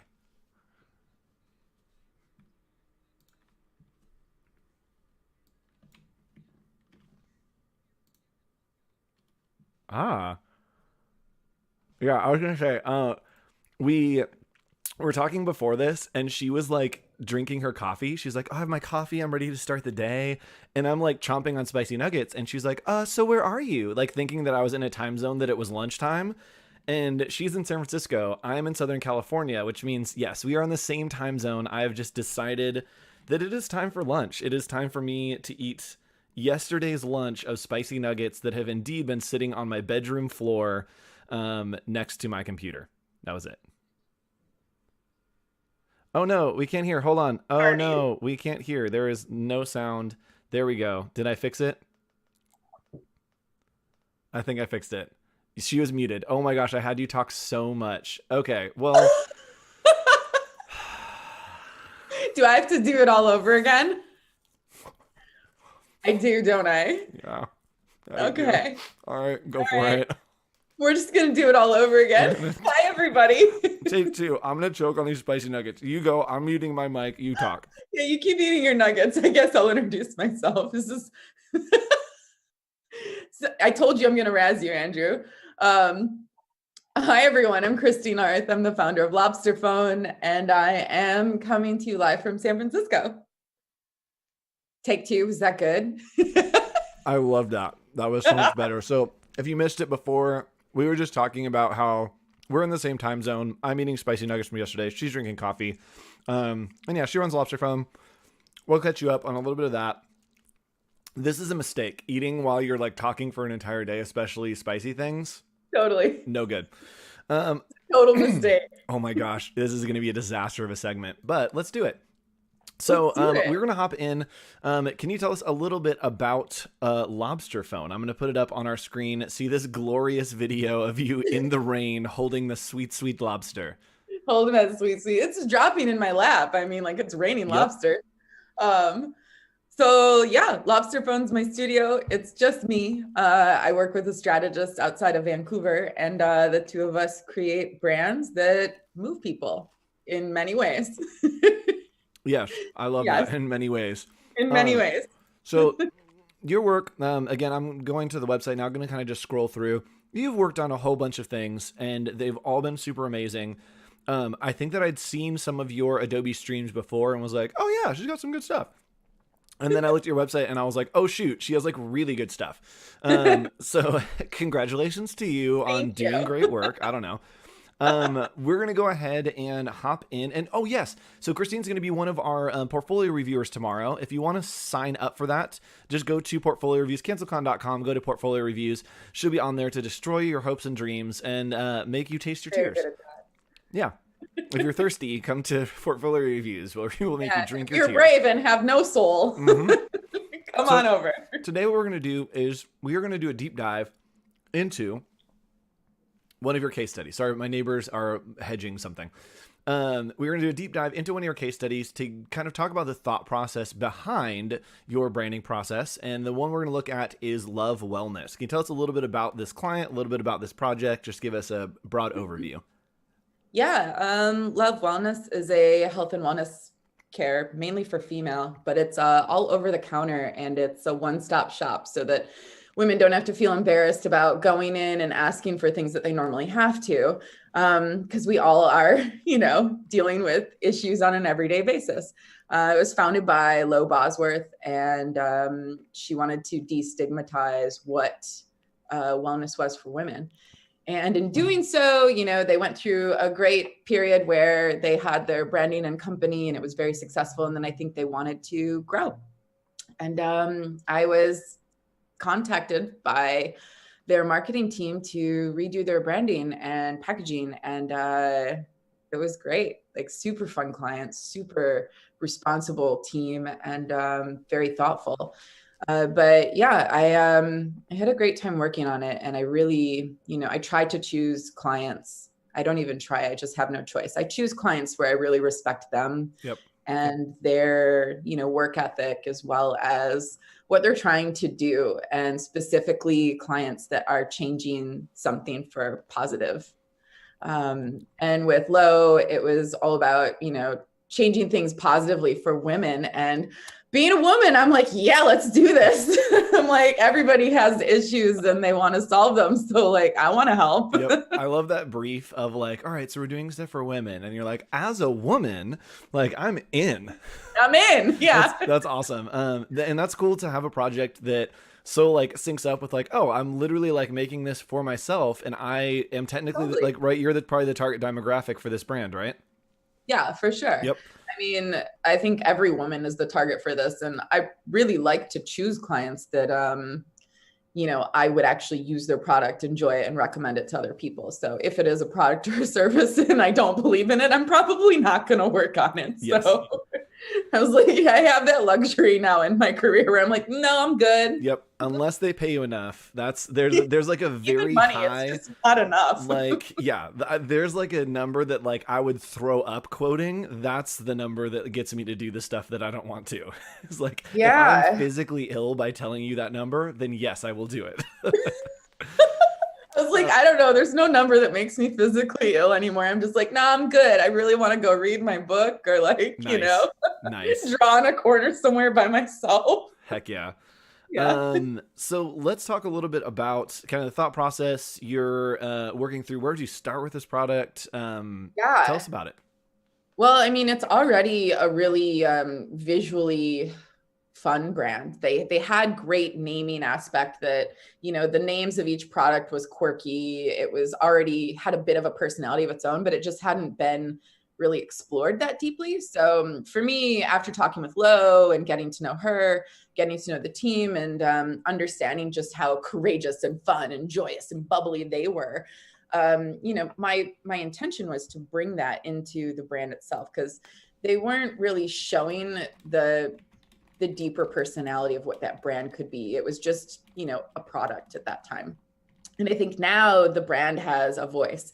And so my intention was to look at it and create a persona out of it, you know, and like very specifically, not just like the generic term of let's make a person out of your brand. It was more of like literally, let's create something with this that's not characterized as a caricature like a Tony the Tiger or something, but having the logo of love, because it's such a ubiquitous word. And of course, you know, there's been so many iterations of the word love. So it was difficult to think about of how we can make the word different, but having it also be a character. So the V itself became lips. And like for me, I was looking through a ton of old type specimen books and I came upon one from like around the 30s and it was Art Deco based, which I didn't intend for the brand to be technically Art Deco, but what I like about Art Deco is that it has a bit of this Japanese pop to it for me. Like that's how I feel. Yeah, with like the like movement of things. Yeah, well, no, the chunky boldness of it. Totally. Like depending on the Art Deco that you're looking at, some of it's really chunky and bold. And I think I naturally lend myself towards things that are more like Memphis style or Japanese, like very bold and simplified. And then this Art Deco type specimen stood out to me mainly because of its simplification. And looking at that, I redrew it and I changed the W or changed the V so that it could look more like a heart and then also like lips. So when I was, you know, creating that idea, I wanted to bring the heart into it without having it feel so, you know, ridiculously heart-like, because I'm just not, I don't prefer to bring in the femininity in that way. I want it to feel strong. So looking at that, I wanted to bring that into the V and it started to look like a face. It created its own character and naturally it was born in that way to really like express the love, the fun, the personality, the talking aspect, the fact that women talk to each other about these issues, but you know, what else do they do? so how can we create something more where we're not just, you know, talking to each other, but making a statement and talking to other people about it and making it destigmatized. So giving the actual logo a voice, a physical voice, a literal voice, and like lips to speak was something that I wanted to be able to bring forward. And I was lucky enough to iterate and figure that out. You know, it's all like, it's awesome to hear. It's not a science. Yeah, it's awesome to hear the thought process behind it. That you're like, cool, I wanted to do this, and then somehow it happened. Like a lot of times that is the creative process. You're like, here's the goal and like question. Well, yeah. I mean, a lot of times it is like that. I think about the design more than I actually go to the computer and do it. Like I used to sketch a lot more than I do now, but I realized that just thinking in general and thinking like when I'm walking, thinking when I'm listening to music and thinking when I'm drinking my morning coffee and trying to like solve a problem in the back of my mind when I'm even talking with you. I'm thinking about another brand right now and how I have to solve this issue of it. I'm like, what am I going to do? I have to work on this right after. But you know, the thought of it is more gratifying for me in the process to bring it to life than actually doing the physical work. By the time I've thought through everything, I'll go to the computer and probably finish it within like 5 or 6 hours. But my clients aren't paying me to do the physical work, they're paying me to think about it. Yes. Yep. So working with your, you have a strategist that you work with, you said, right? Mm-hmm. Are you guys writing all of the like copy, top down, like full branding of everything? Yes. For this brand, she wasn't the strategist on this brand. Mine wasn't. They came to me with strategy that had already been defined, which it was really, really well done. So I was pleased to work on it. You know, like I'm usually pretty hesitant to work on brands where the strategy's already done and I don't have a say in where it's headed. But, you know, the strategist on this was wonderful and they had everything in place and they were in such a like lovely spirited people that I was like, yes, I was like, I totally am on board. I'll do this. Yes. But yeah, usually we'll write the copy and everything. I don't call myself a copywriter and I don't specifically say we do copywriting, but I write all the copy. Along with my strategist. We do everything. Yep. It's great if you can get the client to sign off on you doing copy, because sometimes it turns into like, oh, I had this great design idea, but it only works with like this tagline or whatever it is. Totally. It's like, oh, shoot. Such interplay. Yep. You know?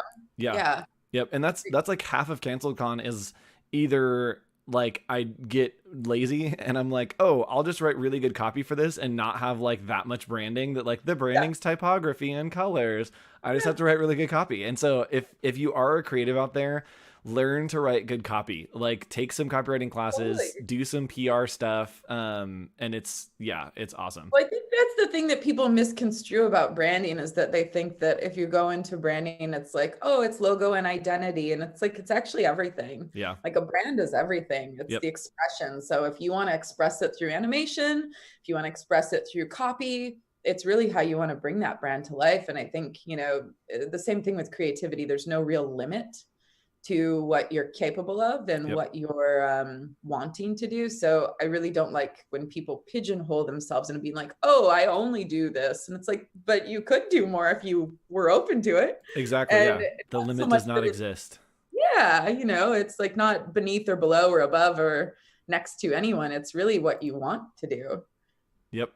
That's And yes, Rachel, Christina and Hawk might be my favorite duo ever. Well, glad you like it. We may be doing some more streams together in the future. You were talking about before. We may have Christine on Design in the Dark on Adobe Live. Ooh, yeah. A little bit later on in a few months. We'll see what happens if you guys like it. I love designing in the dark. I do that all day. Like literally by myself here all the time. So I have gotten in the habit of just turning on my studio lights when I work, and I just like I get so shiny. Like you can see it now how shiny I get.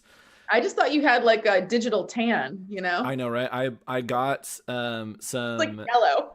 Yeah, I got some like little like makeup. Oh wow! I know, Nick. I have setting powder, and I'll probably put it on before the next segment because I just glow. Oh, you just glow. Yeah, I'm not glowing like you, but there we go. I've been taking this new cool hit product called Good to Glow from Love Wellness.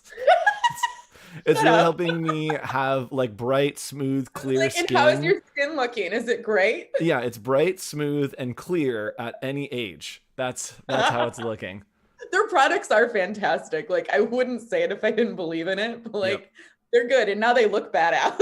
So. Yes. Oh my goodness, Johnny, that's the greatest day ever. Hawk Lobster. Yes, that needs to happen. So good. Oh my gosh, that's so good. I'll do a video for that. I'm really into it. I have a great like film director that I work with, and she's fantastic. Yes, and Johnny is the guy who scored our opening number. So I wrote it, and he's like, "Hey, go sing it in a bathroom, write it, give me the tune," and I'm like, "Cool." And he wrote all the music, so we're good. We are a music video coming to you soon. Hawk Lobster.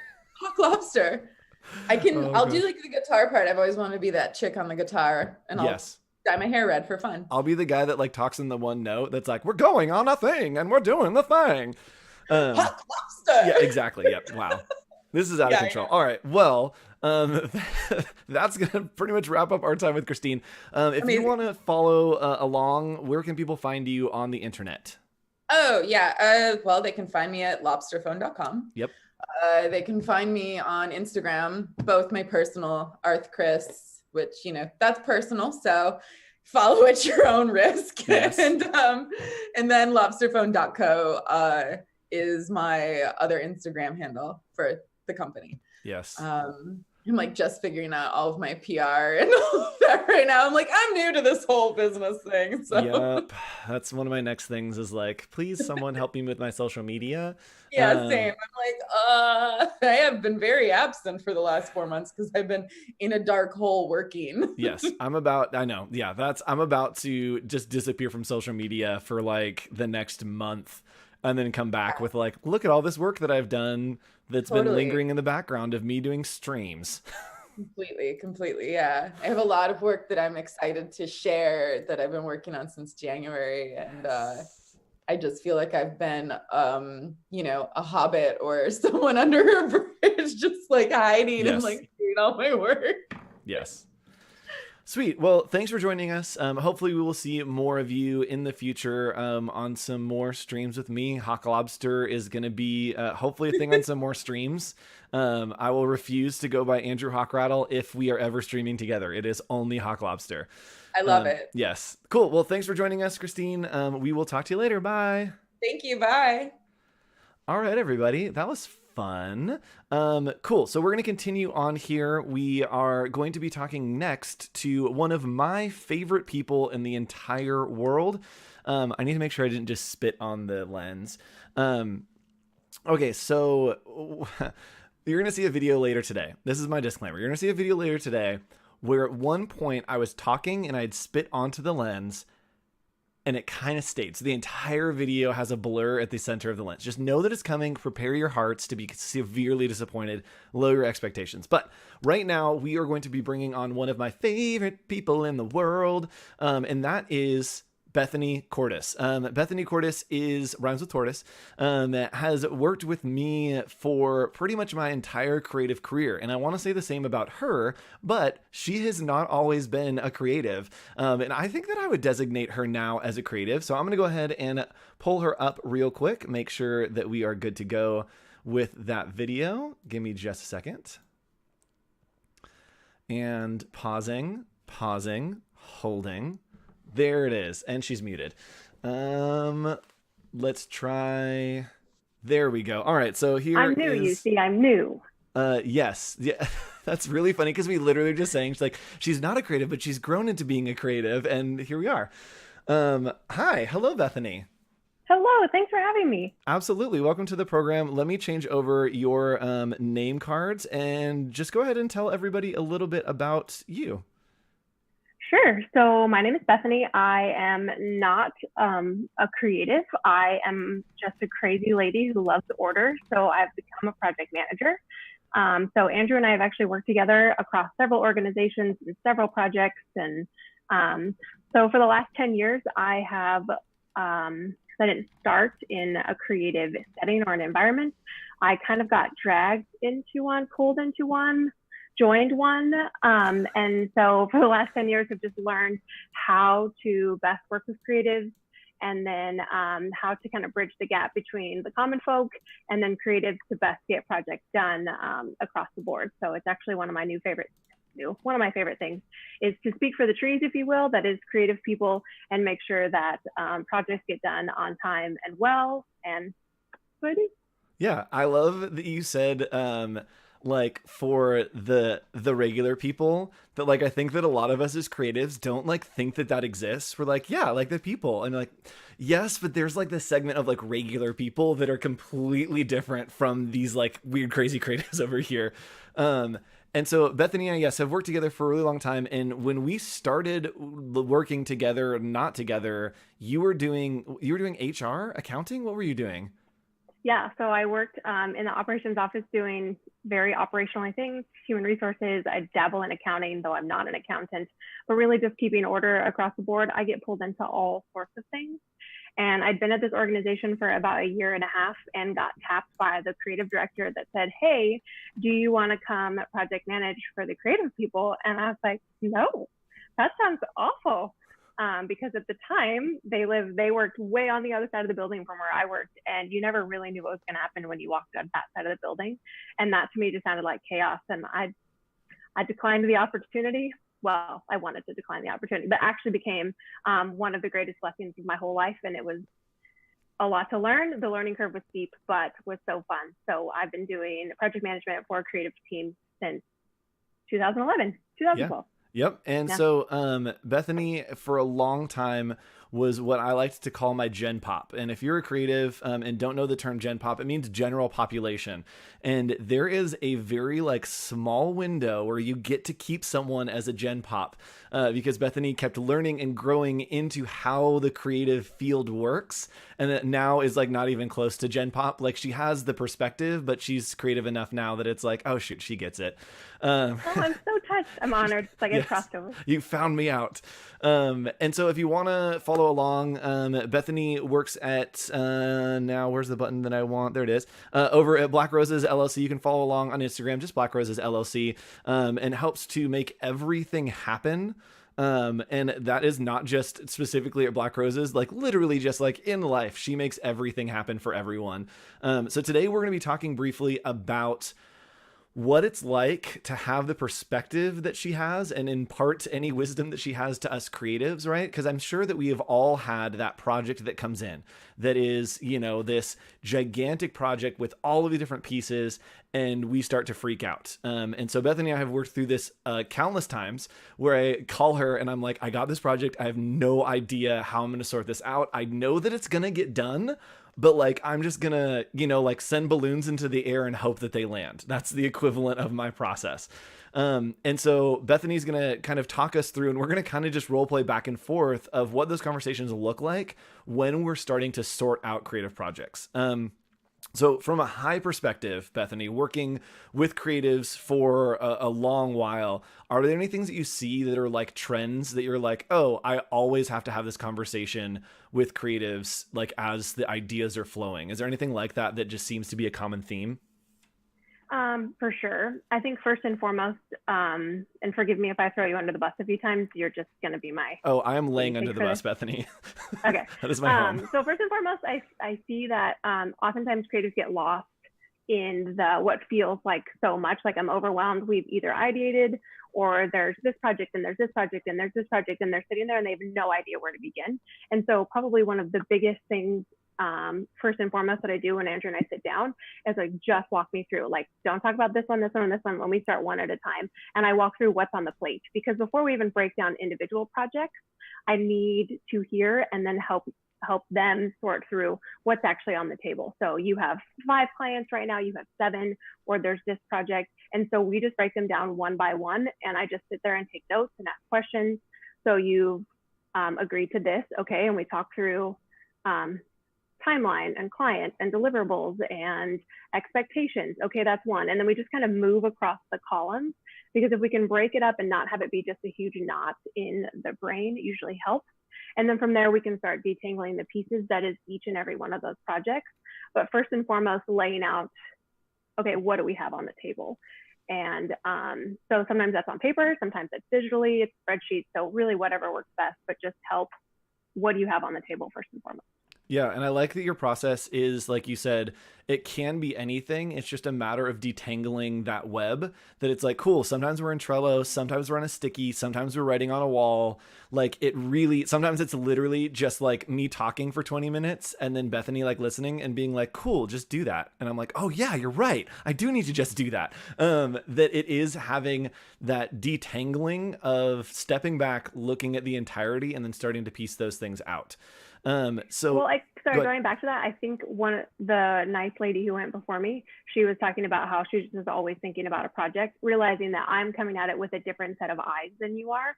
So like you have told me on several times, I don't know how you do this. Well, I don't know how you do that sometimes, because I'm not looking at it as a brand project for how do I figure out a system to make it all work, and then how.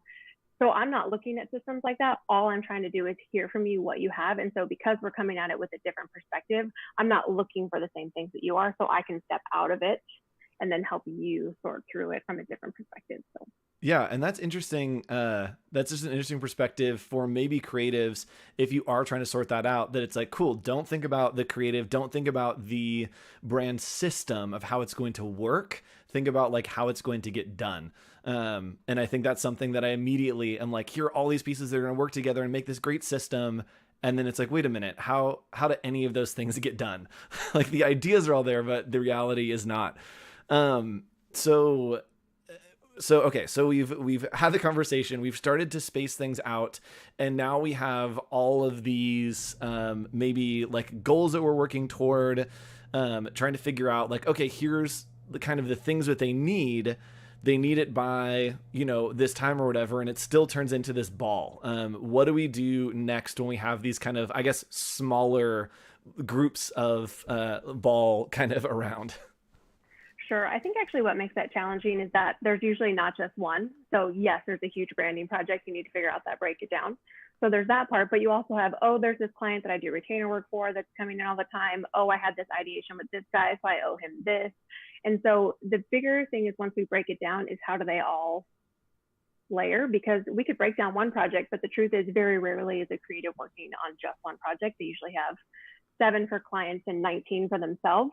And so they've overcommitted somewhere in their brain to try to figure out, I'm going to do all these things and I'm going to do them right now. Yes. So first and foremost, one at a time, taking them apart. So if we start with like, okay, I have a massive branding project. So it's an organization, they want to rebrand. So yes, there's the creative part, but then there's pieces. And this is what's been really interesting to watch freelancers as they're doing their own level of project management is, because this is the work that I would do is on behalf of the client, right? So there's not only the digital assets, but then there's signage. And then ultimately you're going to have to figure out interior signage, exterior signage, and collateral, and then uniforms and shirts. And so there's all these other pieces that play into a rebrand on behalf of a client that will ultimately impact you as a designer. And so that one, first, who are my players, right? Who's going to be involved apart from you? So you're a designer. You're going to figure out systems and brand guides and assets and, okay, here's how it's going to work. But then helping the client, okay, well, you're going to need from me sized assets. So if I just send you a PNG that solves for Instagram, well, that's not going to work when you need your exterior signage. And so I realize those are a lot of pieces and it gets really super technical. But when you start thinking about all those, when you lay them out, okay, yes, we need brand assets, but then we need outside vendors. Who are the other outside vendors we need? Who are we working for as far as web assets go? Who's writing copy in the conversation you had before? So who are all the players that I need to pull in? Because some of those strings get pulled at different times. So like the web guy is going to need digital assets, but he's going to need copy and then that. So, I mean, when I say all those things is who are my players, because then you can start figuring out, well, you don't need this till then, and you don't need this till then, and you don't need this till then. And like your brand guide doesn't have to be turned in till the very end. And so you start chunking away at what a proposed timeline could look like. And that's a super complicated one. That's like your big, huge, we're rebranding for an organization. But if we start talking about things like your retainer client who's just sending you stuff all the time, that's you're working in between, right? How do we balance all of this? Is really just allotting yourself margin and space. And I'm not saying like, oh, I have to give myself 4 hours a day, but if you chunk your day to make sure that you have space in between all of your projects for like the odd thing that comes in, hey, I wasn't expecting this from you, but here I got it. Let's start. Dates are super critical because it's really easy. I've noticed for kids like, yeah, it's going to get done. It's fine. But then like time comes and you're like, well, I haven't been super inspired. So I haven't worked on it. So holding clients and especially yourself, if you have something that you want to get done, put it on your calendar. I owe this to myself on this day. And if it means at this time is a big, big part of it. And then I think one of the other things as we go through all these pieces is giving yourself a project board, which I know is not new information. And systems only work if they work for you. And so if someone tells you, hey, use this system, pick one that works for you. So if it means that it's sticky notes on the wall so that you can see where projects are and all the things that you've committed to, if it means it's a Trello board, if it means you've created your tasks in Asana, if it means, I mean, pick a system, but as long as it works for you so that you can see every single thing that you've committed to and when it's due and how they work across the board, really are best practices. Yeah, and I think it's important when you're talking about putting it into a place, like that's so important. So like literally right now, I just have like a flurry of sticky notes all over my desk. I know. And this is not an effective way. This is how Canceled Con works, because I am very much not great at doing the things that Bethany said, especially with Canceled Con. With some of my other projects, I'm doing great. But with Canceled Con, I did a really bad job at setting dates for myself. I literally am going to be editing a video during some of the next interviews to show at the end of the stream. So yes, Bethany is like dying inside, and she knows all too well that this is my MO. This is not what to do. But on the flip side, can I just acknowledge you for like 4 seconds that you have pulled all of this off as mostly a one-man show, and I'm sure you have a few people behind the scenes, but there's so many elements to what you've managed to pull off alone, which is the graphics and the social media and the promo and your hosting and pulling people in and texting them wild. Like there's so many elements to what you're going into that really like a team of like 10 should be pulling off what you're doing as a one-man show. So I'm willing to allot you the grace that is for what you pulled off today for 12 hours of streaming. Yay. Thank you. What a blessing. So, gosh, where was I going to go next? Oh, so I was going to talk about right now, so you've grown, right, and are now at Black Roses, but also managing like other projects for other things, and Black Roses has other things that have other things. How do you, as someone who is managing all that, how do you keep that in your head? Because I think from a creative perspective, we're like, okay, cool, we can parse this out. But from an actual like, oh, strictly managing, how do you keep track of all of that insanity? Well, I realized that personal processes, when I said pick a system, but pick a system that works for you. And so I just have, my brain only thinks this way. So we, again, have had this conversation. Again, when I approach a project, I don't have to be in the weeds for how the design is going to work, or what's the piece that's going to happen for the installer who's going to put graphics on a window, and so it's only my job to pay attention to the milestones and as they go, and where I need to insert myself and where I don't. And so that helps kind of keep me hovering above the fray, if you will, because I'm not writing copy. Sometimes I edit, but I don't write copy. I'm not figuring out design systems. I'm not in the intricacies. It's just my job to kind of wade through. And so in that sense, I just have a different viewpoint. But I think ultimately it comes to how you choose to manage yourself and really what processes and systems work for you. My calendar live and die by, because there are things that I necessarily don't need to have to remember because I've put it on my calendar. Like, hey, I want to do this tomorrow in this chunk of time. And so I'll put a calendar slot and this is exactly when I fill. And then I'll have to think about it again. And then I do have Trello. Trello, that Trello is a system. There again, every single project management system has a viewpoint for you to see everything from a high level. I just need to stay up here and be able to see how all the pieces work together. So for me, I personally like to see it like that because I can just move things across the board. Again, Asana has the same version, Monday has the same version, just pick the one that works for you. It just helps me see everything from a high level so I just don't forget. And then with each one of those cards, there's to-dos and tasks and timelines and checkboxes. And so each one of those things, some of them are more intricate than others, but my biggest recommendation is find a system that works for you, and then you just repeat. But my calendar, probably the biggest. And I almost, this is literally the worst. And you know this, I'm really bad at like making analogies that are not just the worst thing ever. But it reminds me of, okay, have you seen the videos of like the cows that are trying to like drink milk, but they put their whole head into the bucket? Water? Like cows drink water? Like it's like little cows, like young baby cow. Like the baby cow is like drinking because it doesn't like its mom isn't there or whatever, and so it's like drinking the milk, but instead of like lapping it up or whatever, it puts its like whole head in to try to like drink it, and then they end up like some of them will drown, which is really sad. But it's like a problem, and the farmers have to sit there and like pull their heads up so that they like are out of water. And when you were talking about that, I just imagine that like that's the process is if you don't have somebody like Bethany, like that has this like very like 1,000-foot level view to remind you to like pull your head out from the water for a second and just like look at what's happening. You have to like set reminders, put it on your calendar, have like check-ins with yourself to have, okay, what is going on? Not on this project, not on that project. What is going on in general on all the things? And like literally set a time. So when we worked together, I found that I'd go in the office on Sundays and no one would be there. And that was my time to literally just look and be like, okay, cool. I'm not going to work on anything. I'm just going to see what is happening. And as I've gone freelance, that's something that I've had to keep up, is taking those moments for us creatives to be, to put our Bethany brain on, which every time I do, I'm like, I never want to be Bethany, is taking that 1,000-foot view and being like, where is everything? Where are all these pieces? And how can I better position them to put them together? Because I don't think you have to figure out how to put them together right away. It's where do they need to go so that I eventually can put them together. Right, Bethany? Yeah, and it can happen in stages. Like it doesn't have to be like, oh, once a month I pull my whole life together. I mean, there's a version of that, but there's a daily version. It could be the first thing in the morning if you come in and like reassess what your day is, what happened yesterday based on my email, because you've sent things off to clients, you're waiting for them to back, so you're on hold for this before you can move to this.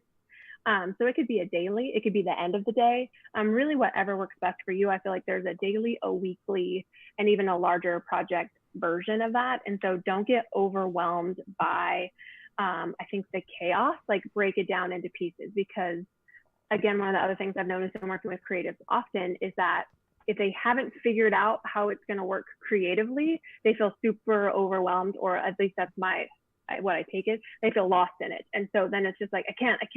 I'm like, well, we're not there yet. Like, I'm not asking you to solve the problem right now. We are just trying to figure out what's on the table. And so the separation between the creative work versus the management of the pieces are different lands. You don't have to live in both simultaneously. And I think that's probably the greatest thing that I've taken away from, as a common folk, of learning to work with creatives, is that I rarely have to dip into this land, but for you to manage well, you have to live in both.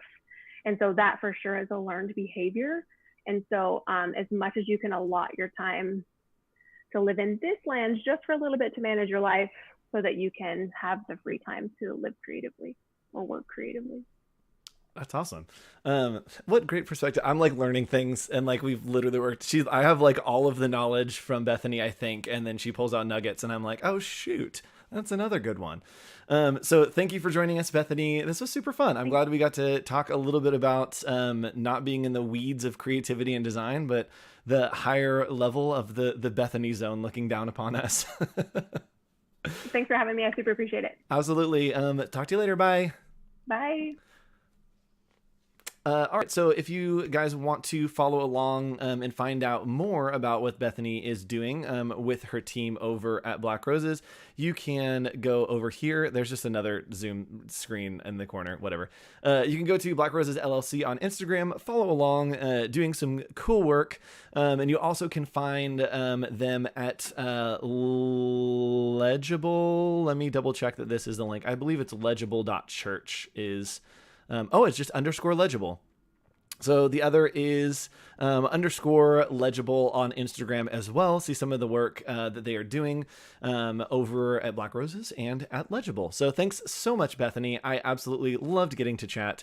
That was super fun. I want to highlight one more time with a special shout out and a special thank you to our friends at Underbelly. It is largely because of them that we have been able to put on another Canceled Con. They have really helped and come through with a lot of our sponsorship to help us make this happen. So make sure you go over and check out underbelly.is, which is their website.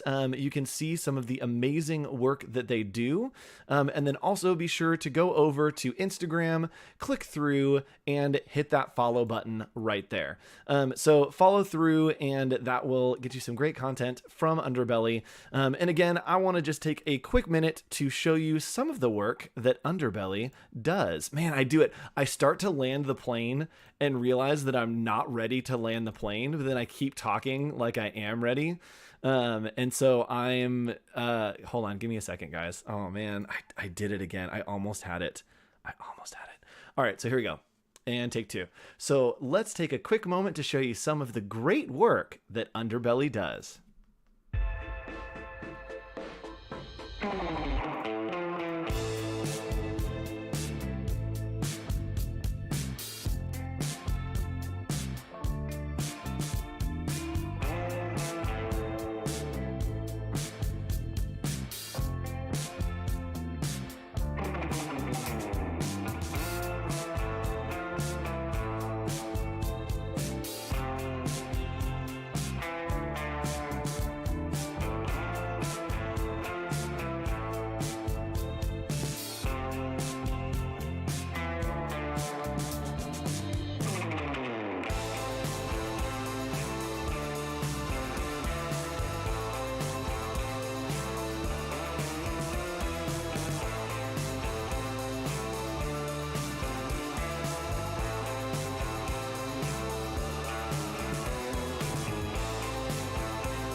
Every time I see that neon sign, I always want to come on the mic and just be like, neon.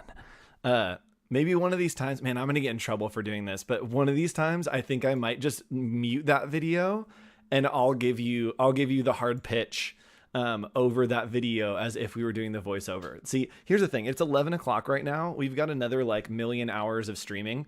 And we're going to get weird. We're going to get weirder throughout the day. So as we continue to talk about our sponsors, our advertisements may get a little bit weirder. Speaking of advertisements, oh gosh, I'm so sweaty. I'm pitted. Sorry, guys. As we talk about sponsoring and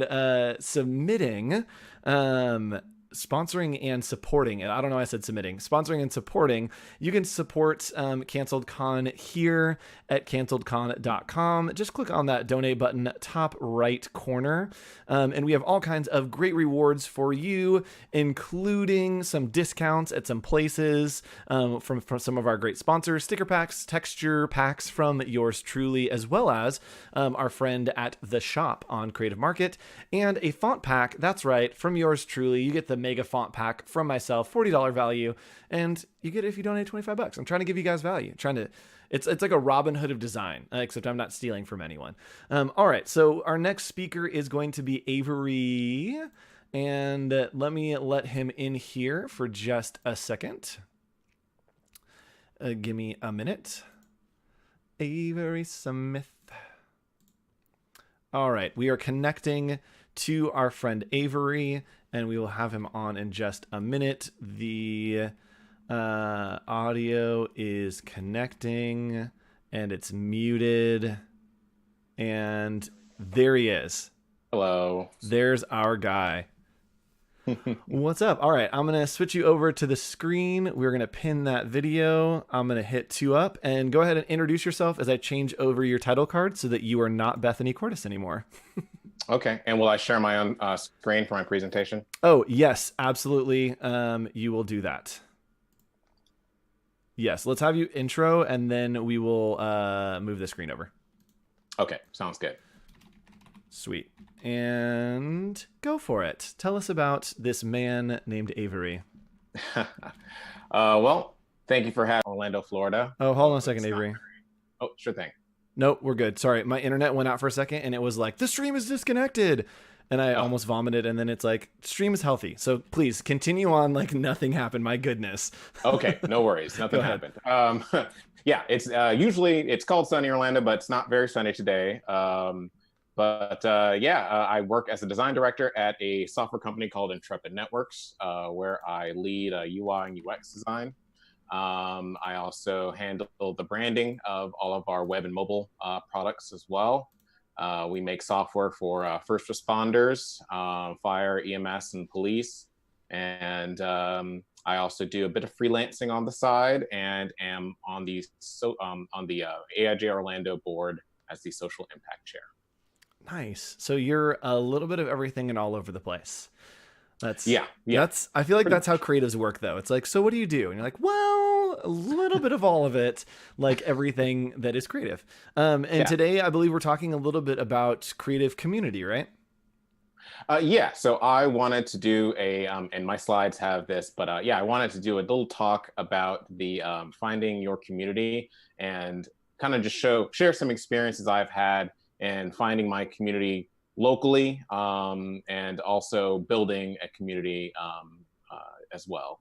Cool. So I'm going to cut to me while we get the screen share set up. If you want to go, oh, I have the screen share disabled, don't I? Oh, no, I don't. Yes. You can go ahead and share your screen, and we'll get this all set up. How are we doing, chat? Everybody doing good? Everybody feeling all right? Feeling great? All right, let's go ahead and put you back over here. And I'm just going to transfer on over to your screen, and you can take it away, sir. Awesome. Okay. Hey, everybody. My name is Avery Smith. Thanks again for having me today, and thanks for everyone for tuning in.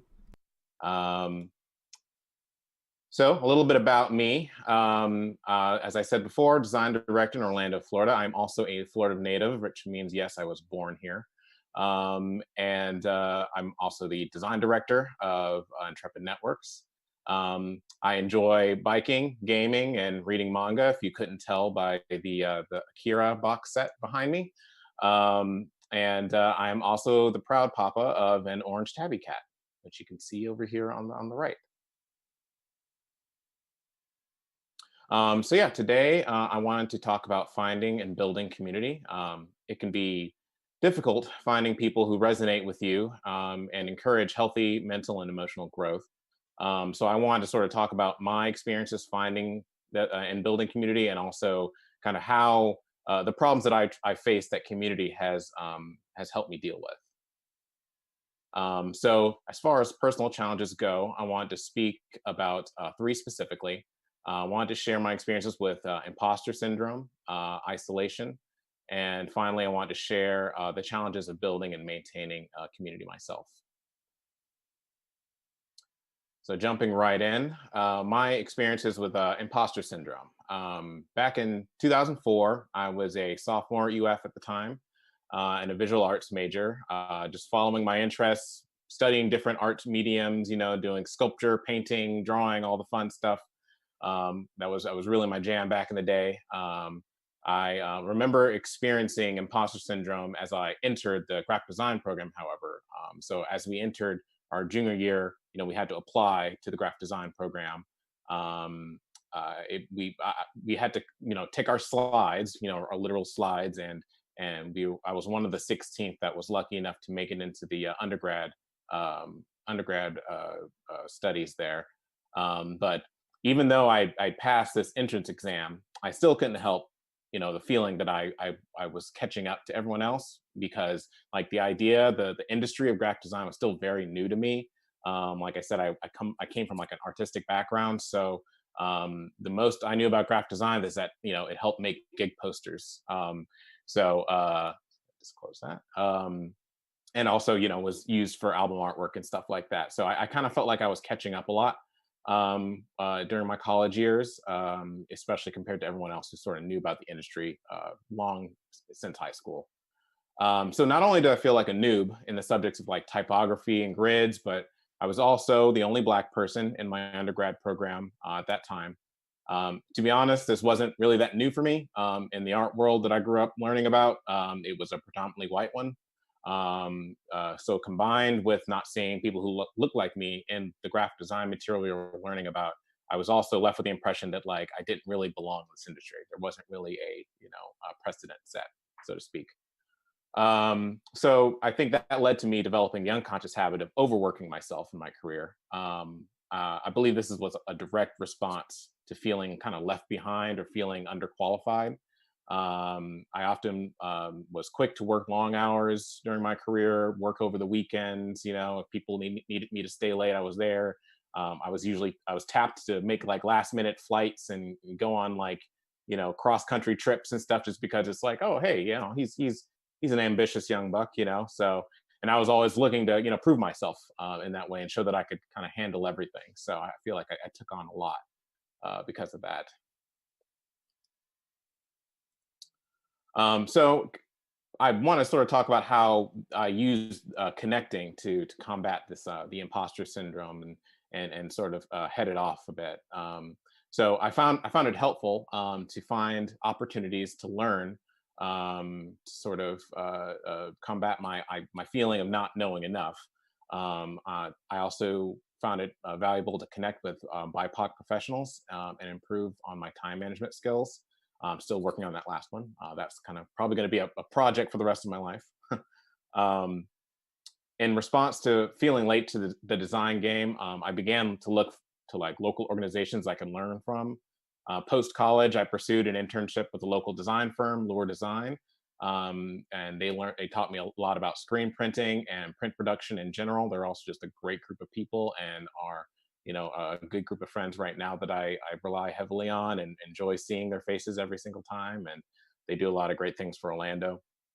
A while later, I also signed up for classes through Code School, which is now Pluralsight, to teach myself the basics of HTML, CSS, and Sass.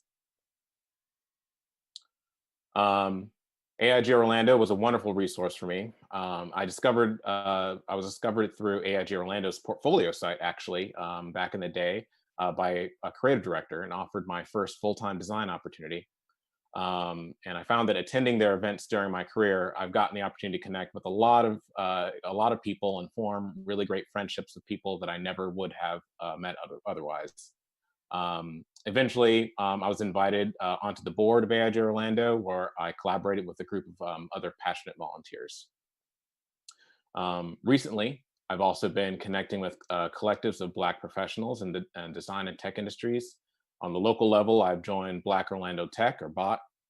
On the national level, Where Are the Black Designers, and the Black and UX conferences have been very educational, and I've enjoyed like the panel discussions and networking that happens after that. And then lastly, to address the habit of overworking, I sought out advice from professionals about like how much my time should be worth, and I put that into practice. I found myself working long hours over the weekend, but if I was to work overtime and long hours, it would have to be something that I was actually passionate about. It had to be like something that like I was excited about, not just because I was trying to prove myself to someone. I learned to set healthy boundaries between my work and my personal time. And with that, I began to prioritize personal growth in my calendar, like scheduling, meditation time and exercise and personal time just as much as my responsibilities to my job or freelance. So yeah, and the second thing I sort of wanted to mention was me going through a state of isolation. And, it's kind of very pertinent to talk about right now with everyone being, a lot of people being socially distant at the moment. But for me, it started in 2011 when I started at a fully remote job, my first fully remote job. It was a brand new experience for me for a lot of reasons. It was also my first software job. And I was the only designer on a team of like engineers and developers. So I was isolated physically because I was working from home, but I was also isolated in the fact that I didn't really have like other designers to look at my work or to sort of validate if I was doing a good job. I was sort of learning UI and UX on my own as well. So like I felt often that I didn't really have that validation and that the learning capabilities that I could have with like a team of designers to actually bounce ideas off of. So yeah, remote work means less human interaction. We had daily virtual stand-ups on Hangout and occasional coffee shop meetings, but it was still very different than what I was used to. In 2012, Trayvon Martin was killed. Eric Garner, Michael Brown, and Tamir Rice were killed in 2014. Freddie Gray was killed in 2015. The Pulse nightclub shooting was in 2016, and the Dakota Access Pipeline also began construction in 2016. So these events, plus many others, weighed very heavy inside me. The not having someone I feel like or a group of people that I could turn to and sort of commiserate with was a big deterrent for me. Was very bad. Outside of my partner, I began to isolate more emotionally from people that I even did have in my life, from family and friends. Soon, this kind of led into a pattern where I would need to use alcohol to even like or go out to a bar, and that was my socializing. And that pattern of kind of overworking during the day, then over drinking during the night and weekends, soon led to a pattern of alcoholism for me. Which is something that I finally moved past 2 years ago. Over 2 years sober now, but I would definitely say that was kind of an effect of the isolation that I was feeling. So with community coming into that, I began socializing. I began making like a concerted effort to like get outside of my comfort zone and to start reaching out to people and ask for help, which is something I still like, it's a challenge for me, but it was something that I began working on then. I found it helpful to work in cafes. Not possible at the moment, not something I would do right now, but I felt like working in cafes was just nice to have kind of people around you and occasionally run into friends and other people like that. I also joined a number of social movements and design meetups and began taking my mental health seriously by finding a therapist and starting a routine meditation. I will say that it was really great having like people around in cafes and working with me. And for a while, like before the COVID stuff happened, I was working kind of partially remotely, but it was also eventually my team started meeting up. We bought an office space. We started meeting up semi regularly there, like once or twice a week. So that was nice. So through the nonprofit Organized Florida, they're a great group of people. My partner and I found a way that we can get involved on the local and national movements. I belong to the Racial Justice and Climate Justice Committees, where we help organize marches, bus people to polling places, research local bills, and educate people about what's on the ballot. I also volunteered my design and photography services whenever I could. With meetup.com, I was a meetup.com addict. I was on there just looking up all the keywords. I was like, art, photography, animation, manga, whatever, like I just wanted to meet people that I had like just one kernel of common interest with, that I can possibly form a group and connections with. So I remember at one point I was probably attending maybe 3 to 4 meetups a week. And one that's really stuck with me that I still am involved in is the Downtown Orlando UX meetup, or Do UX. It's a local group that discusses like every and all things UX, whether it be ethical UX, or even how branding and user experience kind of work hand in hand. And so I found them to be the perfect supplement to things that I was that were going on in my full-time job. And the people that put it on are super welcoming and very friendly. And I'm still friends with them to today.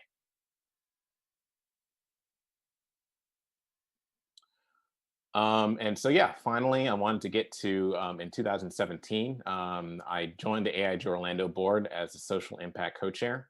The other co-chairs and I all decided that we wanted to introduce a program that unites like the design and nonprofit communities.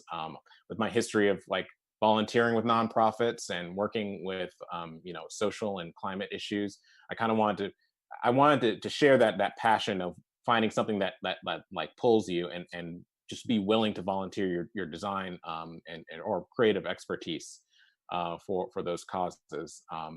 But I also wanted to avoid the pitfalls of, ask people to do spec work, ask people to do work that's not going to be used, because that's unfair and not respectful of people's times.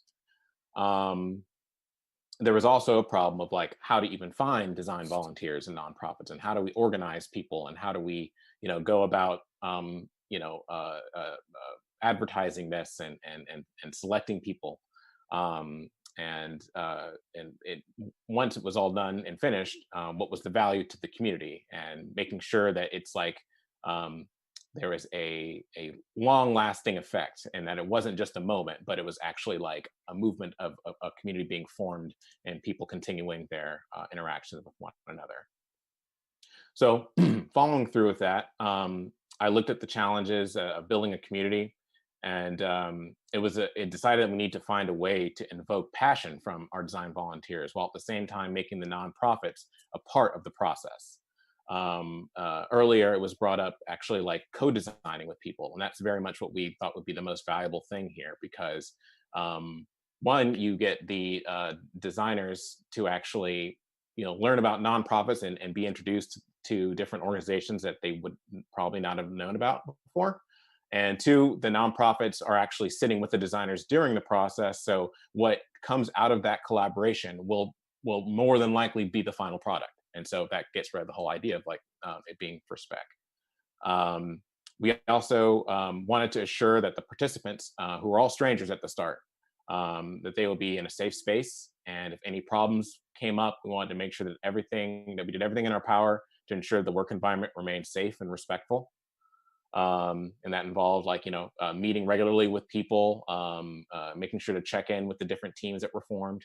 And we actually started a Slack workspace also to make sure that we were available to talk at any moment if someone had any concerns. So yeah, the culmination of this, we chose a theme for each year: arts, medicine, mental health. Got in touch with 3 to 4 local nonprofits that worked aligned with these themes. And then we put out an open call to creatives and of all kinds to sign up, like writers, photographers, painters, project managers, especially project managers. Each team consisted of nonprofit representatives, the client, and 5 to 7 creatives, which included one project manager per team. So the Changemaker program started off in 2018 and continued in 2019. And it always started off with a design thinking workshop just to make sure that both the nonprofit and designers on the team were familiar with that process. There was then a 2-month work period and at the end a showcase. And the point of the showcase was to demonstrate the process the team went through on discovering problem areas with the nonprofits, brainstorming solutions, deciding on a direction, and then executing on it, or at least having like a plan of execution. After the showcase, the teams were also encouraged to stay in contact and continue to bolster one another, both the creatives and nonprofits. So next up, we have just some things that came out of Changemakers. A local organization called Artreach Orlando that works with young children to sort of discover artwork, people that may not have come into contact with artwork in their normal lives, but or may not have a place to hang out after school. They just give them a place where they can come and find out different ways of expressing themselves, and they hold classes and showcases and whatnot. And we're also kind enough to be our first venue. So a team worked with that nonprofit, and they were able to successfully rebrand their whole organization. So you can see the logo before and after. See some concepts of also merchandise and signage that they can use for the building. Another organization, Redefining Spina Bifida. This is an organization that, a local Orlando organization that just basically wants to sort of recontextualize the idea of spina bifida through photography and art, and also be a support system for people that are affected by it. So here you can see the rebranding effort, the before and after. And one of the main challenges of this one was that there's actually an event coming up. And so we were able to finish, the team was able to finish with the rebranding and also make enough material and collateral to help them out with this event. So you can see kind of the new brand actually being used in real life here. The last one would be Epilepsy Association. This one was another case where there was a sort of deadline, or at least a date that the Epilepsy Association wanted to have materials by, that being March 26th, 2019, which is Epilepsy Awareness Day. So the team that worked with this nonprofit was able to do a rebrand and also come up with different environmental and business-centered collateral that they can use in their day-to-day. I also want to mention that since 2015, I've been a part of a Slack community called Orlando Designers. In 2017, I took over the admin of the community, and I'm fortunate to have fellow admins that are very passionate about keeping the group alive and keeping conversation going and making sure that it's an asset to the community. We meet every month to ensure that we can continue to engage and provide value for the community, especially during these times. And we strive to cultivate a space where the community can find resources and keep up with upcoming events and post and find jobs. So if you want to learn more about that, feel free to visit orlandodesigners.info. So lastly, I just like to share some resources and recommendations that I found helpful through my adventures in local community and finding and creating.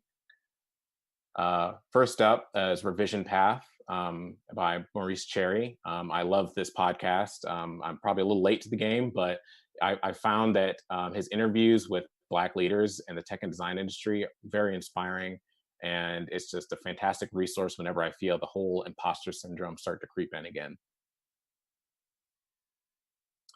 Next up, I also wanted to hype my partner, the lovely Naomi Barassa. She's an amazing person and a skilled yoga instructor and counselor. Maintaining your physical and mental health is very, very important, especially these days. So Naomi has a upcoming yoga workshop for anyone who's interested for pelvic health coming up in July 18th. So please check out her website, naomibarasa.com/workshops for more info and to sign up. This sounds right for you. My last resource is this YouTube channel, Uncomfortable Conversations with a Black Man. I recently discovered this YouTube channel by Emmanuel Akko. And I found the conversations really great to listen to. I think it's just a great demonstration of an exercise in compassionate listening. I recently was on a conference where the idea of compassion versus empathy was brought up, and how it's better to strive to have compassion than to strive to have empathy, because empathy is kind of like an impossible goal, right? Like I can look inside your house, but I can't understand what it's like to live in it. So practicing compassion and really trying to understand someone else's perspective and how you can affect that perspective and how that perspective affects you, I think it's just like a really valuable tool when dealing with other people right about now. So yeah, those are a few lessons I've learned about finding and building the community during my career. If anyone would like to connect with me, please visit my website, asmith3.com, or check out the Orlando Designers Slack community at orlandodesigners.info. Sweet. Thank you, sir. That was amazing. Yeah, thank you. That was, I love people. So, and you've probably seen when I talk, it's just like, there are things out there that I'm going to say, and then it's just like a train wreck where things eventually fall into place. And I love people like you that it's like, here are the things that I'm going to say. Because for me, it just gives my brain a break to be like, cool, I know exactly where he's going. All right, we're going there. Good information. Got it. So thank you. Well, I appreciate that you noticed that. And I mean, I can't take all the credit for that. My partner, who I've been practicing with a lot over the past few days, made the very astute observation that, it's important to kind of connect emotionally with these stories. Like for me, it was very much just like, I started here, then went here, then here. It's like, yeah, but how did that make you feel? Or why did you do that? And so it became about like, finding where the end was going to be, knowing where I began, and sort of filling in how I went from A to C. Yep. And I love those moments of like somebody being like, but like, how did that make you feel? And you're like, you don't get to know my feelings. And then like 3 minutes later in your talk, you're like, and then I was so, and you're like, wait, how did I get here? You got me. Like I got there eventually. Unzip me. Oh. Yeah, I know, right? The feelings just creep up and secretly. I'm postponing mine until about 7:30 tonight, and then all of my feelings will explode all over my room.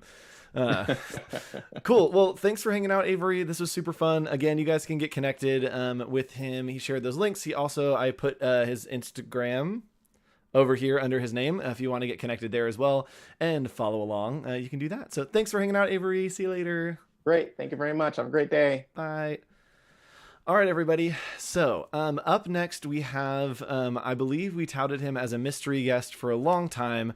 We have kind of leaked, and we are just going to tell you now, it's our friend Aaron Draplin. Guys, we have Aaron Draplin coming in to hang out with us and just talk. We're not going to show off his work and not have him give the same stories that he has. We're just going to have him hang out and talk a little bit. We're going to kick it and chill.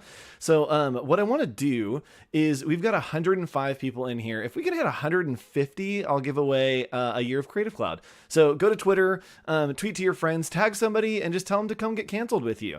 Tell them that Draplin's here. Tell them that we're hanging out and all your friends are here. And be sure to use that hashtag CanceledCon, and I'll check those out. So when we hit 150, we'll do a giveaway. It'll probably be after this little Draplin segment. But we'll do a Creative Crowd giveaway. Make sure that you are tweeting or posting or whatever hashtag Adobe or hashtag Adobe. That's my other hashtag. Sorry. Hashtag CanceledCon is where we are now.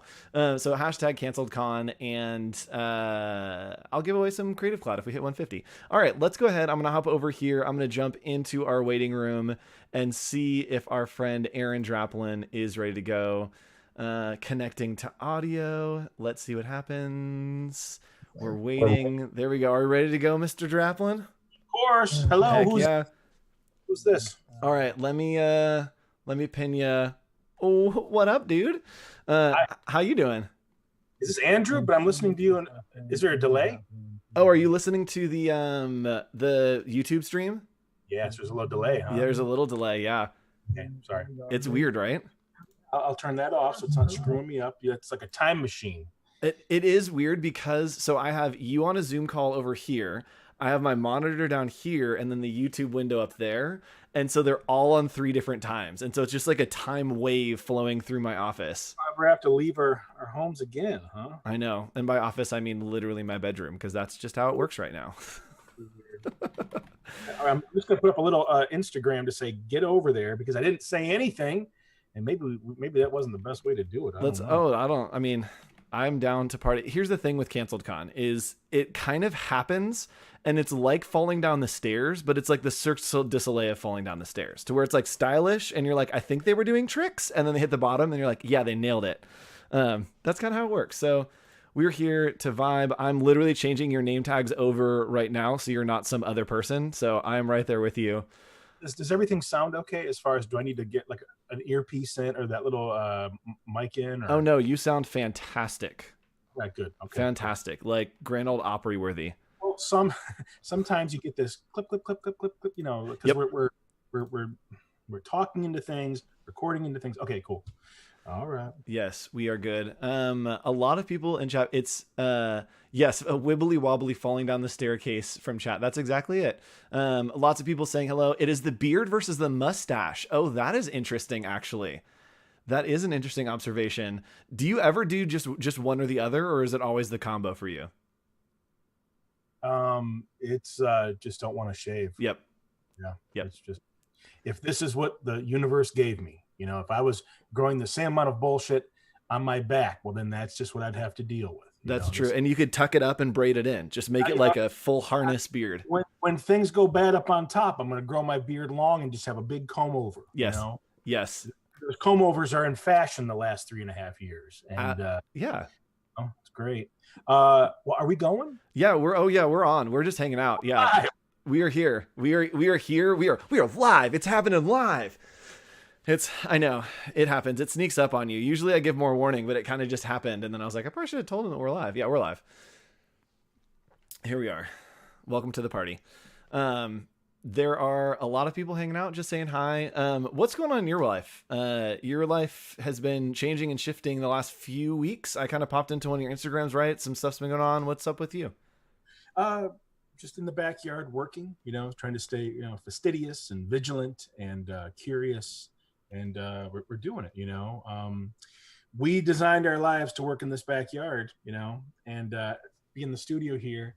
And when all this went down, it really wasn't all that much different for us,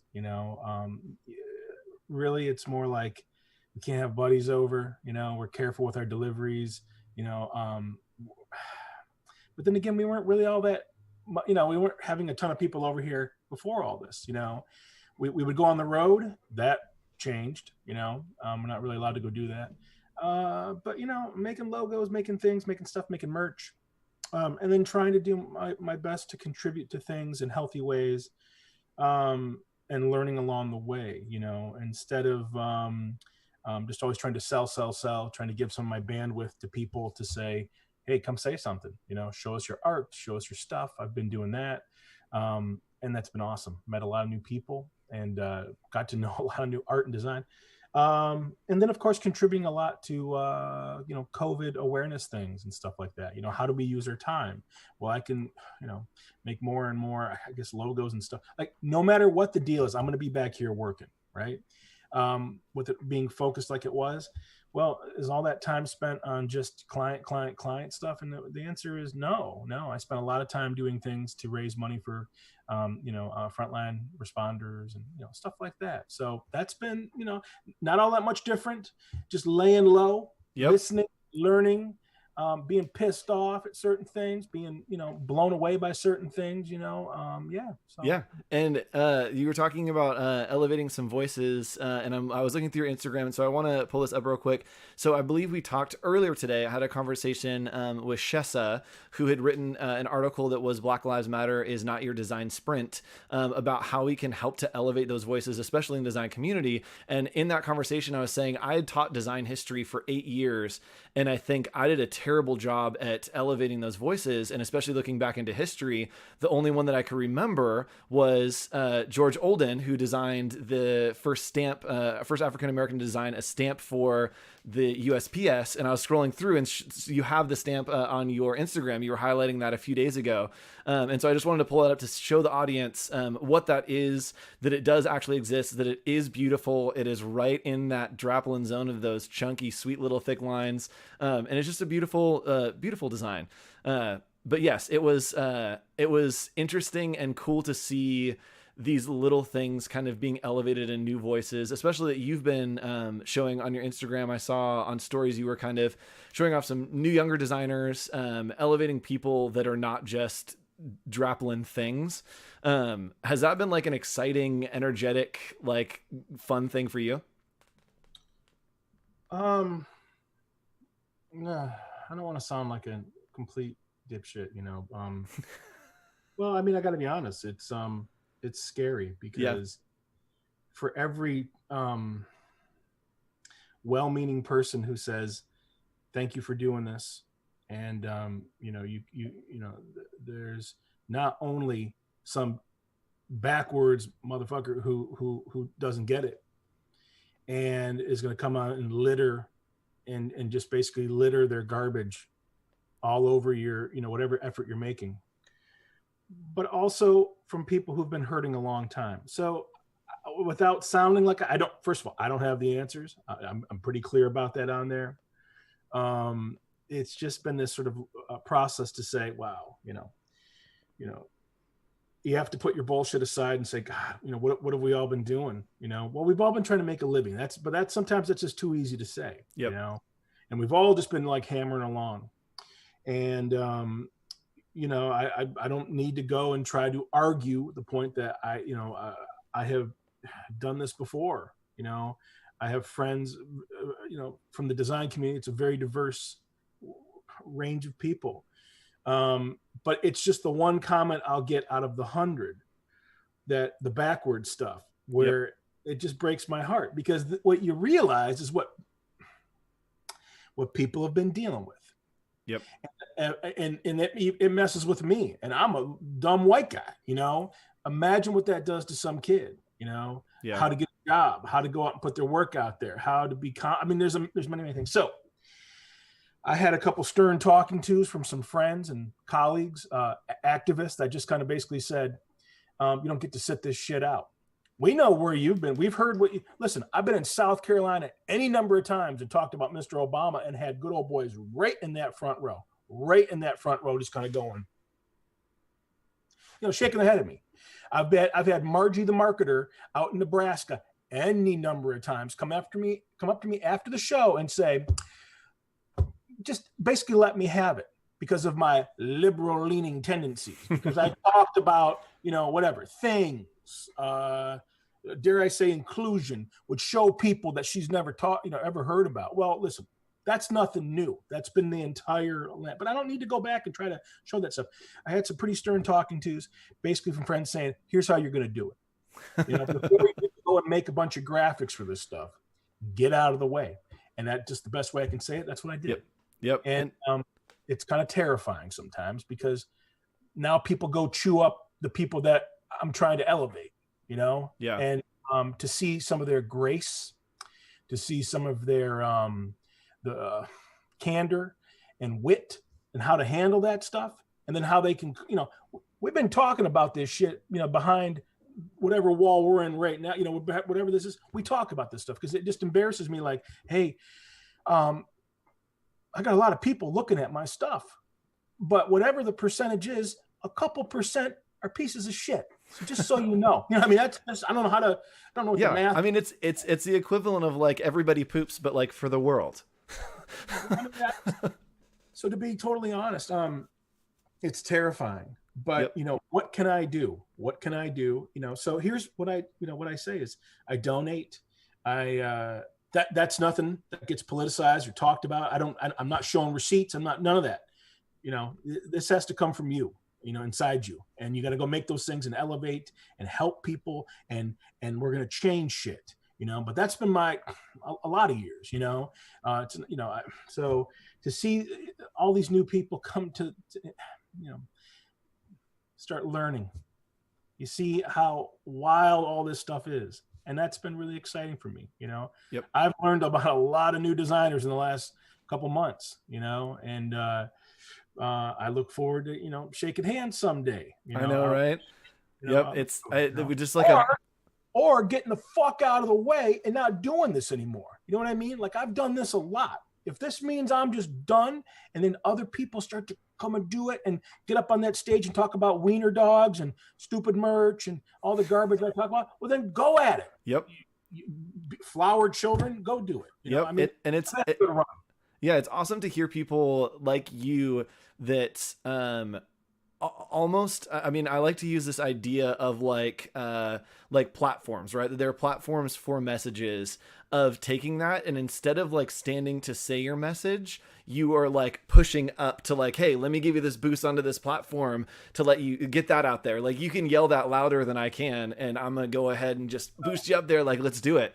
And that's cool to hear, especially for the next generation, seeing we have younger designers in chat, a lot of students coming in, and it's great to hear from you and other designers in the industry that it does feel like there is this like moment for new blood, for the conference circuits, for the design community, for the features.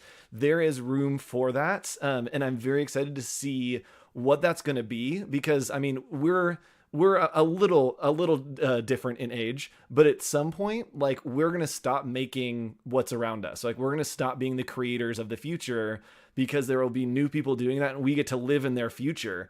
And so I love hearing your heart that it's like, I want to invest in that, because we're going to be there. And like, we all like, I want to experience that. Well, I mean, that's something I've always, when I got into art school, 98, for a couple of years, I met kids from all over. I mean, in Minnesota, I met kids from all over the world, and it was diverse. And it was a very natural thing to just be like, oh, wow, where are you from? And what do you do? And I'm so thankful for that, because, here's the weird part. If whatever's happening in graphic design, which, by the way, we're a bunch of cake decorators, right? But if we are evolved enough to understand that this is the way forward, it's kind of been that way for a while, and we're going to do better, because listen, in the last bunch of years, you would see more diverse lineups at these things, and that's awesome. If that's what it's going to take just to kind of make it all work, then let's do it. I'm all for it. But there are people that are working against that, and that's just what breaks my heart. Someone out there, I don't know if that's in graphic design, maybe it's some bullshit politician or something. Well, people are writing legislation and things and stuff to mess with that. People are making hashtags to mess with that. So, graphic designers who are listening, use your hearts, use your voices, use your, listen, isn't it funny that the Democrats' graphic design is always better than those hunk of shit Republicans? I'm just going to say it. And you go all the way back. Andrew, let me get a goddamn word in here, will you? Okay. Oh, I got you. I mean, if you go all the way back to just people who have empathy, their graphic design is always better. So let's continue that. Let's use, science and curiosity and humanity, and then give it kick-ass graphic design to, and these hillbillies and bullshits and dumb fucks who just want to, I don't even know. They're on their speak and spell trying to get out, some hate-filled, PDF or whatever. Well, good on you, so we need to offer our services to those things also. We're not just making coffee and beer cans and Amen. stuff. We need to, there might not be any paychecks involved there. So I at the Adobe conference this year, I'm just going to talk about things I didn't see coming, and then what I tried to do to react. And there are no paychecks with that stuff. Oh, well, I saved everything the last bunch of years because I never thought any of this would ever happen, So we're on reserves right now, So we're lucky to have that. But the idea that people come to me and say, here's our thing. It's tricky. Can you just help us tune up? I don't get to attach my name to that stuff, nor do I want to. But I'm still using my time to help someone raise some money for... there's been many things. So I would just enlist everybody to say, be open to that. You know? Yep. Open. And the idea of using creativity to create change, to help inform, that it isn't necessarily just about aesthetic. Like there's a lot of power behind instigating movement, making, educating, informing what is to come. Design is all those things. It's not just the looks. Well, I mean, imagine the people who are, the UX UI community, Oh yeah. Out and make these sites that help donate and raise money for people more and more fluid and easier to use and stuff. And that's where your skills come in. And then the cake decorator, graphic designers who come and put the logos on the stuff. It's just an interesting thing. Like, I would just say that, to be open to helping people, just in general in life. And that's how, it's an interesting time, So, yeah. I mean, I'm trying. I guess what I'm saying is I'm trying, I think you're doing great. I love the call to action there of just try, just give it a shot. Just give it. It's not that you have to make the next great thing. You don't have to solve all the problems. Just give it a shot. Just give it what you got and see what happens. I mean, yeah, I know I'm in a lucky position to have people from agencies and stuff calling me and saying, hey, here's what we're going to do. We're going to do this. There's 19 copywriters, there's strategists, things and stuff. Those aren't necessarily the most fun. They're cluttered and sweaty, and there's emails about emails and just all that kind of shit. And for every Zoom call we're doing right now, there's 19 calls just to make sure when we're going to figure out the next call. Well, there were a lot of things also that came across the radar where they weren't organized, and then I could lend my skills to those things in an effective way. And you get to see the power of graphic design. Just because someone's reaching out, though, that's the gold. All the organized stuff that in the end, there's 19 credits and stuff. It's cool. But I also just like the stuff where there was a young lady that reached out and just said, I wrote one of my, you can see it on my thing. This young lady from Minnesota where she said, I wrote some of my finest words and I had like 31 views. Drappin, would you mind putting this on your site? Just give it to me. And then I did, and I'm so proud because she wrote such a beautiful, elegant, I just couldn't write that. Yep. And I put it up, and I had people shitting on it, So listen, all those people, you can go to hell. There's a little powerful woman put this thing, on there, and I'm just, there's an element of bravery. I hope everyone's thinking about and talking about that, for people to stand up and say something, not from my whatever, even to put their stuff on these things. People come after them, and then try to set the record straight. And it's just amazing, when you start to break some of those things down, because you do that on my stuff, you earn a nice big block. And then you don't get to see me pining about records no one likes. And you don't get to see me, elevating these youngsters, whatever, if you're going to come and litter, you're out. Simple policy, you know? And that party's awesome. You're missing out on a good party. That's right. Also, so you have been taking up, I actually don't know if this is a new hobby or if it's something that's continuing through COVID. You've been whittling a lot. Is this something that you've been doing for a while, or is it just like you have started whittling? Well, these hands, we'll just get them right up in there. There we go. Yeah, that's the money shot. Let me go full screen there. These things are just like if you went to the Safeway 2 blocks from here and you bought a 5-pack of Johnsonville brats, that's about the equivalent right there. Of the meat fingers right here. Yep. These things don't work on phones. They barely work on keyboards, these pieces of meat. And I got to protect them. Because if these things go down, the entire enterprise goes down. Lee would die, my beautiful sweetheart Lee. She'd die within about a week if I went away. So I've been carving because I haven't been doing it as much because I'm afraid I'm going to cut the shit out of my hand. Yep. But I've been carving, and really, it's not about, it's not necessarily about what you're making. I remember as a youngster in art history class reading about, Michelangelo, and he had this wonderful quote. I don't know what the perfect words are for it, but he wasn't creating as much as just removing the stuff. It was a process of subtraction. And that's kind of how I sometimes look at a logo, It's like when you get it into this nice form, you're just removing a couple things to make this thing, pop out. Carving is is a visceral, hands-on, tactile process like that. So, this really isn't any different than how I approach graphic design. But there's just something about holding these things in your hands. Like, look at this little zim zam. There's a ball inside this little doodad here, and this thing rips around inside here. Or here's 5 little chain links. It reminds me of a joke. My dad used to say, when I would be carving, he'd say, "Well, I see you're doing a little bit of carving. That's interesting. I have a project for your grandmother. I'm going to get her 10,000 pounds of steel wool and have her crochet me a Volkswagen."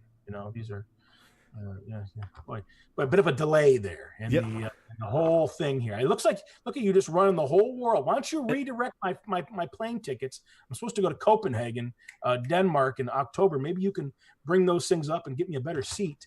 I don't know if that's even going to happen, but yeah, I've been carving. I've been doing things like doing nothing. Yep. My big goddamn ass and my, watching Netflix. I've been doing some of that. What's been your show right now? Last night I watched the Band documentary, The Band. Okay.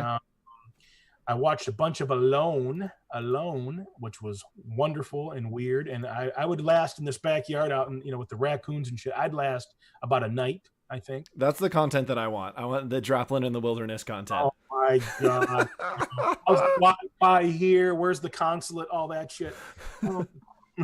So really, we're here on the property, in my little in the row homes here in Portland, Oregon. And we're just, it's like, Lee has her little life where she lays in her hammock, she reads, she works out, she comes and does merch. And there's like these little cycles, cooks and stuff. And then I have, I work and eat her beautiful cooking and whatever, and it's like, a couple months ago, when everything was fast and wherever it was, let's say January, I have to actively take things down a notch, because if I don't, it'll just continue to go faster and faster and faster. So that's always something I'm trying to work on, just to sort of recognize how lucky I am to have any of it, and then not let it get away from me. That's something I've had to kind of really watch. And there's been some years where I just said yes to every single thing. So I still say yes to a lot. But I've been just pushing back. Like, I've been doing a lot of I know I'm in a lucky position to have people reach out to me and say, "Hey, make our logo." But I'm also in a lucky position to say, "Hey, don't hit me up. Go hit Rob Generate up. Go hit Clark Orr. These are buddies of mine from the road. Go hit up OK Pants. Other reputable designers and illustrators and stuff that I know. And that's been pretty cool, stuff that's just not really in my wheelhouse anymore, to say, go hit my buddy up, Nick, this Nick guy in Omaha, Nick's hungry, go hit him up and just see where that goes. So I've done a lot of that deflecting kind of stuff, or, kind of punting it, because I just have enough in my own life, so to have that space to not be saying yes to everything has been really exciting, to carve, to read, to clean the shop, to organize things, to organize my files, Yep. Like, I did a lot of these podcasts and chime-ins and a lot of pep talks for schools and stuff, to come in, because these kids weren't even allowed to graduate. I did a lot of those things, but it got to the point where I was doing 2 to 3 a day and not saying no. And it just was starting to consume, so I just stopped it, I guess a couple months ago, and I've just been enjoying just living. Yep.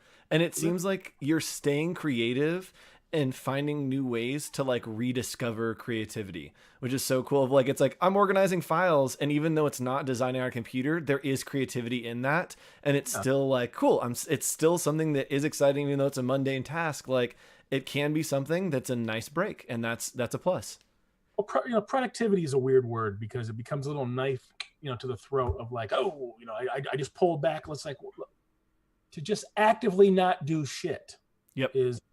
Can be really a tricky thing, to actively just say, I'm just going to watch Tube tonight. I'm going to go play with my Legos tonight. I'm going to go, oh man, I'm gonna ride that bike. Listen, it must be nice for you to just be like, should I get the large shirt or the extra large shirt? It must be nice, Andrew, to be in that, down that precipice. Oh, because they, you go to the merch table where I go and they don't even fit a goddamn muskox like I am. So I've been riding that bike every night, every other night, and I sweat, and there's chafe, and there's blood and guts and fur and shit flying, and it's just, that's what the basement situation is here. I'm just trying to go move and get a sweat going, get a brine going, and because otherwise I just sit on my ass clicking a mouse. So I've been trying to move, So to all my big friends out there who tend to tip the scales on the rotund side of life, go take a walk, get a bike, ride it. Yep. Wear masks, get that Schwinn Airdyne and sweat it out in the basement like I do. And, I've been trying to I do 30 minutes. It's 500 to 550 calories in 30 minutes. I listen to podcasts. And, if I put it all end to end, I've driven that bike from here to your front door and back twice in the last couple months. But yes, come visit. Yes, I know that Mike Jones was in chat at some point, and he was getting out, getting walks. He was getting on that. So good on you, sir. That guy. I want to climb him like a Georgia mountain. I want to climb on him and just ride around on him. Yes. Yeah. I feel like I could do that, and I'm a 6'4", very large man. Like I feel like I could just hop right on there. Jeez, when I lay down, I'm 6'8". It just kind of extends out. Everything just sort of, yeah. That makes sense. Yeah, it's like. Well, what's happening here? We have 4 minutes to go, or what? Oh yeah. Speed round. I'm all nervous. I just keep talking. I'm sorry. Oh no, it's fine. Yeah, we got 4 minutes. We're literally just hanging out. This is what this weekend is all about. Is I try to make it not super design conferencey, but with people from design conferences, and we just kick it. I eat some spicy chicken nuggets from Wendy's. I found these next to my desk. I ordered them yesterday at some point and woke up this morning and was like, oh shoot, I still got nuggets here. You eat those a day later? Yeah.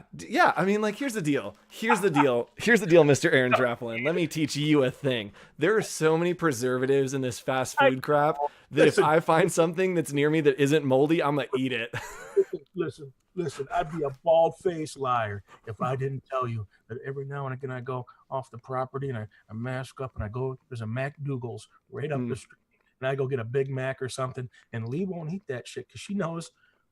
She read the article about what you're putting in your mouth right now, but every now and again I have a fall from grace, and I'll just tell you that Big Mac tastes so good. And Lee says shit to me like, for every piece of meat, there's like 40 animals in it. You know this, and it's like, well, every now and again you got to roll the dice, So, wow, you are eating that thing from a day. That is amazing.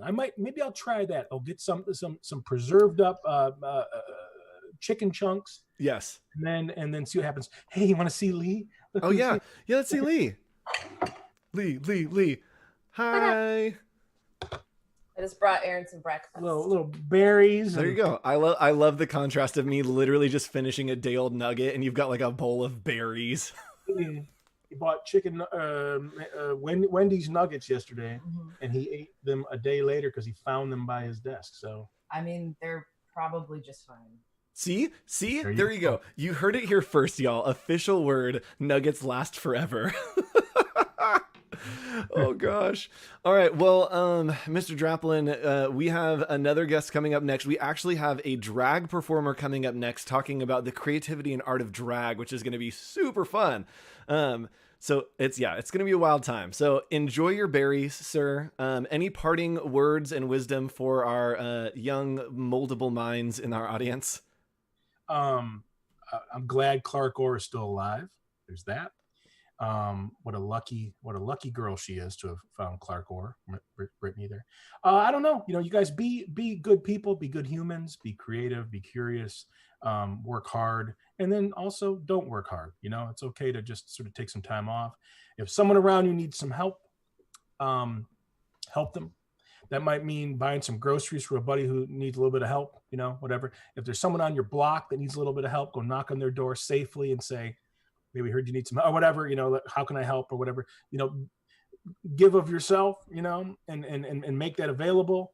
And to the dipshits who leave these horrible comments on my stuff, what side of history do you want to be on? So let's vote this piece of shit out in November, and be done with it, and get back to moving the needle to helping all sorts of people, not just the bullies and shit. So, all right. Thank you. There you go. You heard it here first from Aaron Joplin. Thank you, sir. Talk to you later. Have a good one. All right. Bye. Cool. Thanks everybody for sticking around. We are moving on along. We shall be the greatest. Yes, absolutely. Good work. We are moving along today with Canceled Con. We have up next a guest that I am very, very excited about. It is a Miss Cookie Delight. And if you all don't know what you're in for, that's really, I can't describe or explain a absolute ball of energy. We're going to go ahead. I'm going to throw you over. Actually, we'll just leave it on this screen. I'm going to let them into the waiting room. And this is going to be a great time. I am so excited. All right. Miss Cookie, hello. Hold on just a second. We're connecting to audio. All right. Are you there? Hello? Hello. All right, cool. Let me go ahead and put you up on full screen. And do you want to go ahead and introduce yourself? Tell everyone a little bit about who you are. Hi, everyone. My name is Cookie Delight. I am here in New York City.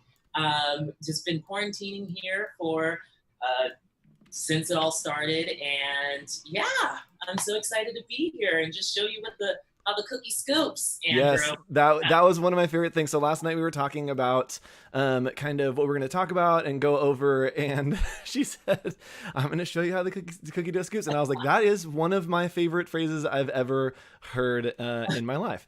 So let's go ahead. I'm going to change over your social handles on my screen. So give me just a second here. So you are located in New York, correct? Correct, yes. What has it been like navigating these last few months with, especially being in New York through COVID? It has been, it's been quite the experience, I will say. Good, and I will say that I've had some time to kind of just do a lot of self-reflecting, and having some time to kind of just build on my character, on who Cookie Delight is, and even deeper than that, really trying to figure out what it is that keeps me grounded, keeps me resilient during all of this. It's been very interesting, but I will say that at the end of the day, I'm just grateful and blessed to be able to still breathe and see another day and continue to do what I love. So, yep. Yeah. And everyone, if you would like to follow along, you can follow Cookie Delight just on Instagram at Cookie Delight. You can see just below the video over there the tags if you want to follow along. And today we are going to be having a conversation about drag. I love that you just like out of nowhere had a drink manifest. Like that was a whole just like out of and a drink. She's ready. Yes. So let's talk a little bit about drag. Can you just tell us a little bit about what drag means to you? When did you start doing drag? Kind of just give us your journey with drag, I guess. So I'll begin by saying that it's actually my 1-year anniversary. A couple weeks ago, I hit my 1-year mark. It's been an incredible journey, and I'll just say that drag is an experience. It's more than just dressing up as the opposite sex. It's, as I said, it's an experience. It's a beautiful opportunity to just get creative, and gives you that freedom to express yourself in your own unique way. And I think it's absolutely inspiring to just see people, and I say people because everyone can do drag. As Mama Ru says, we're all born naked, and the rest is drag. So that's such a great quote to talk about. The idea of, one, we're all born naked and the rest of it is drag, that it is that dynamic of creativity playing out in so many different ways, right? That I've watched some of your videos and you're showing like dance instruction, and even looking at your space is super creative, that it looks like you are living out that creativity in so many different ways. You know, it was, first of all, so I am starting my own brand called The House of Cookie.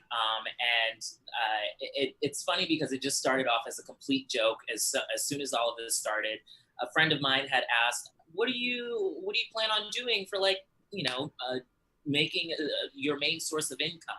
I am, just a little backstory, I also teach fitness. I was just like, you know what, well, maybe I'll just bring people into the House of Cookie and just teach fitness right in my own bedroom. And from there, it just evolved into this platform where I want to be able to bring joy, connect with others, and through fitness, through drag entertainment, through music, through dance, all of it. So this quarantine has really given me that space to just really tap into my creativity and figure out what I want my brand to look like. So that's awesome. And it really does feel like, I feel like we've had this conversation earlier today with some other people too, is that right now, nobody knows what like normal is. Like normal has ceased to exist. And it almost is freeing that like there's no rules, that everyone's kind of like, can it be this? And you're like, I don't know. You're like, can it be that? You're like, I don't know.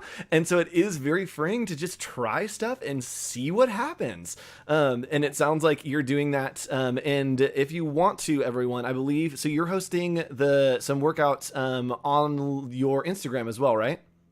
Yes, I'm doing, I teach YouTube live classes. So cool. I teach those every Tuesdays, 7 p.m. right on my platform. There you go, right there. And you can follow along again, follow along on Instagram to get more info about that as it happens throughout the week.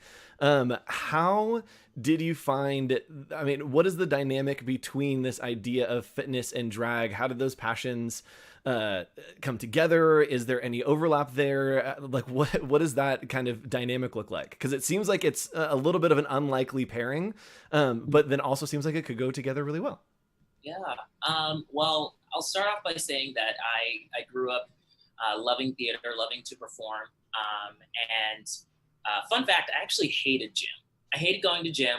I skipped for 3 months straight. How did I get away with that? I don't know, but we got away with it. And I eventually I got caught, and they were just like, you know, you can't really do this. You need gym to as a requirement to graduate. And I was just like, all right, fine, whatever. So they gave me the alternative of just going into dance classes, and so that's when I really fell into the love of performing. Fast forward to junior year of college, I started to get back into fitness and take this dance cardio class. Well, not a dance cardio class, but it was more of a stretching fitness class. And that's where my whole fitness journey began. I auditioned for 305 Fitness, which is what I teach now. And when I think about it, you don't see a lot of drag representation in the fitness industry. And so what I want to do and what I am hoping to create is to be that first drag queen that is incorporates fitness into her journey, and vice versa. So yeah, just a lot of experimenting and see how that can turn out. I've taught a couple of classes in drag. I've thrown on the wig. Let me tell you, the wig afterwards does not look cute, but she feels great. And yeah, I'm just trying to combine that and see what that looks like. Yes, I love that journey of drag of like, what's the look you're going for? And it's like, well, it started out with a night out, and then by the end we're at like, it's the morning after. There's just sweat pouring. How does your makeup fare when it's getting that sweaty in the middle of a workout? Is it just full pouring, dripping? Let's just say I stay as far back as possible. There we go. Yep. Yes, you've got your beauty lights like on the sides, and just we're social distancing with a little extra precaution. Yeah, that's it. Yes. So talking about drag, I think what is the importance to you? Is it something that you use to help to like represent yourself? Is it something that is kind of like, oh, it's kind of this creative element? What does it mean to you personally? Well, drag for me, as I said before, it's an experience. It's an experience, and it's an opportunity for me to express myself and be able to turn my fantasies into a reality. When I was a little boy, on Sundays, my mom would always send us to bed super early, and I just never understood why. Maybe because it was just a school night. It makes sense. But anyway, I would shut my eyes and not really fall asleep, but instead I would picture myself in this reoccurring television series that followed my character named Ashley. I don't know where the name Ashley came from, but it was Ashley. So fast forward to 20 years later, to be able to close my eyes, see the vision, believe that I live in an abundant universe, and that I have the tools to access whatever I need to create this vision. It brings me so much joy and gratitude and pushes me to just keep going. And it just means that I get to share my story. I get to create a space that will empower like-minded people to just live their wildly authentic lives and just give no fucks. Can I say that? Yeah. Oh, believe me, if you were watching before, there was much more language happening. So we like winded up to that, and now we're just on the. So yes, 1 or 2 is totally fine. Yes, you're good. 100%. I can't believe I didn't do this at the very beginning. Can you give us a full rundown of your look today? Run us through what you were representing. Yeah. So I actually got this from a little boutique down the street. I don't know, Cookie just loves to show up and show out. And this new wig, this is actually a new wig. This is my 1-year anniversary gift to myself. I actually started off with a blue wig. So that is how Cookie is in the room with that blue wig. But this year, she's switching it up. She's doing pink. She's turning into a woman. So we're just stepping it up. And yeah. I love that it's we had the growing up in the blue wig, and now you're full woman in the pink. Love that. Yes, treat yourself from the chat, someone says. What I love about seeing things from drag, or even in the makeup community, right, is you see it and you're like, oh wow, it's cool, or like, oh whatever, and then seeing the behind the scenes of like the amount of time and work that it takes to get there is totally insane. Can you talk us through a little bit of like the non-beauty side of drag that people don't see, like the 3 hours before the finished product? Like, what is that like? Yeah, well, I'll start off by saying that this is this is like the quick drag segment that that I was inspired to do by RuPaul's mini challenge. So I did a quick little beat, but it takes so much more than that, especially when you're first starting out. I will say that it took me 4 hours when I first started. And the thing about it too is you need to, I have to remind myself to have fun in the process. You can easily, it's very easy for you to get caught up in trying to perfect your eyeliner or trying to perfect the brow and getting frustrated and when you get so caught up in all of that, it takes the fun out of all of it. So really enjoying the process, having fun while doing it. I will say that I have allowed myself to take each gig that I do, including this one, as an opportunity to as a way to just practice.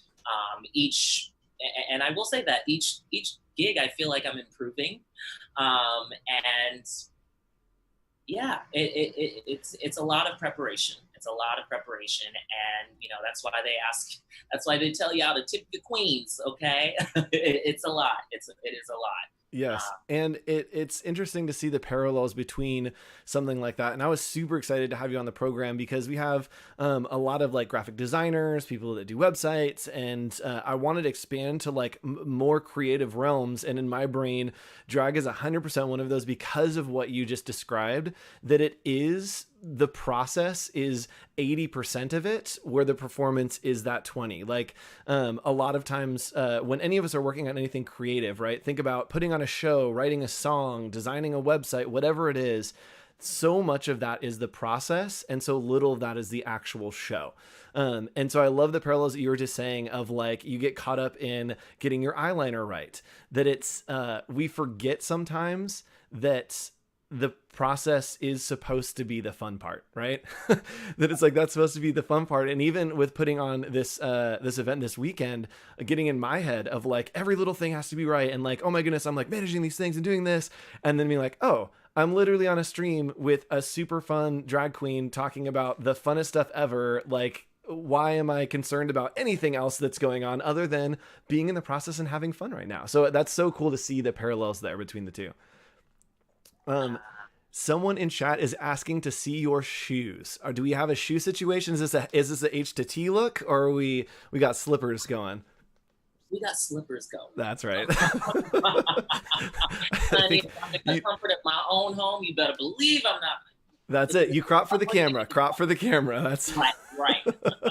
Oh, literally behind this bed are all of my laundry, all of my wire, everything that I own is tucked right down under that bed. That's the way to do it. What are the plans for Miss Cookie? Where do you want to go? What's the goal for growth? What are your dreams to make happen? Such a good question. There's so many things, especially this week. My brain has just been like filled with ideas, and I'm just so excited to just jump into all of that. But I love to write songs. I love to sing. As I said, you know, I'm a performer first, so I have experience in singing, and I used to songwrite when I was a little kid. So trying to get back into that, again, and evolving, trying to bring my drag into fitness and bringing that into a platform. Essentially, what I want to do, as I said, is I want to just empower like-minded individuals to live their authentic lives 100%. And through music, dance, fitness, and drag, I want my community, specifically the Black, Indigenous people of color, and the LGBTQ community, to just walk away feeling a sense of freedom. So by bringing that to my platform, that's exactly what I want to do. Give everyone a taste of this cookie, because you can't go wrong with a good little cookie, right? There we go. Come into the oven, everybody. Cookies cooking. Oh gosh. Oh man, I had a really good train of thought, and then somebody, again, being in the moment, somebody slacked me about a logistical thing that I was like, let me answer this real quick. I love that you have innovated, which I think is very interesting, and I want to hear a little bit about how you've approached, one, incorporating fitness into drag, but then two, hitting it with like, oh, now I need to adapt again and figure out how to do all of this online. Like, not only am I trying to pioneer the cross section between fitness and drag, I'm also trying to do that not in the normal setting that I would feel that would be like, oh, cool, I get to interact with the people and really like make those connections. And it's like, oh, I'm on the internet doing this, and it's, you know, not your typical drag performance that you would, you know, go to a bar and be able to interact and be able to tip and all that, that it's like, cool, how do we do all this digitally? What's that process been like for you to navigate that new world? To be honest, I think it was very easy for me to adjust. I am a social butterfly. I'm on my phone 24/7. And what made this whole transition a little bit easier for me to adapt to was, you know, I teach through YouTube. Sometimes I teach classes through Zoom, and you know, that chat box is another way to engage with clients and friends and all of that. And I'm big on energy, and when I can feel that energy just coming through the chat, and being able to see each other chat, see everyone chat with each other and kind of encourage them to keep going, you know, you've got this, you know, or yes, bitch, stuff like that. You know, whenever, as I said, I'm big on energy. So whenever I see that fuels me to keep going and to keep and to turn it up even more, you know. I will say too that I'm just being in the moment. I'm having fun. I'm allowing whatever music is playing to just take control of me and just live. That's Yep. what it's all about. And if you guys, again, want to see some of that energy, I've been popping in on your stories and some of your lives on Instagram. It is like a whole nother world of energy. Like you've seen us get pretty crazy on Canceled Con chat. We've done some pretty fun stuff. We had a full musical opening number this morning. It is nothing in comparison to what Cookie is scooping. And you can go, again, just Cookie Delight on Instagram. You can go check that out. Look through some of those posts, watch some of the stories that are happening, and you'll see that insane energy that is coming through. So on the other side, have you had any interactions with any of your clients, of people that are tuning in to your classes? I think that some that maybe might pop in, right, that it might be shocking to suddenly have a drag queen as an instructor because it is something that is new and unfamiliar. Have you had any interactions, positive or negative, and like how have you dealt with those? How have you celebrated those? Has any of that kind of come through? Or do people know what they're getting when they're coming in? Sometimes they do, sometimes they don't. Ooh, keep them guessing. Okay, you got to keep them on their toes.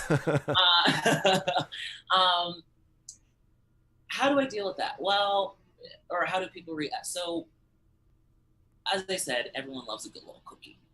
So when they, and I like to, as I said, I like to keep people on their toes. So when they enter the room, they see me on Instagram, they know who Cookie is, and Cookie is just a bundle of joy. So to come into a fitness class and to see me all dolled up, they know that they're in for a really good time. So, you know, there's lots of positive feedback that I respond to, and the negative stuff, as my mom told me, people are going to talk crap until the day you die, and there's nothing that you can do about it. You just got to keep pushing forward.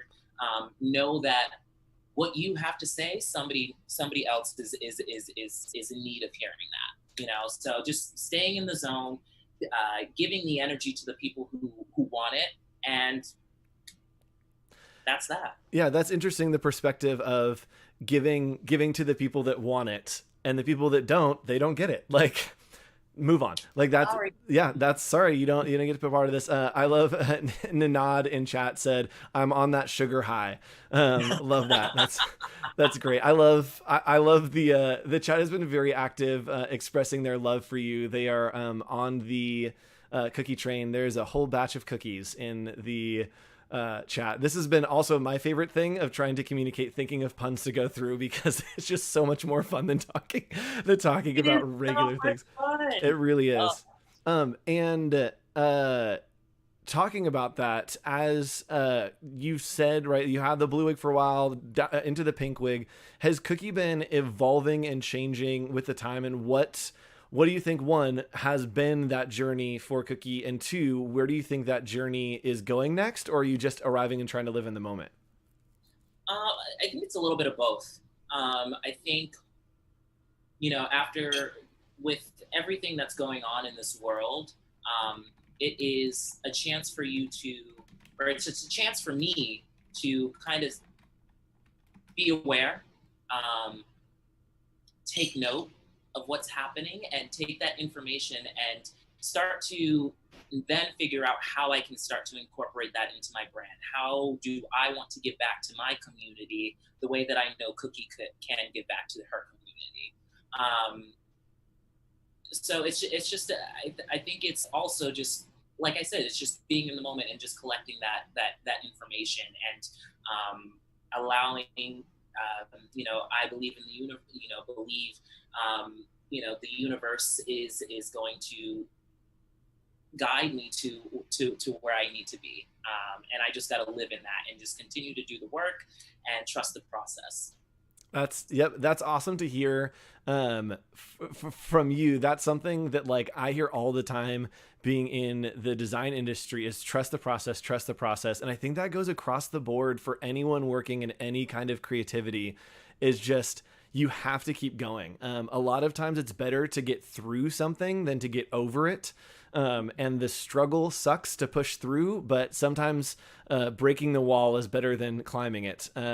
So that's really great. And I love hearing the perspective of that you kind of just have your audience and you go for that audience, and that's what it is.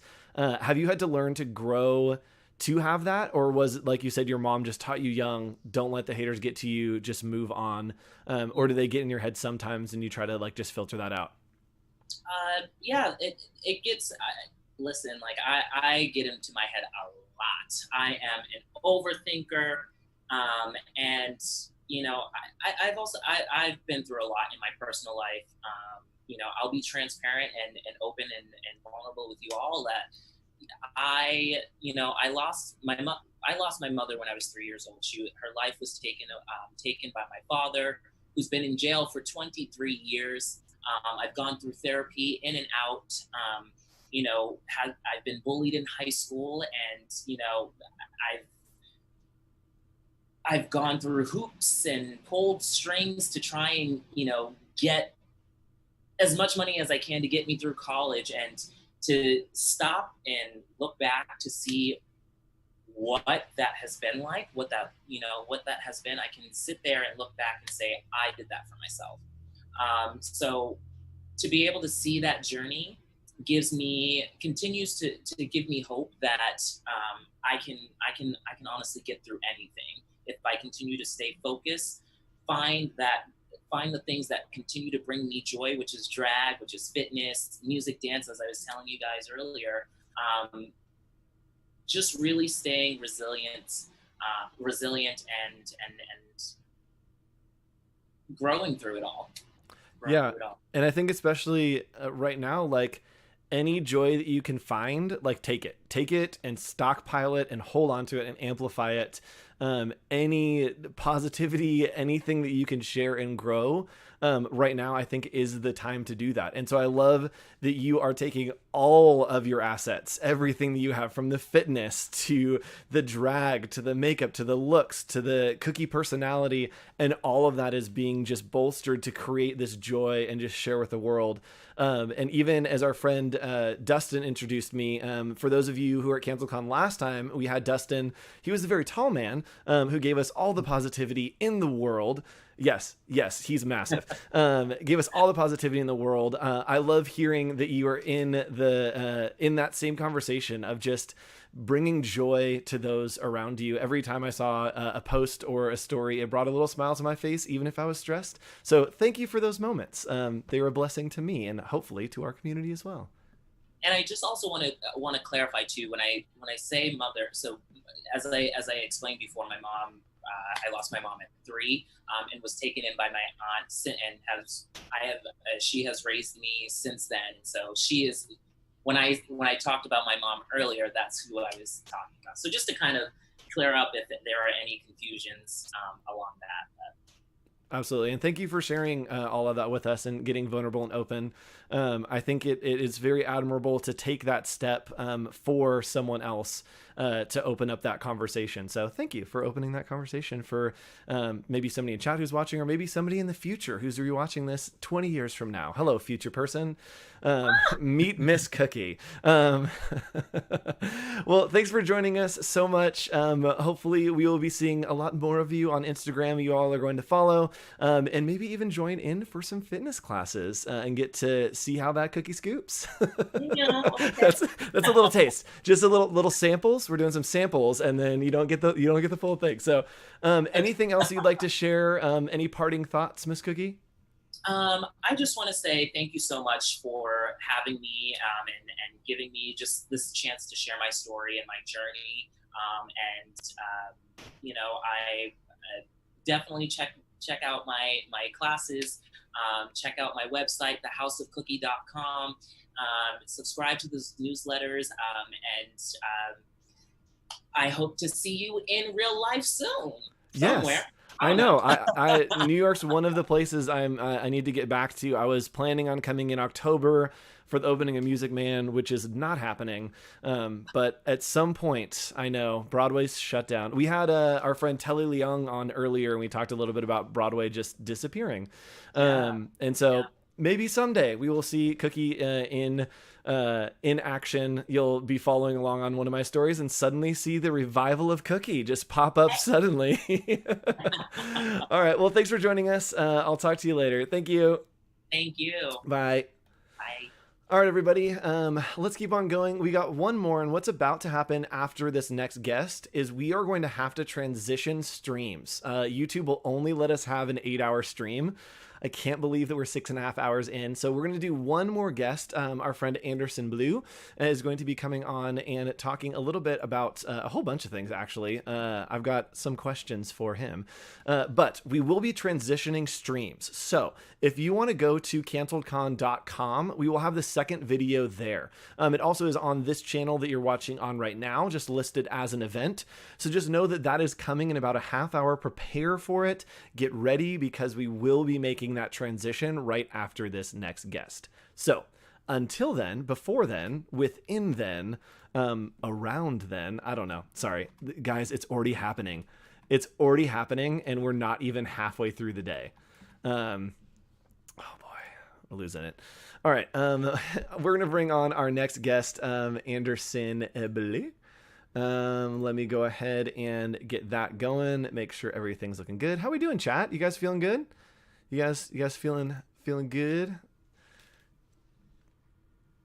All right, we are connecting audio. Wow, time flies. I know, it's been a crazy day. There we go. We are connected. Hello, Mr. Anderson. How are you? Hey, I'm chilling. Hold on, let me turn off the video that's running behind me. Oh, what's it's all going on, good. man? How's everything? Good. Let me go ahead and I'm gonna grab your name and change over your title cards and stuff, and I'll put you full screen over with our friends and have you introduce yourself. Cool. Yeah, let me know. That's not the right button. There it is. All right, cool. Go ahead. Let everybody know what you're all about. Yo, what's going on, everybody? Anderson Blue, illustrator, graphic designer, sneaker pop artist. Yeah, at the end of the day, what I do is illustrations, and yeah, that's about it. And I've heard, so I was talking to a mutual friend, I believe it was Ben Medzaros, and we were talking that you have like not solely done illustration, that you have other little things that were going on for a while, of something with accounting, that you were running another business as well. Yeah, so it's a funny story. Outside of college, my dad, he was a New York City cop. So after he retired, he opened up a tax firm in New York, in Brooklyn. And as soon as I graduated school, he told me, like, hey, I don't know what you plan to do, but you need to learn this business just in case. So I did that for about 7 years. And then unfortunately, my dad passed and I took over the business. So luckily, the good news is I'm so happy that he taught me how to do the tax accounting business, because if not, I don't know what would have happened to the company. So I kind of fell into it. I'm still doing it now. I've been running the company for 3 years. What? And also, yeah, I know. People look at me crazy. Like, there's not many artists that do both. You don't find a person that does the math stuff and does the art stuff. So, but yeah, I fell into it. That's awesome. That's crazy. So I'm going to pull up your Instagram real quick so people can get a little sneak peek into the glorious, beautiful illustrations that you do. Yes, they have so much character. As your name has been like floating around, and I've seen your work here and there, and someone recommended you to speak, and I was like, oh my gosh, yes, like sneaker guy. Have you felt like you've become the sneaker guy over the years? Is that something that you own, or you're like, oh, I do other stuff too? No, I definitely own it. The reason why I say that is just because I'm a self-taught graphic designer, self-taught artist. And I feel like when you first start out, you're trying to do art for everybody, right? Yep. So when I first started, I had a clothing brand, trying to figure out how to get everybody in the clothes, trying to pitch that idea, trying to be like the next Johnny Cupcakes, the hundreds and stuff like that. And it wasn't until I took a step back and I said, you know what I'm doing is good, but I can't see how to monetize it on a bigger level, getting in stores all over the place and stuff like that.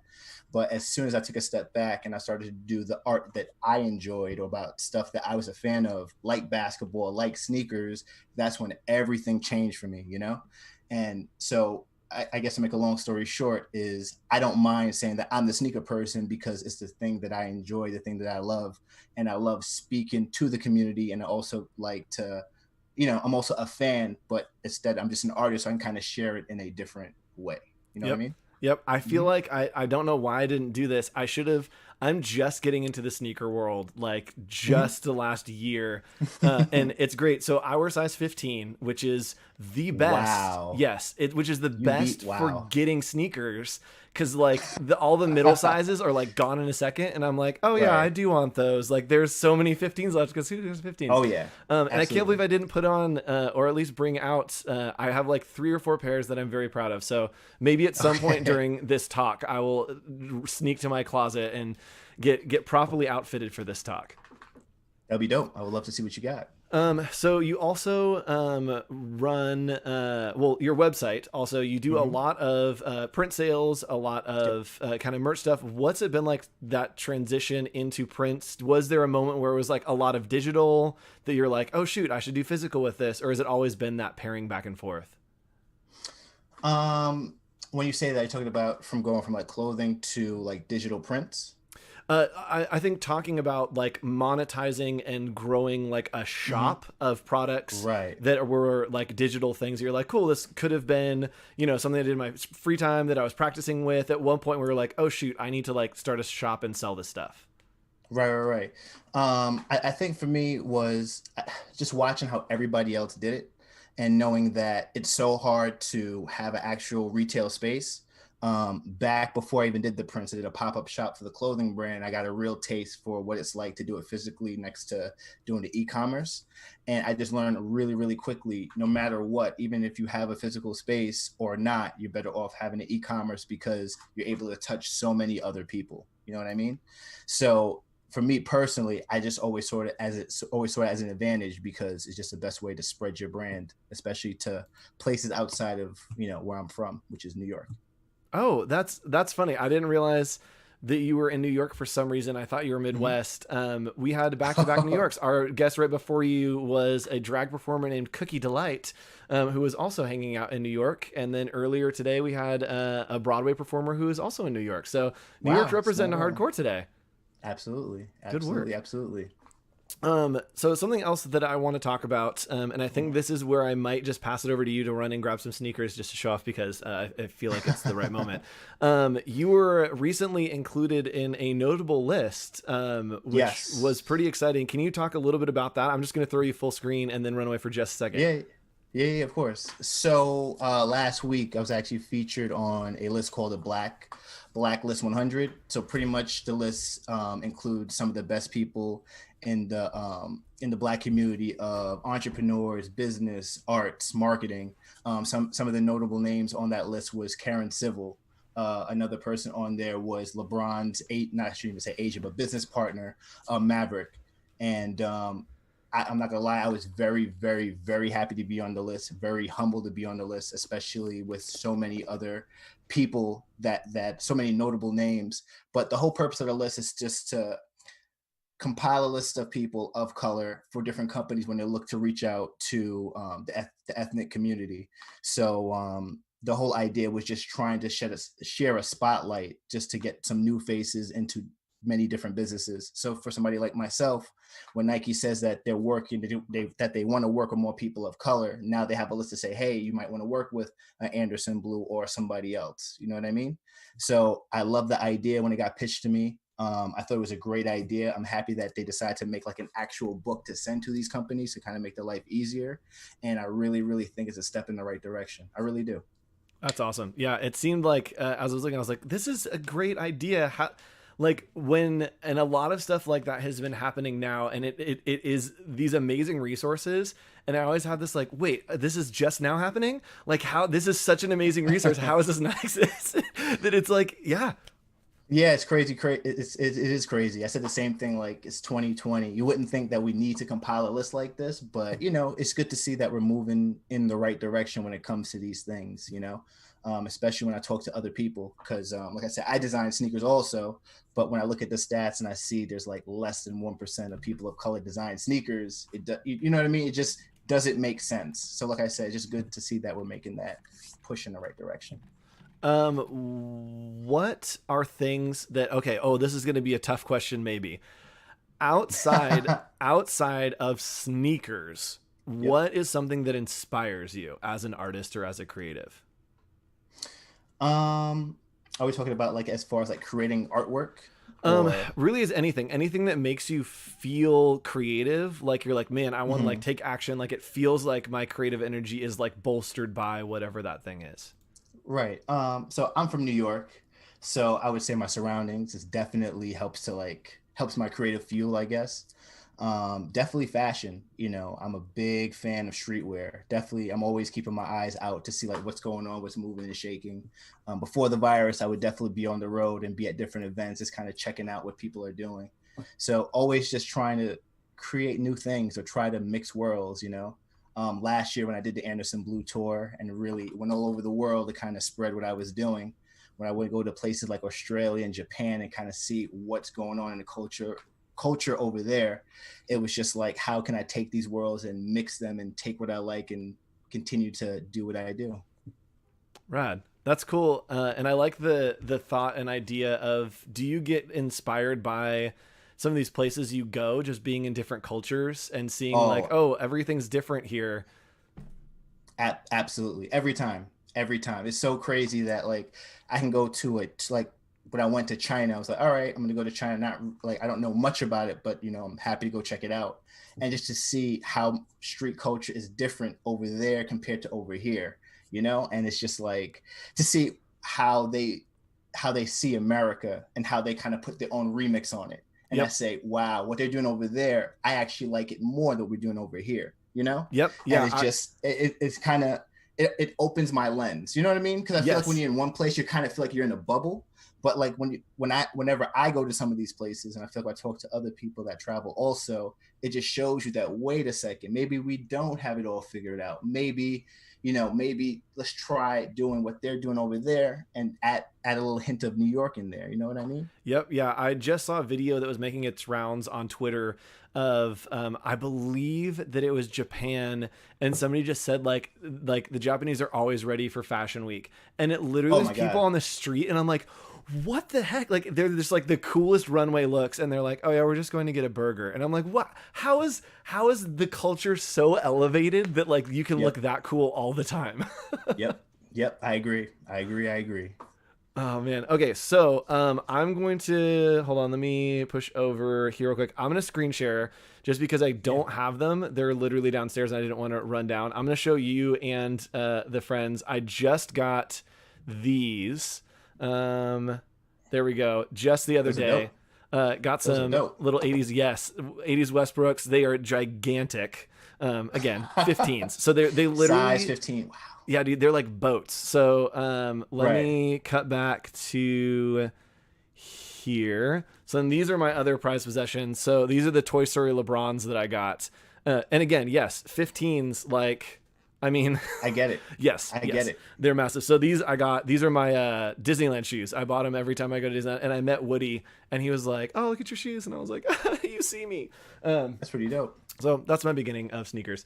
Do you want to talk a little bit about kind of your process? So looking at your work, you have kind of this methodical approach of, right, that it is this mashup between like a sneaker and maybe a pop culture reference. Maybe it's a character. What is your approach to starting with that? I mean, it's kind of a chicken or egg question of like, does the concept or the sneaker, what comes first? What's your process with that? So for me, it's just trying to figure out like what's the new hot sneaker that's coming out. That really plays a big part in what what my release schedule looks like. So perfect example, when The Last Dance came out. I don't know if people saw it, but it was like a Michael Jordan special talking about his last season in the NBA. So when I saw that, because I'm in the sneaker community, I know that he had a sneaker inspired by his last game-winning shot, So whenever I hear, I'm like, all right, it would be smart for me to design a shoe to represent that, right? So pretty much is always, how can I tell a story about the design I'm going to make? If I can't tell the story of how it came to be or what the sneaker's about, then I'm probably not going to do it. So it really comes down to what new sneaker's coming out. Is there a cool story behind it? Do I like the sneaker? How does it tie into my life? Because growing up, there's a lot of these NBA players I looked up to, and unfortunately I couldn't afford their sneakers. But how can I go back and say, hey, let me tell you about Vince Carter when he first came into the NBA and why they called him Air Canada. You know what I mean? Yep. So it's always the story before I even jump into the design. And then in the design, I try to tell that story. So when I did The Last Dance, what I tried to make it look like a Broadway play. So I had like Jordan behind a curtain, roses being thrown at his feet, and him. It's almost like the not the grand finale, but like Curtain the, call. What do you call it? Thank you. Yep. So that was the whole idea. But that's whatever I try to do whenever I try to create some artwork. That's right. And it's cool that it is the story in a context, right? That it's taking whatever something is, and that's the magic, is there's so much content in the world, right?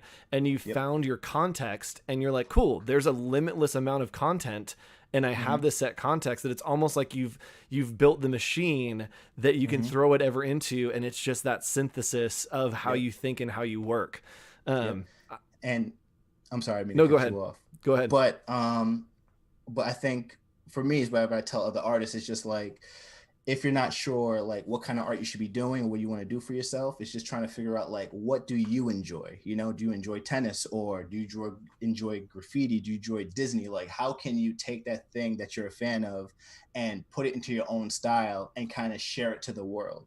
Because if there's people that are into it, then there's probably another group of people that enjoy it also. So if you could show it to them, you're almost building in a community. You know what I mean? Yep. So I feel like I talk to a lot of artists that's like, yeah, I want to do it, but I'm not sure what to do. I don't want to stick to one thing. But I just try to tell people that I'm telling you, if you definitely stick to like a certain market and really focus on that, you know, you'll be shocked on how far you can elevate your, you know, your brand or your business just by really focusing on that one thing. Yep. And it seems like from hearing your story, you were a part of the sneaker community before you started like having the sneaker community as your community of your work, and kind of flipped that. And so I love the thought behind that of like, be invested in the community. Don't just try to like jump in with whatever product and be like, I'm a part of this community now, because it's not going to go well for you. I can tell you right now, it's going to be a rough dip. Absolutely. Absolutely. And I feel like I felt that when I had my clothing brand, because I'm from Long Island, so I'm surrounded by water. So when I tried to do a clothing brand that was more, you know, aquatic themed, it was cool, but you can kind of tell like I'm not a surfer. You know, like I kind of enjoy the beach from more of a, I go to it and just kind of hang out. It's not like my lifestyle. And like just like you said, you could just tell the difference when you're kind of trying to sell to community or you're a part of it. Yep. The chat is going crazy over your shirt and how much they love it. They're just noticing it now, which I think is just the greatest thing ever. Hilarious. That's awesome. Everyone's like, where can I get that shirt? Can we talk a little bit too about your process? So as I was scrolling through your Instagram and kind of showing off some of the work of the Ben and Jerry's work, I kept scrolling, and then we'll see sketches like weeks and weeks before. And it is this very tactile, physical thing for you for a product that does look very digital, right? That it could be something that I'd see and be like, oh yeah, you just hopped into Illustrator and started laying down anchor points, and then seeing your process. So can you talk us a little bit through what your process is like to create one of these pieces? Yeah, absolutely. So I do everything by hand first. Like I'm definitely like, by the time it gets on the computer, it's pretty much like black and white. I'm just tracing my work. I spent the first 8 years of working with Illustrator by mouse. So if you've worked by mouse, you know, it is very difficult to kind of go off and do your own thing, because, you know, it just takes so long with the anchor points and everything like that. But before I do anything, I work it out by hand. I just feel like it's easier to freestyle. It's easier to play around with. I don't know what it is, but whenever I'm on computers, it just feels like it's like definite, and I don't want to like risk like try to do stuff outside the norm or like play around with it. I don't know. It might just be me. Oh, that's so interesting. That's so interesting. The thought of like, oh, once it's here, then it's about to be final. I need something that I can just like have be scratch and be able to throw away.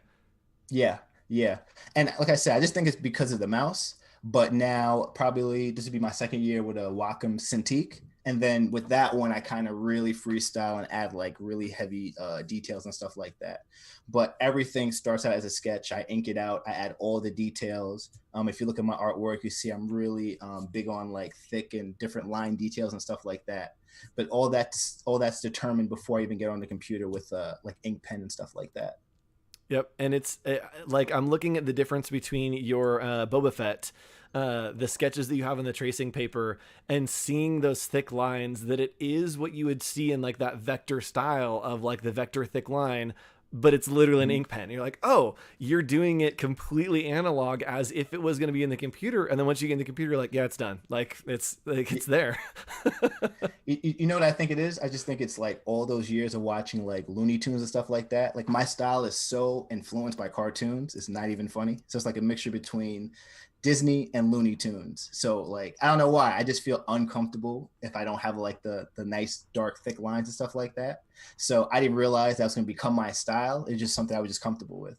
But that's why, you know, I started off with it on the paper. All right. So talking about growing up and influences, was Looney Tunes like the one for you, or is there a show that you like go back to growing up that you're like, man, I think that was a huge influence on me as an artist of just consuming whatever that was?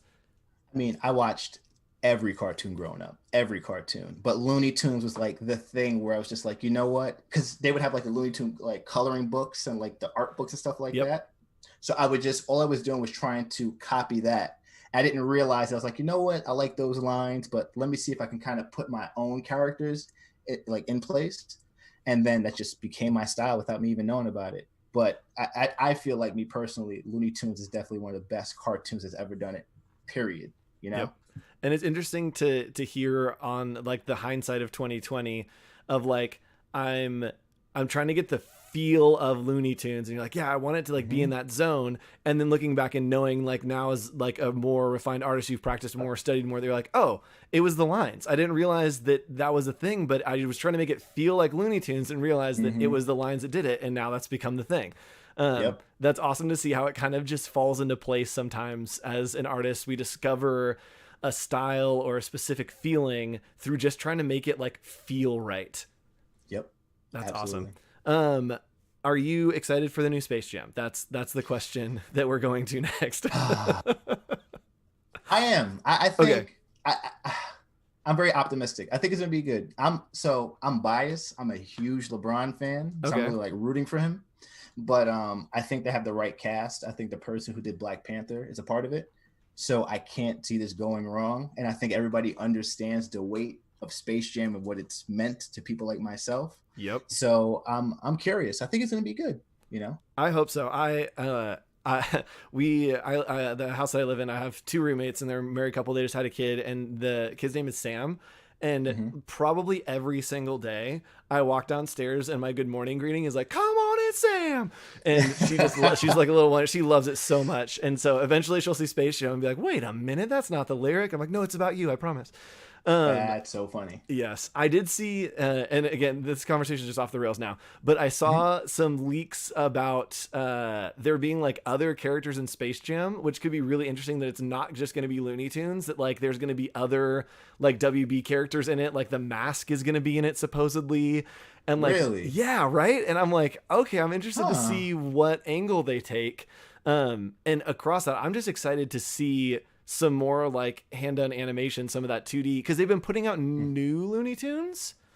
Yeah, I did see that. Like a new rendered version. Yes, yeah, a completely different style, which is interesting that it is the style you were attracted to, and then that content can change. And just like we talked about, having the elements that make your work, you can take that same, that it's still the Looney Tunes, but adapt it to a new art style, to a new kind of work. And then on the inverse, adapt other things that aren't the Looney Tunes into your style, that it's like, oh yeah, it's awesome how everything shifts. Yeah, I agree. That's crazy. So you guys can go and follow along. Sorry, I literally, as we've been talking, have just been scrolling on your Instagram, just continuously looking at more things. And then I was about to transition to like, you can follow them on Instagram and highlight your name, but it's so far up now. Okay, there we go. So you can follow along at Anderson Blue on Instagram. And you also have an online shop. Do you want to talk a little bit about that? Highlight any things that you've just been releasing or anything? Yeah, absolutely. So pretty much in a nutshell, I have a design schedule for my artwork. Everything I do is limited edition. It's only available for a small amount of time. I treat my artwork like sneaker releases. So it releases for like only like 72 hours. If you get it, you get it. If you don't, you don't. And they're all numbered. So definitely go to bluedreams.com. You can see literally all the artwork I've been doing for like the last 4 years. That's pretty much sneaker or basketball inspired.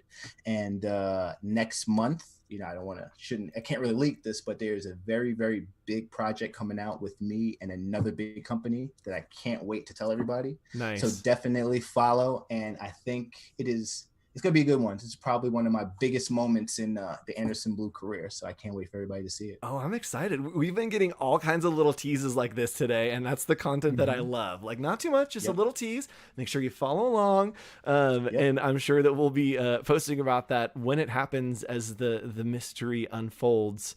But thanks so much for joining us today. This was super fun to hang out and chat. Thanks so much for having me, man. Yeah, hopefully I love what you're doing. Hopefully New York is an open place soon, and maybe we'll see each other in passing on the street. And I don't know how, in my brain in New York, like you just pass everyone you know that lives in New York on the street every day. Yeah. So yeah, that's I've got the TV version of New York stuck in my brain. That's it.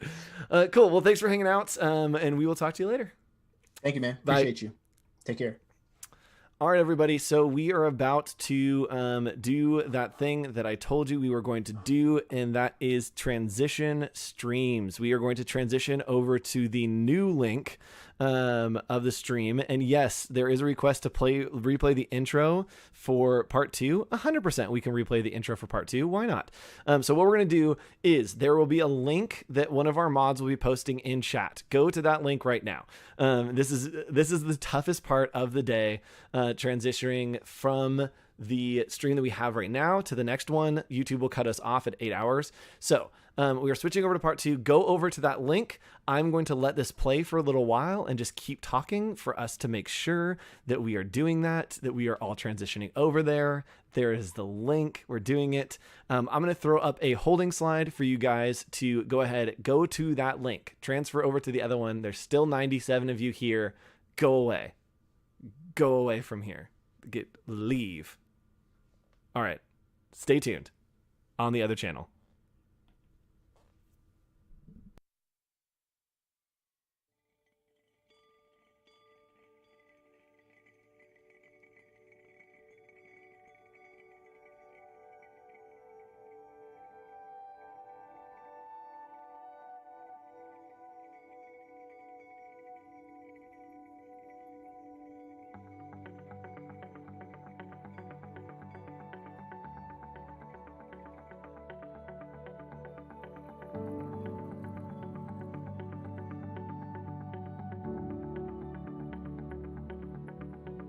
Don't